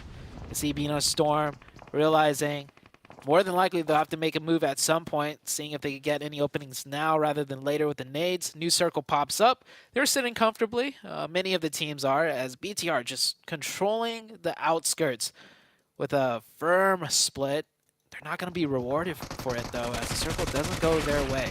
Ooh, the push comes through, and at the moment, D+ looking to hold very, very strong. They've lost Osal and Favian's gone down, but they have taken 3 players with them. And Beano Storm just losing, bleeding out. Just the one. Nanokuni on the staircase will not be able to find it. Does not descend in time. Does not play that off angle. Fabian will get res. They lose Osal, but they claim a really solid spot in Los Leones. The Vampire 2-2 split, though, on the west, still very, very powerful. DRS trying to make their way in as they descend from the high ground, and everybody's going to have to start to lose players, to expend their players in order to get into the central locations if you haven't already made it there. Yeah, they make it in safely with 3. Nades might come through, though. A lot of players close around them. They're safe for now. And positional-wise, pretty center, so they could get another nice circle. But anymore, they'll just have to keep their fingers crossed. Down to 13 teams, 45 players remaining. This is a complete urban finish. BTR with 4 players yet have had to make a move as they're just on the edges of the zone. Demorte catches 1, and they might not even be able to get that revive because that area should be a nade magnet. No nades on Korka, however. Maybe his teammates have some that they could chunk over. Yep, nades coming in. That should be a confirmation. Looking for another one as well. Rules taken very, very low. That next nade will be it. Korka gets the final tag with the M4 as well for that first point for Demuerte on the match. They lost Malo earlier, but they're in a position inside these buildings. At this stage, it's so tough to call a winning position. With these urban finishes, it could really go either way. Major Pride, sure, they have this massive high ground, but if you get knocked there, it's so hard to go for the reses. The 2 up, 2 down position that Major Pride currently have should be fairly powerful, though. Will stop players moving in comfortably on that underneath, and they'll have a lot of control over the high ground. The difficulty will come when they have to move. And I don't think anybody right now would be able to make a call, probably even above 50% certainty as to who's going to win this one. BTR on the outside, though, probably have the toughest time. All eyes on BTR on the next circle shift. And Major Pride, you mentioned they're in a great spot, but that high ground's a little bit deceiving. I've played in those positions before. You have a lot of sight lines, but when players are running towards your location as your recoil is going up and they're running below you, it's hard to, land the shots as accurately as you want. And the biggest thing is your head is peeking up, and that's all the other players are aiming for. And it's almost like the other player's more favorable on that low ground pushing into you. So we'll see if Major Pride can adjust for that if the situation comes. Next circle, shifting out here. To the center, to the south, to the east. Where's it going to go? It centers right up. And BTR might have a little bit of a hill on that north to play with, but not enough that I think they will commit and group up as 4 and drive in and take one of the compounds now. There is a little ridge line that they can look to play around in this area, but I think they're very close to already getting over it. So it's going to be very difficult to try and play, and they'll have to get to the west side of Vampire in order to try and find that. So I think they might have to just move forwards and hope against hope that Vampire don't take too many shots. You've also got Rook to worry about over on that east side as well. But unlikely that Rook can make that rotation cleanly with the number of teams on that north edge looking out this way. It's so dangerous, this circle. 13 teams, and honestly, I don't expect that many teams to drop in the next circle. So I'm probably looking at a stage 7 with maybe 11 teams still remaining at this point. Yeah, teams will get cut down to like a solo and then just play in whatever little scrap edge they can and just stay alive. As Sem9 moving in forwards now, getting taken out by Major Pride. 2 quick knocks, and the points will get converted. No other teams there to steal it. And Deb, that is... Wow, that DBS actually almost knocked the other player. I was going to say, that is not the correct range for a DBS, but man, it almost worked. Not close. Not quite enough, though. Until it really didn't. And then he went down. Tam tried to make his way through. The last player alive for Sem9. Trying to skirt around. They had a solo survivor in the last match as well. Try and see what they can do. BTR, hang on a minute. They're making a move over on the west side. On the northwest side, close to Vampire. As we hop on over to their POV. They are still 4 players alive. They've gotten up to that ridge line. And we'll try and move on in. Rook have crashed in through as well. They didn't go out to that west and go through BTR. Instead, they're pushing in directly to DRS. And maybe a little bit better of a path forwards for them. Major Pride now going back up to the top after dealing with the majority of Sem9. And yeah, I think it's going to be 13 teams still left alive. When players go down to solo, they'll find some other way in, and BTR commit to the rotation. They couldn't find the opening onto Vampire. Instead, they'll wrap around and wrap right into Queso and into the sightlines of Weibo Gaming. BTR now caught between 3 different teams. But they are inside a building that is unoccupied currently. I think it's only Arturas who's close by for Team Queso. So BTR actually relatively safe on this west end. If they can stay away from the windows, if they can stabilize from here, they might have a good chance. You can see GenForce is split from them as well, giving them a little bit of an off angle. Vampire did get the res on board, but that took out sightlines from Vampire for a little bit of time and allowed them to establish. And Arturas just got knocked too. This is, oh man, shooting gallery for so many teams. Yeah, stay away from the windows, like you mentioned. Every single window, because everyone's looking in on that way. Next circle about to pop. Who's going to get blessed? Is it going to center up? Is it going to hard shift to a certain side? We'll see in just a few moments. Vampire were able to land a knock over towards BTR as well. They'll have to take some time and get that res. This is the high ground difficulty that you were talking about, right? They're low up there, and look at the angles that are currently being held by Vibes. On the outside, they're going to have to run down that bare open scaffolding stairs as well. I don't know how likely it is that they can get there. I think the only way to get down there without taking damage is with a vehicle, but you have to have had a vehicle up there in the first place, which is basically impossible. For how long it's going to take to run down those stairs, you're better off jumping off, getting knocked, and your teammate reviving you. Like, that might quite literally be more efficient. But Weibo Gaming now having to make their rotation convoy in 4 vehicles. They get across the road, they make it into some cover. They got to spread out for the nades, though, as they are distancing themselves a little bit, going for a heavy aggressive push to get as much control as possible before the team can respond. And they're good for now. And I think they have secured the position. It's just Big Milo. There's the knock-on to effect on the high ground from Major Pride in the meantime, so they'll have to figure that out. Big Milo still trying to hold on to the pieces for Team Queso. No eliminations found this match, and Weibo still staying all alive. Effect actually tries to jump off there, but does go down, I think, fully to full damage. I don't know if they got the res before that they went for that. We'll have to wait and see. But still Big Milo holding on this right side. You've got Influence Rage with sightlines out towards this area as well to try and slow down this push coming through from Weibo. A vault up from Smile. Looking for Doc on the backlines. There's a player close by as well. A nade well cooked could be the end of him. Or wipe the smile off his face. Doesn't quite get the knock that they were looking for.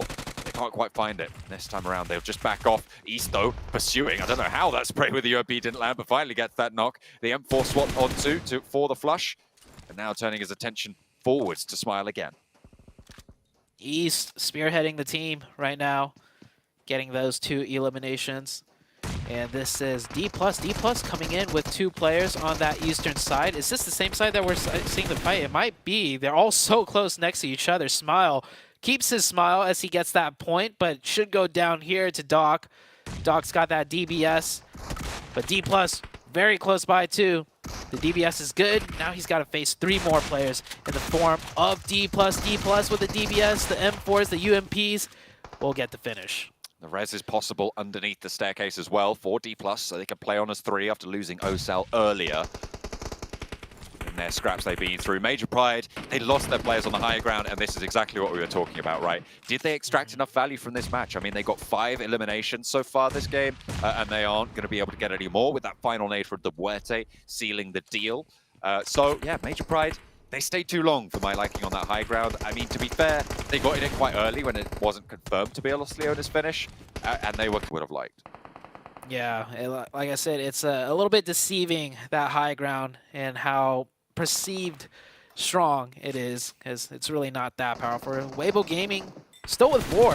Thought they were maybe just down to solo Sook. You're playing the huge off angle, taking a page out of Big Milo's book maybe. Not playing with the team. I mean, sometimes it could work out really well, and sometimes this could happen where it's just like, why didn't you group up with your team?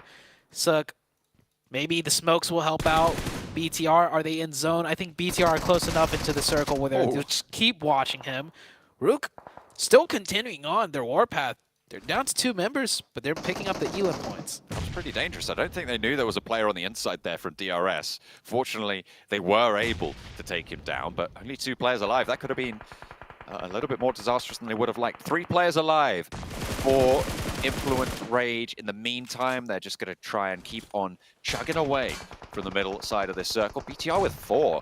After a difficult position on that northwestern side, have managed to get on in and looking to establish a path to go further east. Muerte down to a nade as D+ move on in. This is stage 9. It's going to go down to the middle. And all around the circle, our players still up. Big man, this is going to get very crazy now. I thought that was going to take all of them down almost immediately, but no, they find cover for Bigatron. And you're right, everybody is just going to be crunched on in.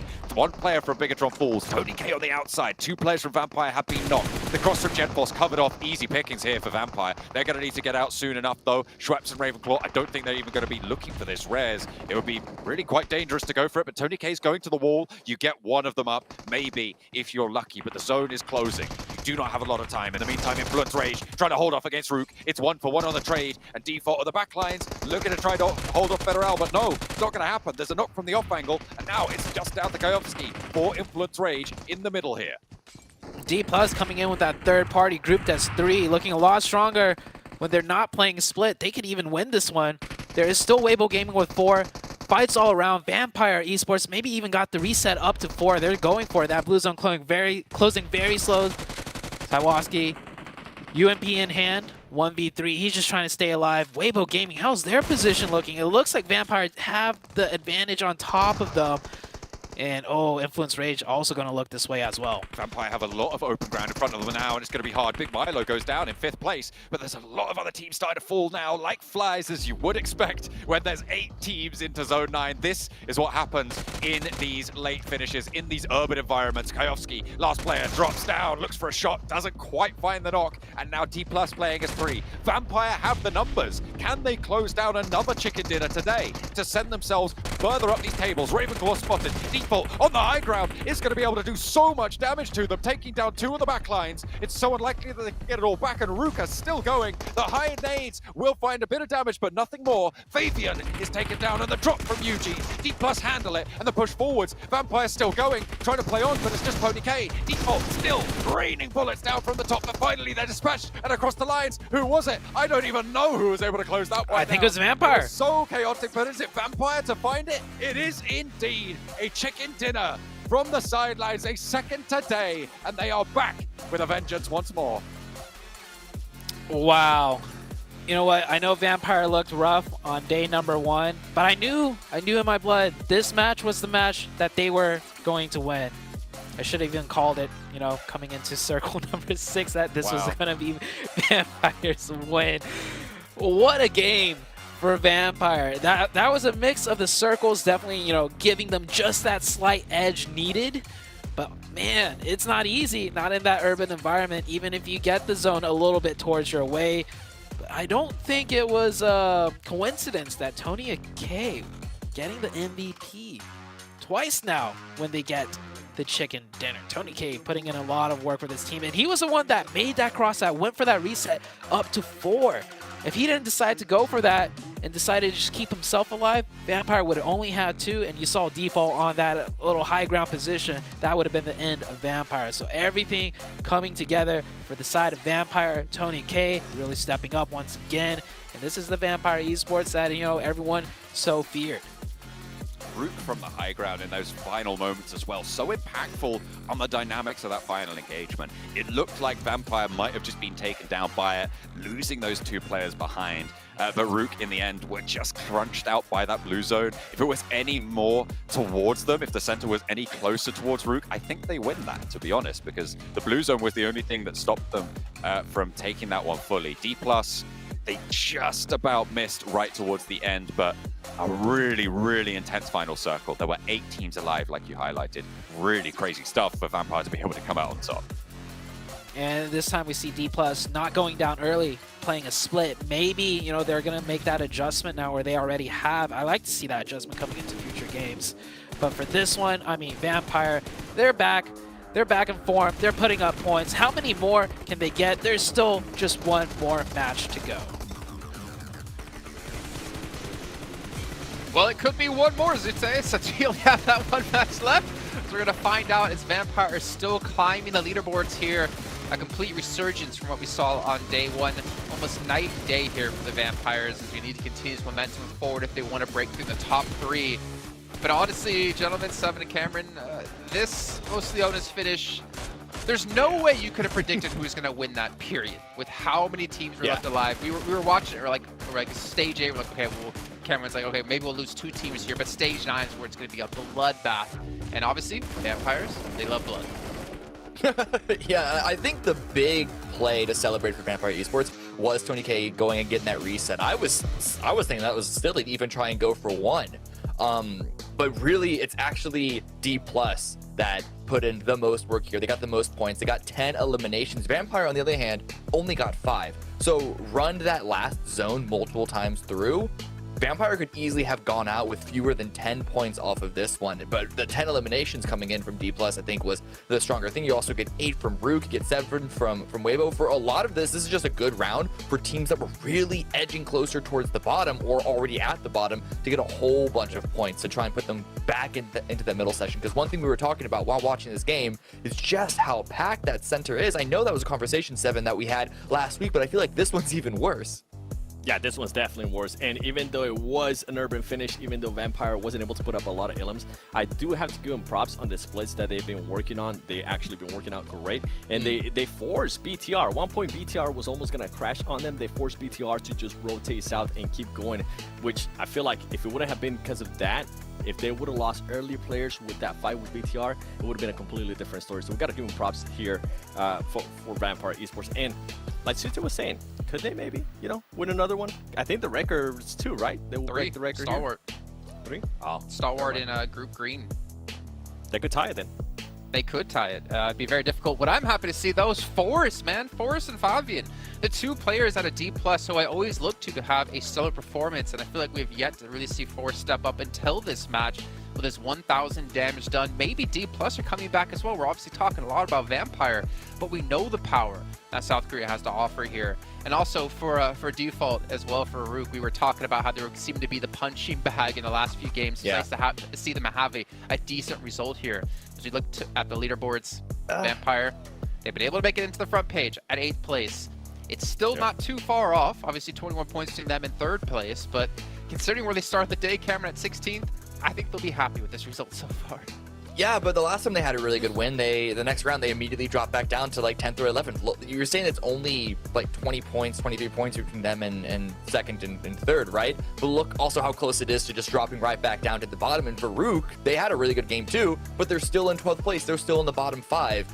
This is, at this point, the trajectory that we're going right now with so many teams having good round, bad round, back and forth, no one's really been able to really clear away. In fact, even Bigatron is struggling to maintain their distance in front of Influence.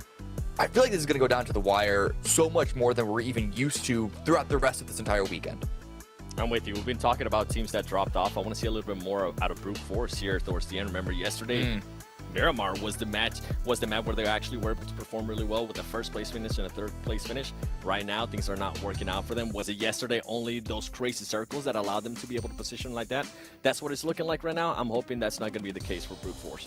I mean, also for Brute Force, they were in top 3 at the start of the day here as well. And they've been following it slowly down the leaderboard. And obviously, you never want to have to go to the last chance of the survival stage. I should say, you obviously want to go to the last chance because, well, it's your last chance to get into PMGC Grand Finals. But you'd obviously like to qualify right off the get-go. But I don't know, maybe one of the things that is really hurting them is the fact that the teams have had time to research and look back at the VODs, look back at the matches, and maybe their playstyle has been figured out a bit. Maybe, like I said, Seven, it is all about the zones, but one thing is they have to change things up here and look to perform.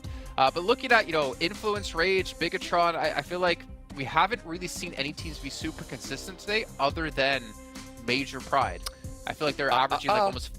Okay. Influence are actually the most consistent team that we've seen here. They're in 2nd place. They've been holding down that. I mean, even yesterday too. They've been holding down that 2nd place position for the longest time. They're not winning any of their games. They're barely reaching podium too many times, but they're always getting the eliminations. In fact, you can even look back at the previous week and compare their points trajectory like Nongshim. Surely they're in 2nd place right now, but they're always getting something out of each round. Okay. Well, you don't have time 7. We're going to actually head back to our casters to see how things are going to break down in our final match of the day. John and Zute, let's dive into it. Hey, look at that. I mean, we've been talking about Influence Rage as well, though. They are just always there. And you were talking about them as playing in a similar way back in America, Zute. Yeah, and I'll pull up the stats in a little bit, but man, even that last game, after that huge crazy ending, we were talking about who got first, that blah, blah, blah, so on, and I looked down the leaderboards, and right on the second side, right on the second side, I pointed out to you, hey, look who got 6 points. It was Influence Rage, just like sitting there, nonchalantly, don't mind us, we'll just pick up our points here and there, so that is how they play, and Cameron pointed out they are the most consistent team out of all of the teams. And in Americas, it worked out for them. In Brazil, it worked out for them. They got first in both. I know I keep mentioning it, but it's like you have to mention them in some shape or form if they're not going to get the big games. If they keep sneaking in, I mean, what else can we say besides they're just consistent? Absolutely. I mean, they are currently 43 placement points, 42 elimination points. Very, very level, very consistent on that front as well. In fact, they are the most closely matched team in terms of placement points and eliminations, with a 1 point difference between the two, which is not seen anywhere else on the tables. Fantastic setup for these players. And you're right, you do have to keep talking about them, because if you don't, people will forget about them in a way that came back to bite teams like Alpha 7 and Loops back in the Americas region, right? Because you were saying that in the final days, you were talking, oh, Alpha 7 have this major performance. Oh, Loops having this incredible performance. It was between Intense Game, Inko, Alpha 7, Loops. They were having huge, like all of the teams that I just mentioned were having huge games coming into the last final day. And I remember casting it and not really ever mentioning Influence Rage in the last 2 days. And then at the end of the tournament, they win by almost 20 points. And it's like, how did that happen? Well, they just kind of, got 6 points on their bad games. Exactly, right? That's exactly what you want to be finding. Yeah, so now I feel like I almost have a duty to point this out. So if by some chance at the end of, this week, they're second place or even first place, and we didn't even talk about them much at all, it's like, this is why. So I want to point it out now, so when it does come to that point, it's like, hey, we told you so, and we saw it coming. We knew what was going on. And Influence Rage, that is their style. They're sticking true to it. Vampire Esports, though, they're coming back with their own style of these huge, massive games. Let's see if they can keep that up. Absolutely. And I just want to wrap back for a final congratulations, I suppose, to Influence Rage, is that there isn't much you can do about it, right? Like, it's not like they're doing plays that leave them exposed. They're playing safe, consistent playstyle, and because of that, there are very little weaknesses in that playstyle. Sure, you can pick off players, sure, you might be able to get an early engagement, but beyond that, the counterplay sits at be better with a gun, and that is not easy at this level. And also, their playstyle isn't the easiest to figure out either. For them, to recognize these safer plays, because teams like to study the game-winning plays. Coaches, there's a lot of analytics that you can look into, VODs of how to win a match or how to put yourself in a top 3 with points. And so a lot of other teams will mold themselves after that, and it's easier to identify too. But just like on that Erangel game, when Influence Rage with 4 kind of just went to the middle and the wide open, I was taken surprised by that. You were caught off by surprise too. I thought they would push down East, take out BTR, and if they did, they would have won the match, because BTR won the match. But that is not their style.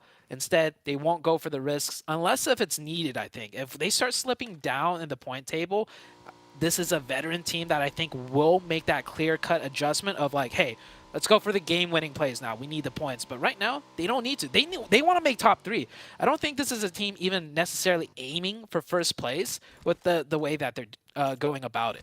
I mean, have you ever seen the film Moneyball with Brad Pitt and Jonah Hill, where they take on the whole baseball pre-existing concept of what does well in a tournament? I think we are getting a remake here, but it really spoke about. Sounds like a really good movie. Just those two actors. By the way, I think I'm gonna have to check that out. It is a very good film, but its main point is that you're not buying wins, right? You're trying to buy runs with play. You're not trying to buy a batter. You're not trying to buy a baseman. You're trying to buy runs by creating this roster. And that's exactly the strategy that Influence are going for. They're not trying to get chicken dinners. They're not trying to well, I mean, they will get them if they're given that opportunity. They have got one already so far this stage, but they're not trying to go for those, as you talked about, plays that can be more easily identified. They're trying to play to their strengths and get everything that they need done, which is exactly what they're doing. And potentially, if this is observed by a lot of other teams, we could see this be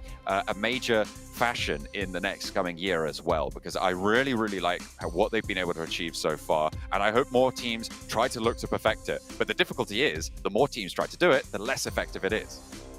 Man, Yuhai, always the showman right there, now known as Superboy. You know, I think he might switch back to Yuhai. I don't know, he always switches names.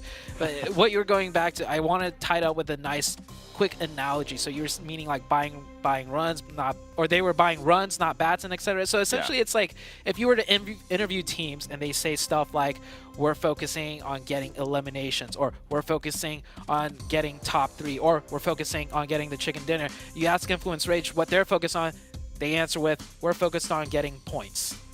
Yeah, right? Exactly. Which is what all teams should be looking to do, no matter where they're coming from. So you just want to level out your entire play. And obviously, that's kind of quite easy to say, but actually executing on that is not always. It's a unique playstyle. Not many teams at all ever do it. And if there are other teams that do it, it's hard to focus in on it, right?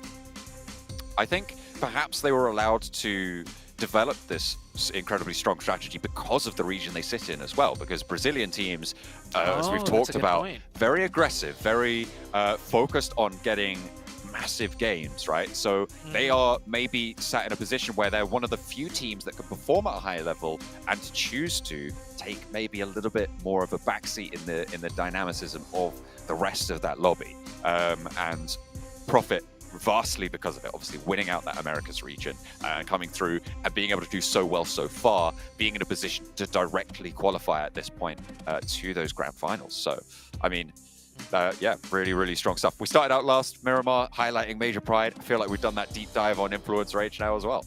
Yeah. BTR, what's your deep dive on them besides they just have insane... Like, do you see like a weakness? Because that's just that last match. We saw their macro gameplay, right? They covered every option possible in a nice, in a nice way before having to commit into the Los Leones. And even then, right before they committed, they still explored every single little possibility on which entry to make in. So I feel like BTR's macro game is on point. I feel like obviously their gun skill way above everyone else's so far from what I've seen. What's your take on BTR? Like, potential of their greatest strengths can also be one of their weaknesses that we've seen. They take incredibly strong off angles, right? They like to establish control over a lot of terrain and research the terrain before they go for an engagement on it. But that does leave their players a little bit vulnerable sometimes, and they're getting picked off. Certainly that's what we've seen today.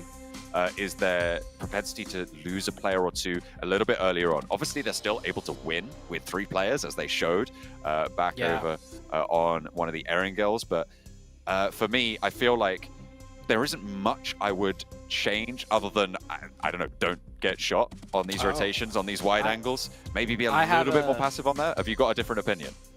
No, but I have something that could be their weakness. Okay. So they're really good against other teams that are playing optimally because they will account for it. So is their weakness playing against players or teams that are in suboptimal positions, positions that, they shouldn't be in, and then they get caught off by surprise?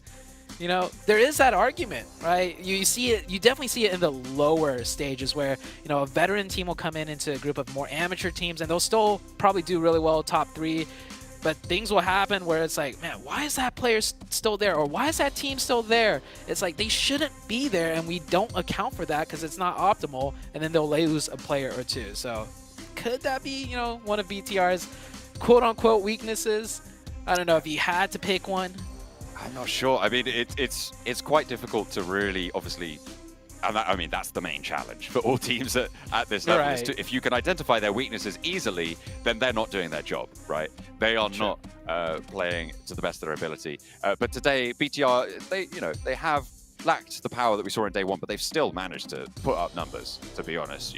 They finished yesterday, I think it was on 70 points. So they managed to get 36 points today so far, which is just over half of what they were able to get in day one in the previous match. But they still have one more game left to go. If they can push up over that 120 mark, they're looking pretty good on the day.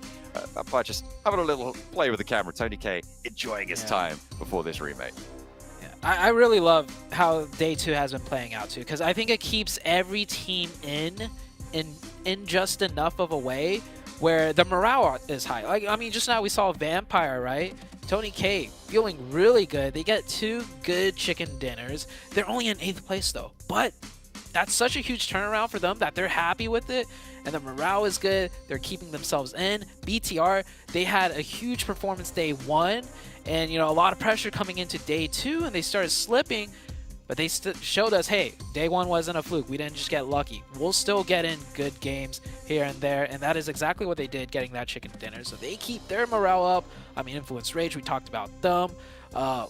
For Miracle Vibes, they've just been consistent as well, kind of like Influence Rage. Weibo Gaming, they started off with a huge chicken dinner today, keep themselves up, keep their spirits high. Like, all the top teams, like names you want to throw out there, have had a say today in some shape or form to basically continue the running for that top 3 going into day number 3 and day number 4. No real team, out of the many expected teams to do well, having to kind of, bow down.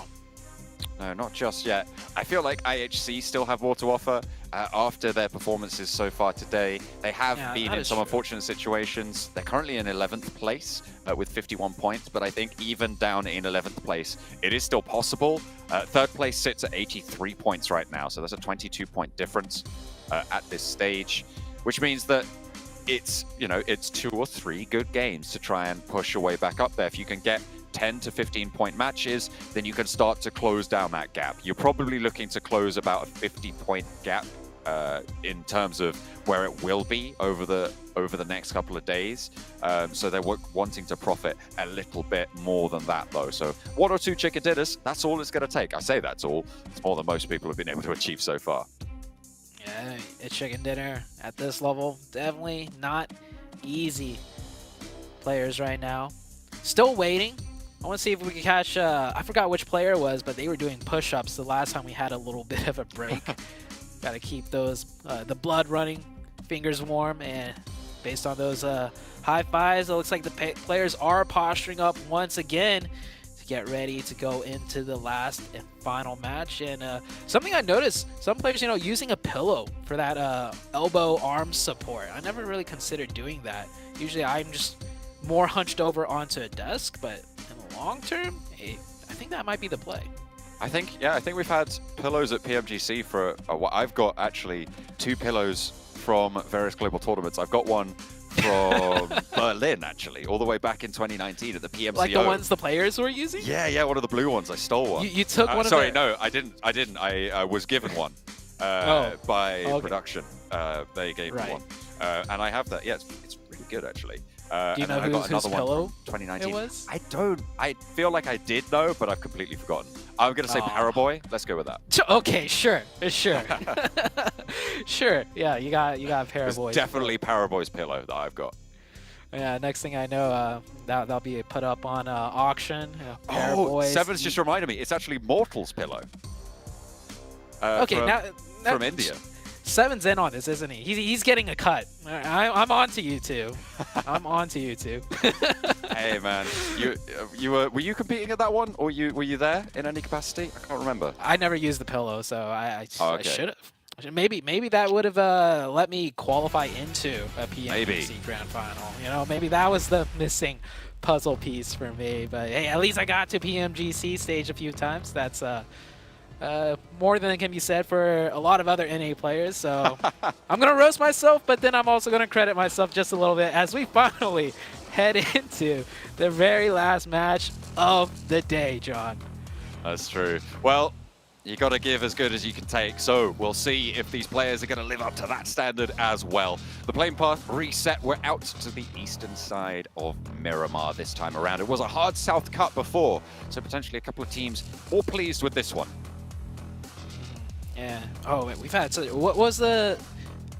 This is a little bit unprofessional, I guess, but what was the playing path before the remake? Sorry, the playing path south side was... Oh, okay, so it was heavily skewed south. Yeah, it was heavy south again. Oh, okay, all right, okay. So yeah, this one definitely a little bit more favorable. We had such a long break. I forgot the playing path earlier, but yeah, this one a bit better. Not for the teams that go towards that far western spot though, so we still might see some engagements there. If you take a look to the west of Hacienda, a lot of colors floating overhead, and we've seen a lot of players, you know, use this very long drifting strategy. No one really getting knocked out of them just yet. BTR did catch one onto Sem9 on the Erangel match, but that was it so far. I mean, they caught one out of the air and then picked up two more, right? That was their big. And then they won the match. Lead. And then they won, exactly. So yeah. Being able to pick up those three early on bumped up their points total quite significantly. Not that they really needed it that badly, but it will be good for them nonetheless. Obviously, the only team currently still to break that 100-point barrier. Well, I reckon that's worth a couple of points. Those fancy flips there from Brute Force. Didn't even flip the vehicle fully. Yeah, the flips, +1/+1 right there. Mikhail with the Winchester. We saw some Winchester nice ones too. I think that was last week though. Yeah. Not any has happened this week so far, but can't sleep on the Winchester as he is about to get picked up. So the circle has popped. It is southern, but not too far south. Not like the Los Higos one. Thank God we're not going there again. As exciting as it was a cluster. And BTR, one of their members getting caught by himself. I don't think he's going to make it out of this one. Nope. Has 2 first aids as well, but there's just too many players for him to find cover. That's an easy flush. Yeah, I'm taking a look at exactly what happened here. Maybe I think this might be Genesis seeing the circle and adapting to it to rotate into loot elsewhere. So the timing of this rotation really caught off the BTR player by surprise. Yeah, it was a little bit tricky. They'll play on as 3, the last match of the day. With their 106 points, they currently have, well, a little bit more of a closed gap between these two teams right now, right? Because you've got, what is that, a 21-point difference between Influence Rage. I think it was 23 at the start of the previous match, but with Influence Rage being as consistent as they are, of course, they're able to put a 2-point dent in that.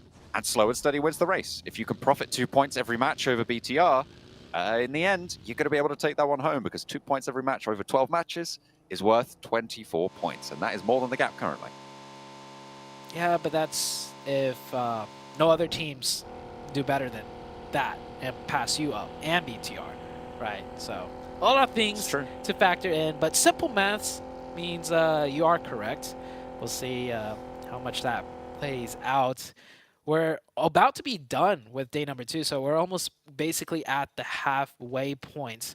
And looking at the leaderboards, this is not exactly what I would expect, but I think all of the teams that we know, players and viewers expecting to do well, have been doing well, pretty well so far.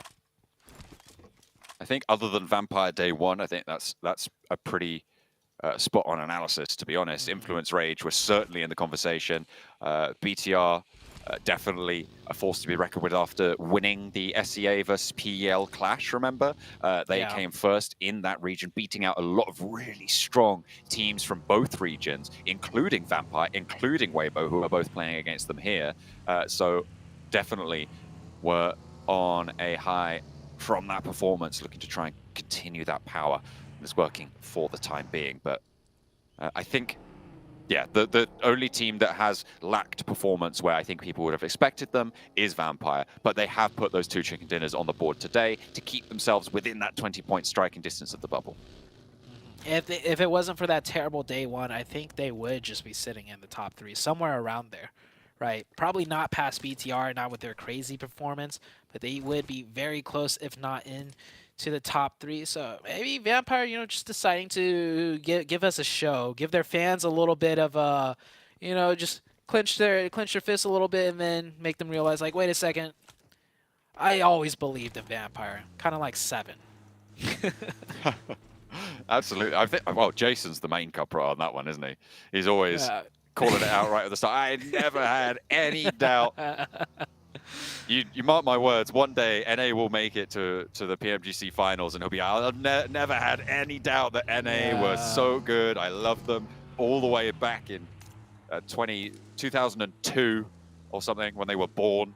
Where they were. That sounds like what's something that Jason would say. I knew that they were going to win. That's exactly what he'll say. You can quote me on that. Okay. A lot of teams rotating, and we're not seeing a lot of action in this one just because the terrain's so diverse, right? The center of this zone isn't hard shifted down south where it's like majority high ground, so you want to get in the high ground. There's some high ground, split with some low ground, split with some, high ground again, and a lot of easy road access ways. That's a big thing here with a circle like this. You have roads running in north, south, and east, west in many different ways, so rotations is as easiest as it can be on Miramar with this first zone, which is why I think we're seeing a lot of teams take their time on this one. The center is getting filled a little bit, but not as much as, the other maps that we have seen, simply because rotation's a bit more affordable now. Yeah, and the plane path being on the far side means that the teams that broke out early just sort of extended away from the rest of the pack. It gives a nice even spread over it. At the moment, Mikado kind of the major gathering point, but it's slap bang in the center of the circle, so you kind of expect that. Yeah. It's going to be that circle 2 that we might see, teams started to quicken their pace, decide to take more advantageous spots as, teams will figure out a bit more of which positions are more powerful. Because as shift to the east changes things completely, shift to the west changes things completely. This is almost like one of those Erangel zones where, it's just so much different dynamic terrain that no teams really want to commit too hard center on the first zone. And it's easy to rotate on Erangel. And this one, with the roads, it's easy to rotate as well. A little bit more difficult when you get into the hills, but there's a lot of options to be had. And Circle 2 will be coming up very shortly. BTR did lose that one player early on, but that's pretty much all the action we've seen so far. And it wasn't too dramatic. It was just that little scrap right at the beginning. So still arm's distance for these teams from one another, but BTR might have spotted a brute force player or two looking for the spray downs. Tracking across the vehicle, gets to terrain cover. BTR establishing other forward positions as well. Still playing on as 3. And they'll try and keep on going. They lost Genfos earlier on, so they'll be playing with the rest of them in tow. 3 players still active. The circle goes over towards brute force, slap bang in the middle. They get a crate as well. Look at them. They're having a great time over there in the compound. BTR pretty close to it in the concretes too. Yeah, now with this circle shift, suddenly the dynamic power positions are kind of almost locked in. You got the high ground on the north, you have your strong compounds, you take your pick in the middle, and on the south side, it's the high ground, but a bit more difficult to deal with as many teams can play along the hedges, as we'll call it now. It's mixed with the hills and ridges. I think you should trademark that, because it might be a casting term in the near future. Yeah. I think you should stop bringing it up, actually. That's a better option. Okay, all right, okay. We'll go with the hills and ridges instead. Thank you. As teams are starting to fill in. Vampire coming in from the east. We saw in that last match, they could very easily win a match without just being in the center. We'll see how well they do in this one. Bino Storm right now in 16th place, team from Japan. We've seen a couple of decent positions from them, but they just haven't really done too much. They haven't been able to get late into this circle, and I'm hoping that maybe they can have a resurgence later on and live up to Reject's legacy from that first group over in Group Red, I believe it was, in the first week of the league stage, placing in 4th place. Currently, not able to marshal that sort of power. Major Pride, they've spotted Vampire, or at least the outpost thereof, and are not in a position to go for a full crash just yet, but we know what Major Pride are like. They can absolutely turn on a dime for this one. Major Pride in a decent position. a lot of options here, but if they have to go much further north and cross that road, that's where things will get very difficult. Still 63 alive. Pretty much all the spots taken now.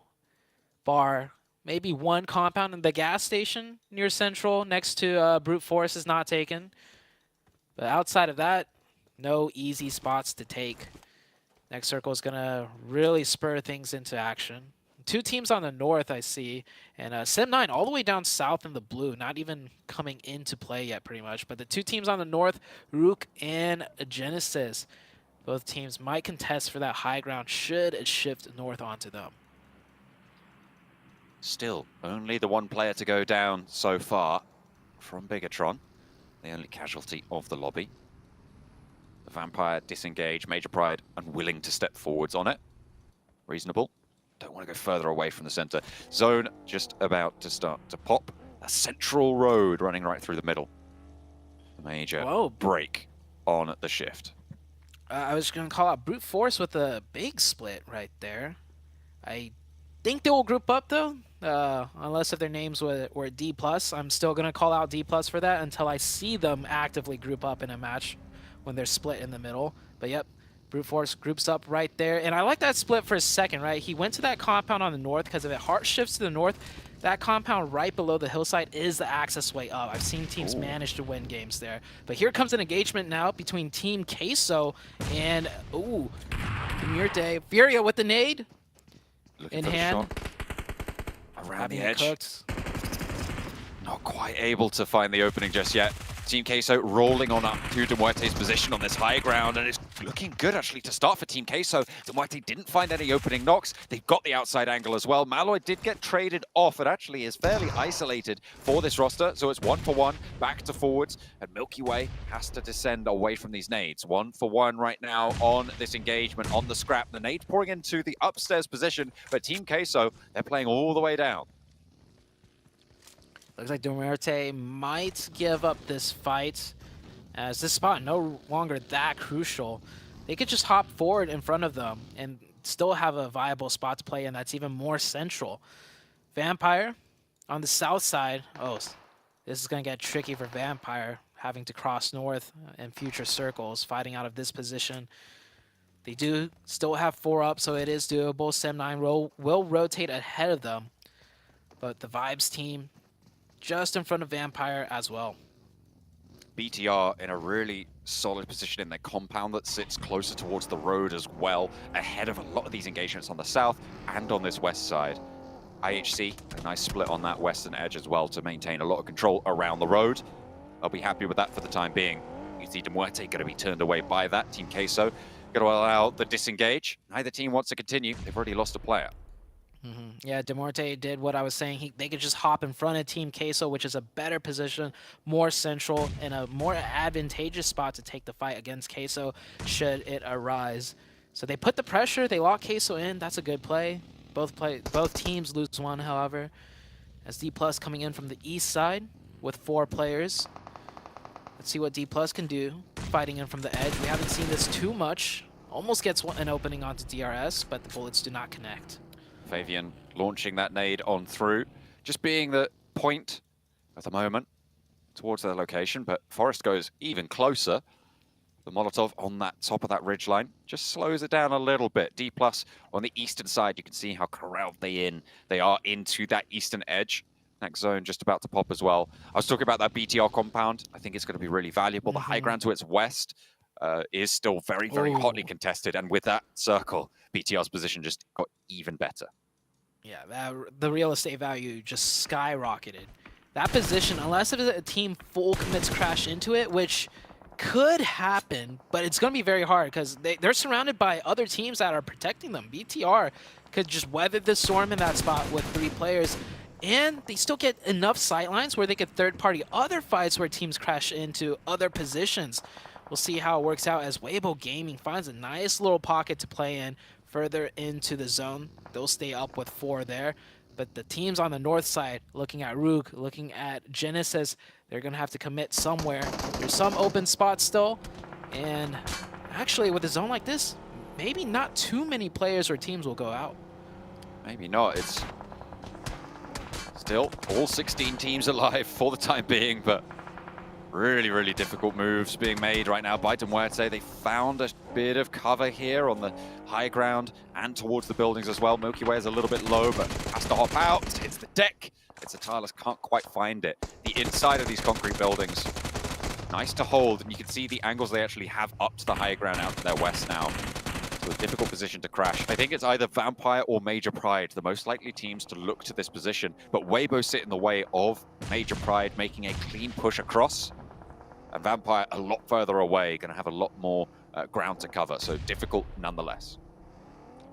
D+ doing donuts right now, trying to bait out more nades, try and catch a player maybe peeking over the ridgeline, and not any openings offered to D+, so they're gonna not decide to keep going for that and drive the other way.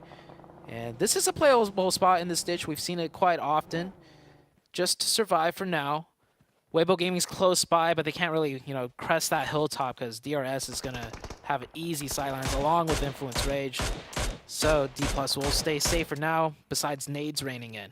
I'm interested in what IHC are going to be able to do here. I said I feel like they've got more left in the tank in that 11th place position. We've seen some decent sets of plays from them, and they had a good spread on that western edge. They're going to look to play that edge and move in from that western side, but that high ground to the south that's so still contested is still very, very treacherous and difficult to navigate.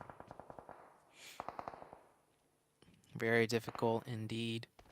59 still alive. Yeah, not a lot of players going down. This shift onto this zone pretty much is the zone that everyone was kind of prepped for too.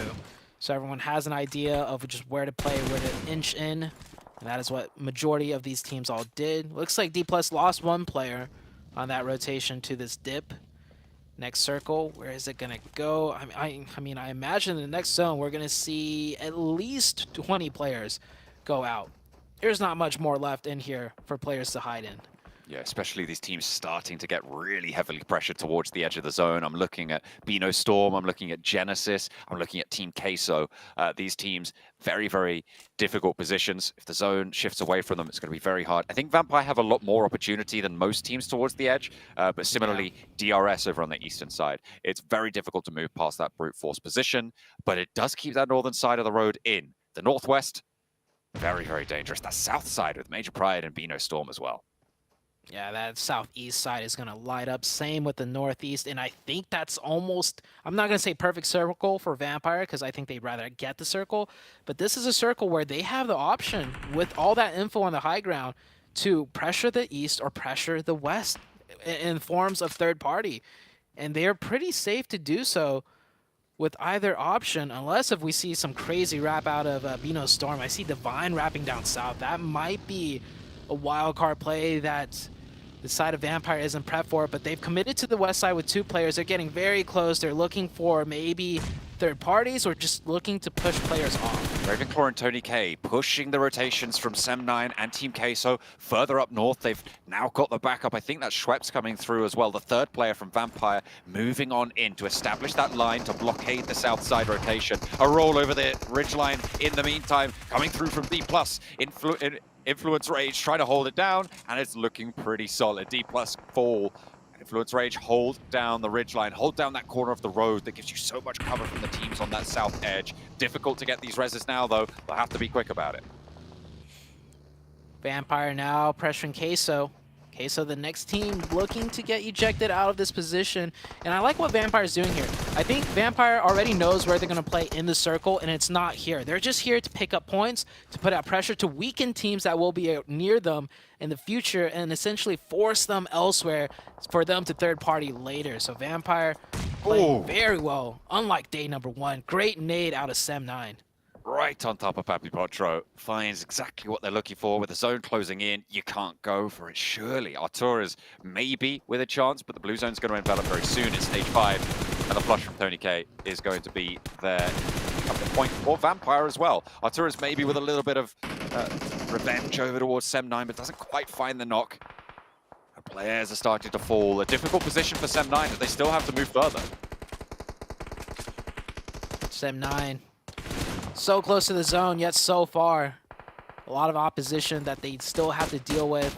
I Meanwhile, Vampire just taking their time, taking their shots in. Depp getting a nice confirmation. There's 6 eliminations for Sem9. Make that maybe even 7 after that knock onto Alex. And is that the opening that they want? Are they going to eject down to the low ground?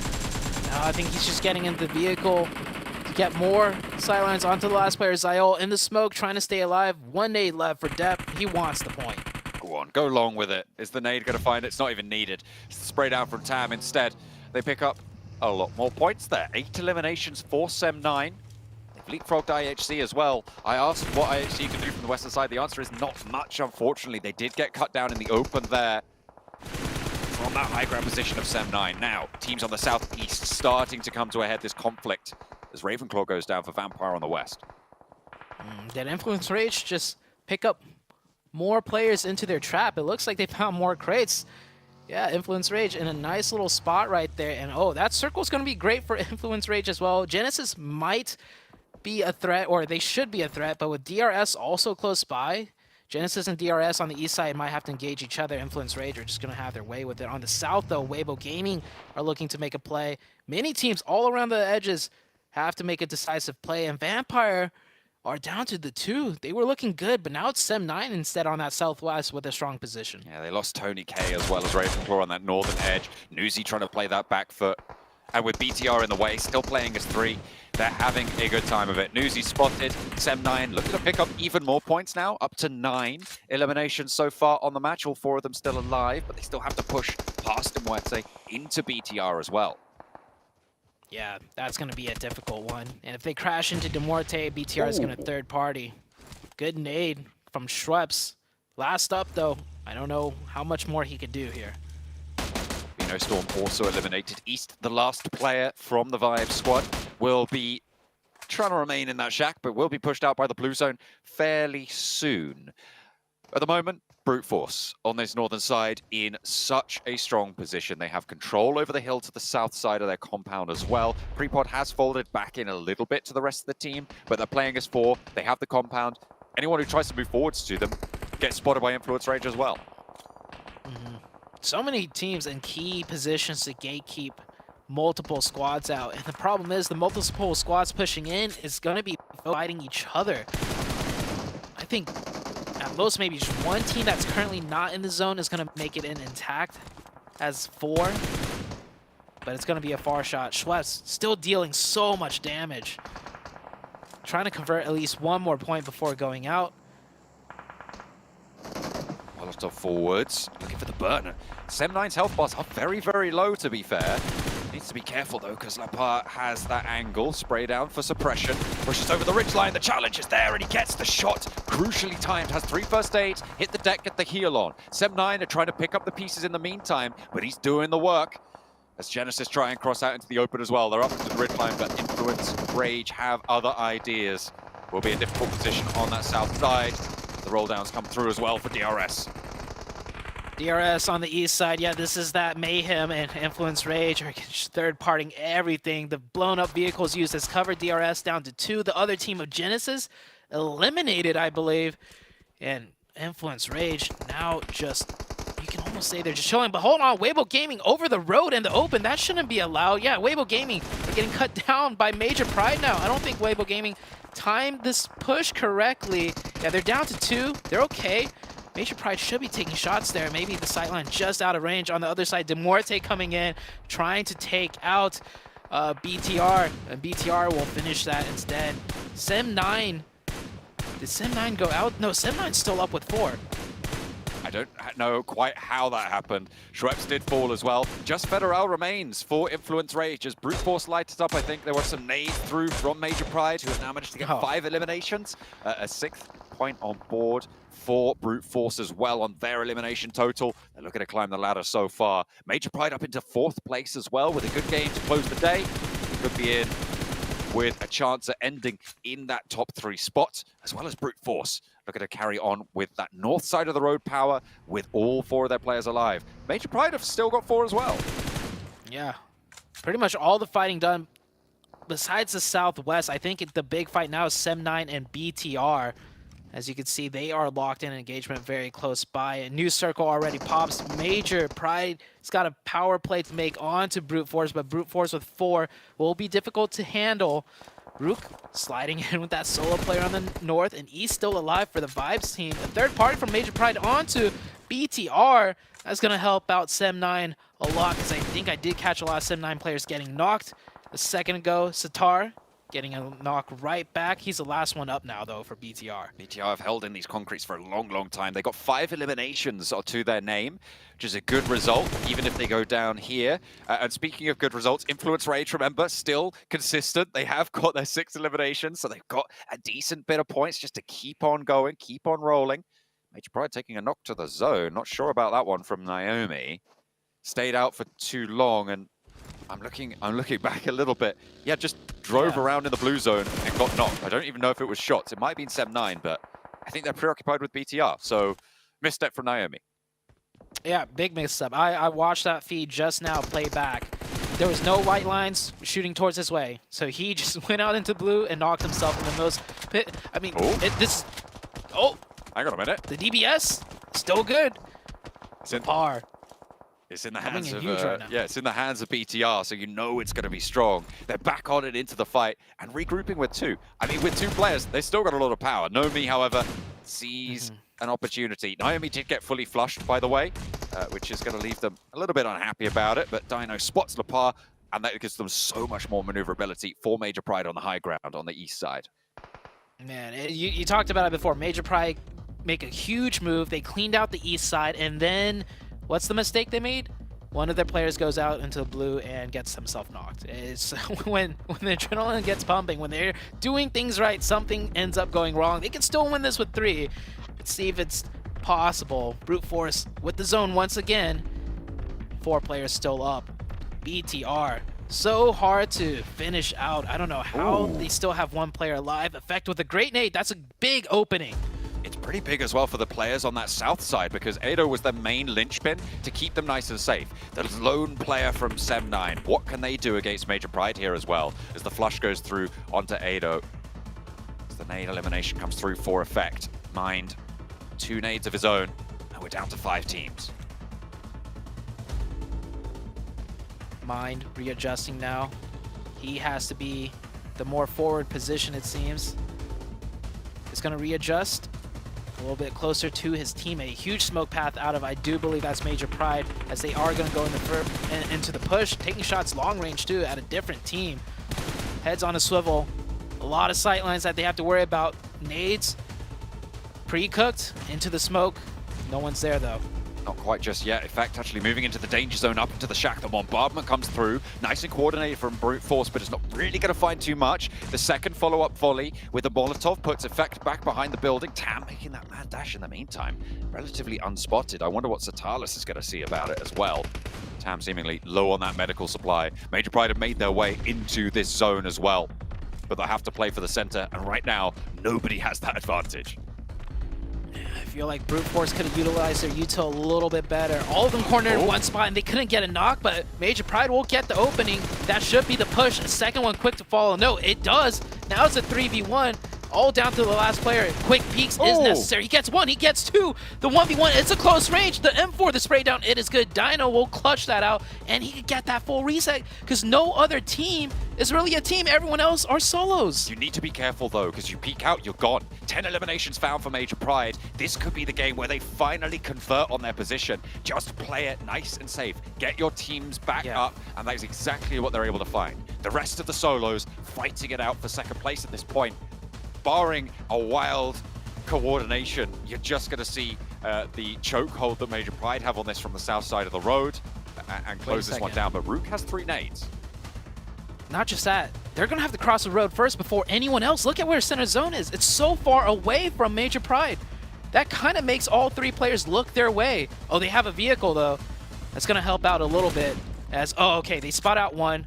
I think with that threat gone, now Major Pride could be much more safe in securing this win. BTR taking a high placing position as well. They got 6 eliminations. It's a 3 versus 1 now. Just Satalis remains. sends a couple of shots into the tree. The blue zone's there as well, and Effect picks up the final point. Major Pride closed down day number 2 with a chicken dinner. A lot of points added to their tally there, and that should see them up into the top 3. A lot of momentum gained with that final push. Influence Rage maintaining consistency, and BTR always relevant in the conversation.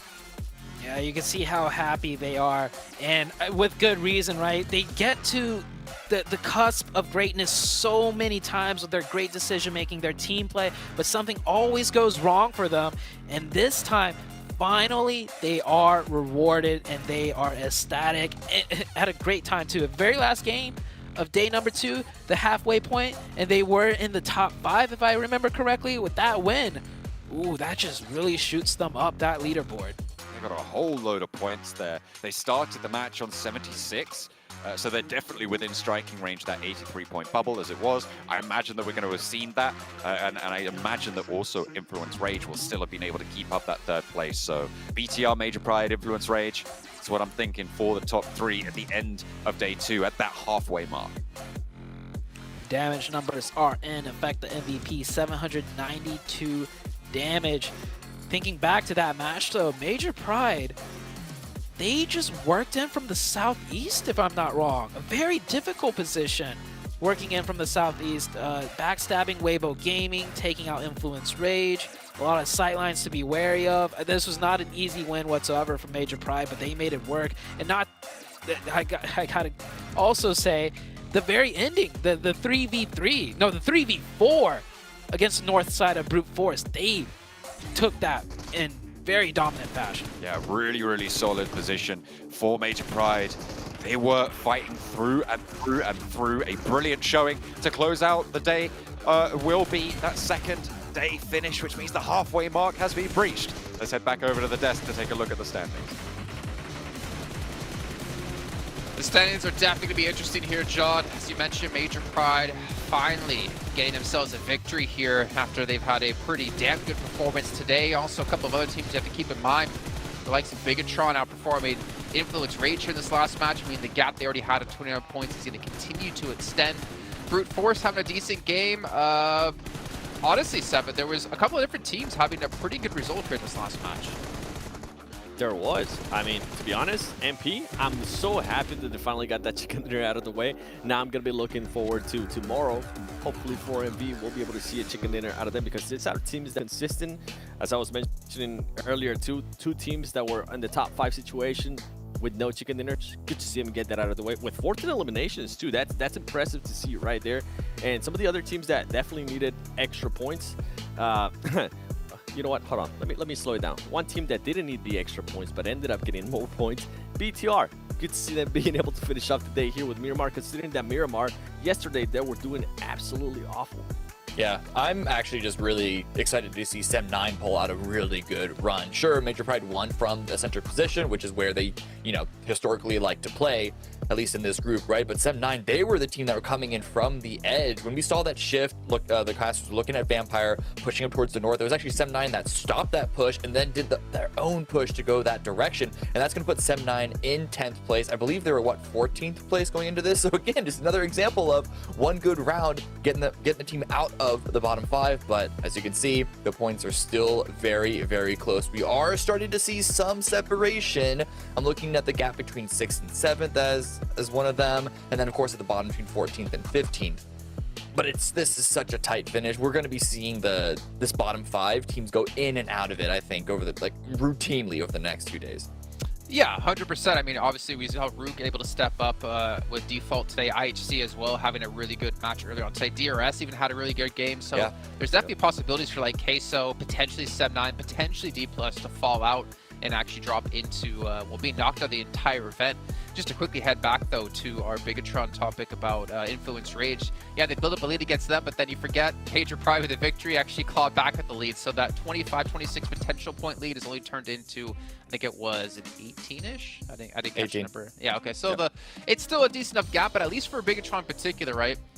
I don't think they have to have an amazing extra days whatsoever because they have a 30-something odd point lead over 4th place. So they're looking pretty comfortable to make it into the Grand Finals. It's just about holding on to maintain that position. Whereas, why are you shaking your head, Seven? Oh, No, don't try to give Bigatron a buffer. Okay. I mean, they have a buffer. That works before. yeah, but don't try to slack off. Come No, on, I know. We've in the blink of an eye, just as we've seen teams skyrocket out of the bottom 5, we could see a team just completely shut down and fall out of the top 3. We actually saw that last week with Enigma Galaxy. So I think despite maintaining first, there is a little bit of concern how BTR have been quiet on a few 2 rounds today for anyone to be like 100% confident that they're going to remain top 3 by the end of this weekend, much less first place overall. Now, we've seen some amazing rounds out of them even just today, so there's definitely the possibility that they will maintain there, but it's not a sure thing. Well, for us, we're going to head onto the stage for an interview with Miracle here to hear about Adaptation is the theme for day 2 of the 2023 PMGC. And what a day it was for MV. This team started off at 7th place with only 38 points at the beginning of the day. And now they are here in 4th place. With me, I have Dok from 4MV. And first of all, how are you feeling right now? 자, 함께 하겠습니다. 소, Dok, чиний сэтгэл ямар байна? Тэгэл маш өндөр байна. Энэ тэмцээнд анх удаага оролцож байгаа болохоор сандрахгүй ер нь амар гоё мэдрэмжтэй л тоглож. So I'm feeling great right now. Even though this is my first tournament, I don't feel any nervousness at all. And right now, I'm enjoying every game I'm playing. Enjoying every game he's playing. I can definitely see it in your game and your playstyle. And honestly, you know, coming back to your scores here, I mean, for you guys, not having a chicken dinner has never been a problem. This is not your first rodeo getting on top 4 or top 3 with no chicken dinners. So is this something that you guys want to... What did you guys change from day 1 and day 2 to pull this off? За, танай багийн хувьд эхний өдрөөсөө 2 дахь өдөр рүү шилжихдээ ямар хөө тоглолтууд дээр засаж алдаагаа засав. Учир нь яг л танай багийн хувьд бол chicken dinner идэхгүй байх нь ямар нэгэн асуудал биш байна шүү дээ. Танай багийн хувьд дандаа ингээ 3 4 дахь байранд ямар нэгэн chicken-гүү үргэлжлүүлж явдаг. Энэ та нарын үеийн нууц юу вэ? Эхний өдрөөсөө 2 дахь өдөр лөө ингээд алдаагаа засаж орж ирсэн гэвэл rotation тал дээр алдаагаа ер нь амар сайн засаж орж ирсэн. Тэгээд chicken идэхгүй байгаа асуудал нь гэвэл тоглогч бүр хөвдөө нэг багахан алдаа гаргаад тиймэрхүү л байгаа. Тэгээ chicken идэхгүй ч гэсэн оноогоо сайн авч байгаа болохоор энэ сэтгэл өндөр байгаа. Тэгээд маргааш бүр илүү хүчтэй орж ирнэ алдаагаа засаад. So from day 1 to day 2, our first mistake was with mistakes on the rotations. So first we fixed on that, and on the no chicken dinners, like there is a little mistakes from each individual players. So right now we're feeling down on that, but we're getting our points, so we don't feel any like sadness at all. We're happy.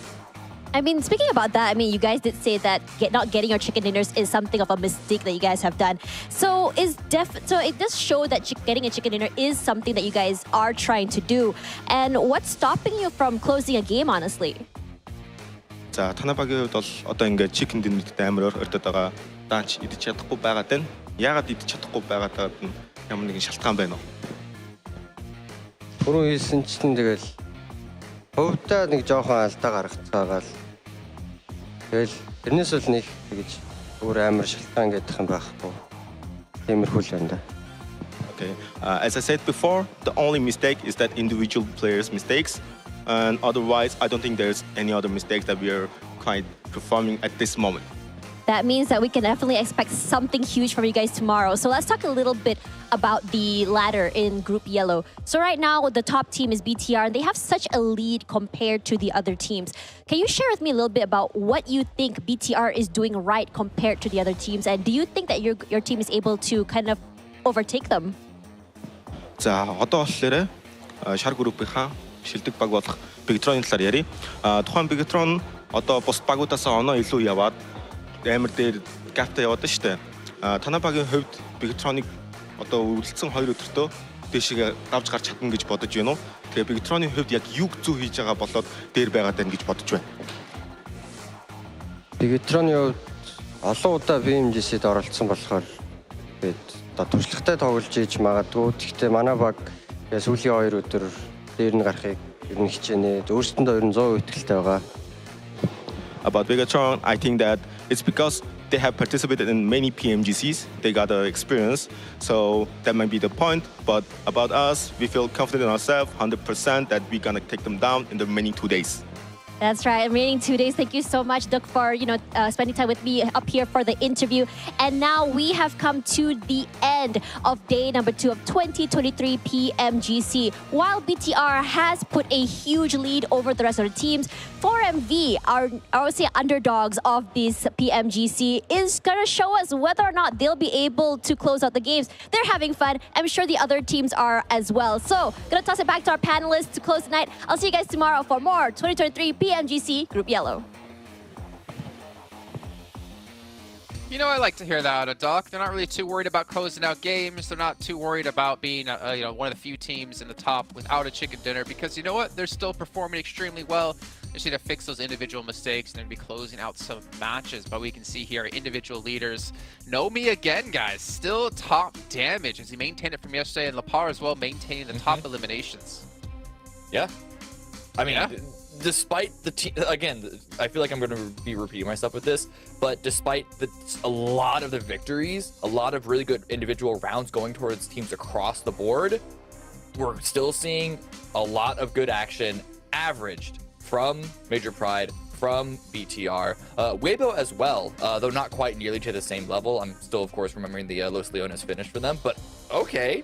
Day 2 MVP is going to go to East. This isn't too much of a surprise. Whenever we do see For Miracle on our screen, East is generally putting in a lot of the work. I just like that he said they don't mind not getting a chicken dinner or being able to close out the match, considering that MP was now able to close out the match, able to get that chicken dinner, and got pushed up all the way to 2nd place. Especially when we start getting towards the last day on Sunday. A lot of these teams that are especially in the top 3 are going to be looking to get those chicken dinners, looking to close out those games. So, yeah, they might be used to not getting chicken dinners like Tash Bunny was saying there, but I don't know. That mentality doesn't sit well with me. Interesting that he actually had, by the way, East there, the most average damage per game on the day. So that's kind of cool to see. Obviously still behind Nomi at the moment, but they're starting to make some moves, make some strides. And the fact is, they're still top 5 out of chicken dinner. So for me, that's a very, very strong team, especially when we saw towards the earlier stages of the day, almost able to pull off the 1v1v1 to close things out.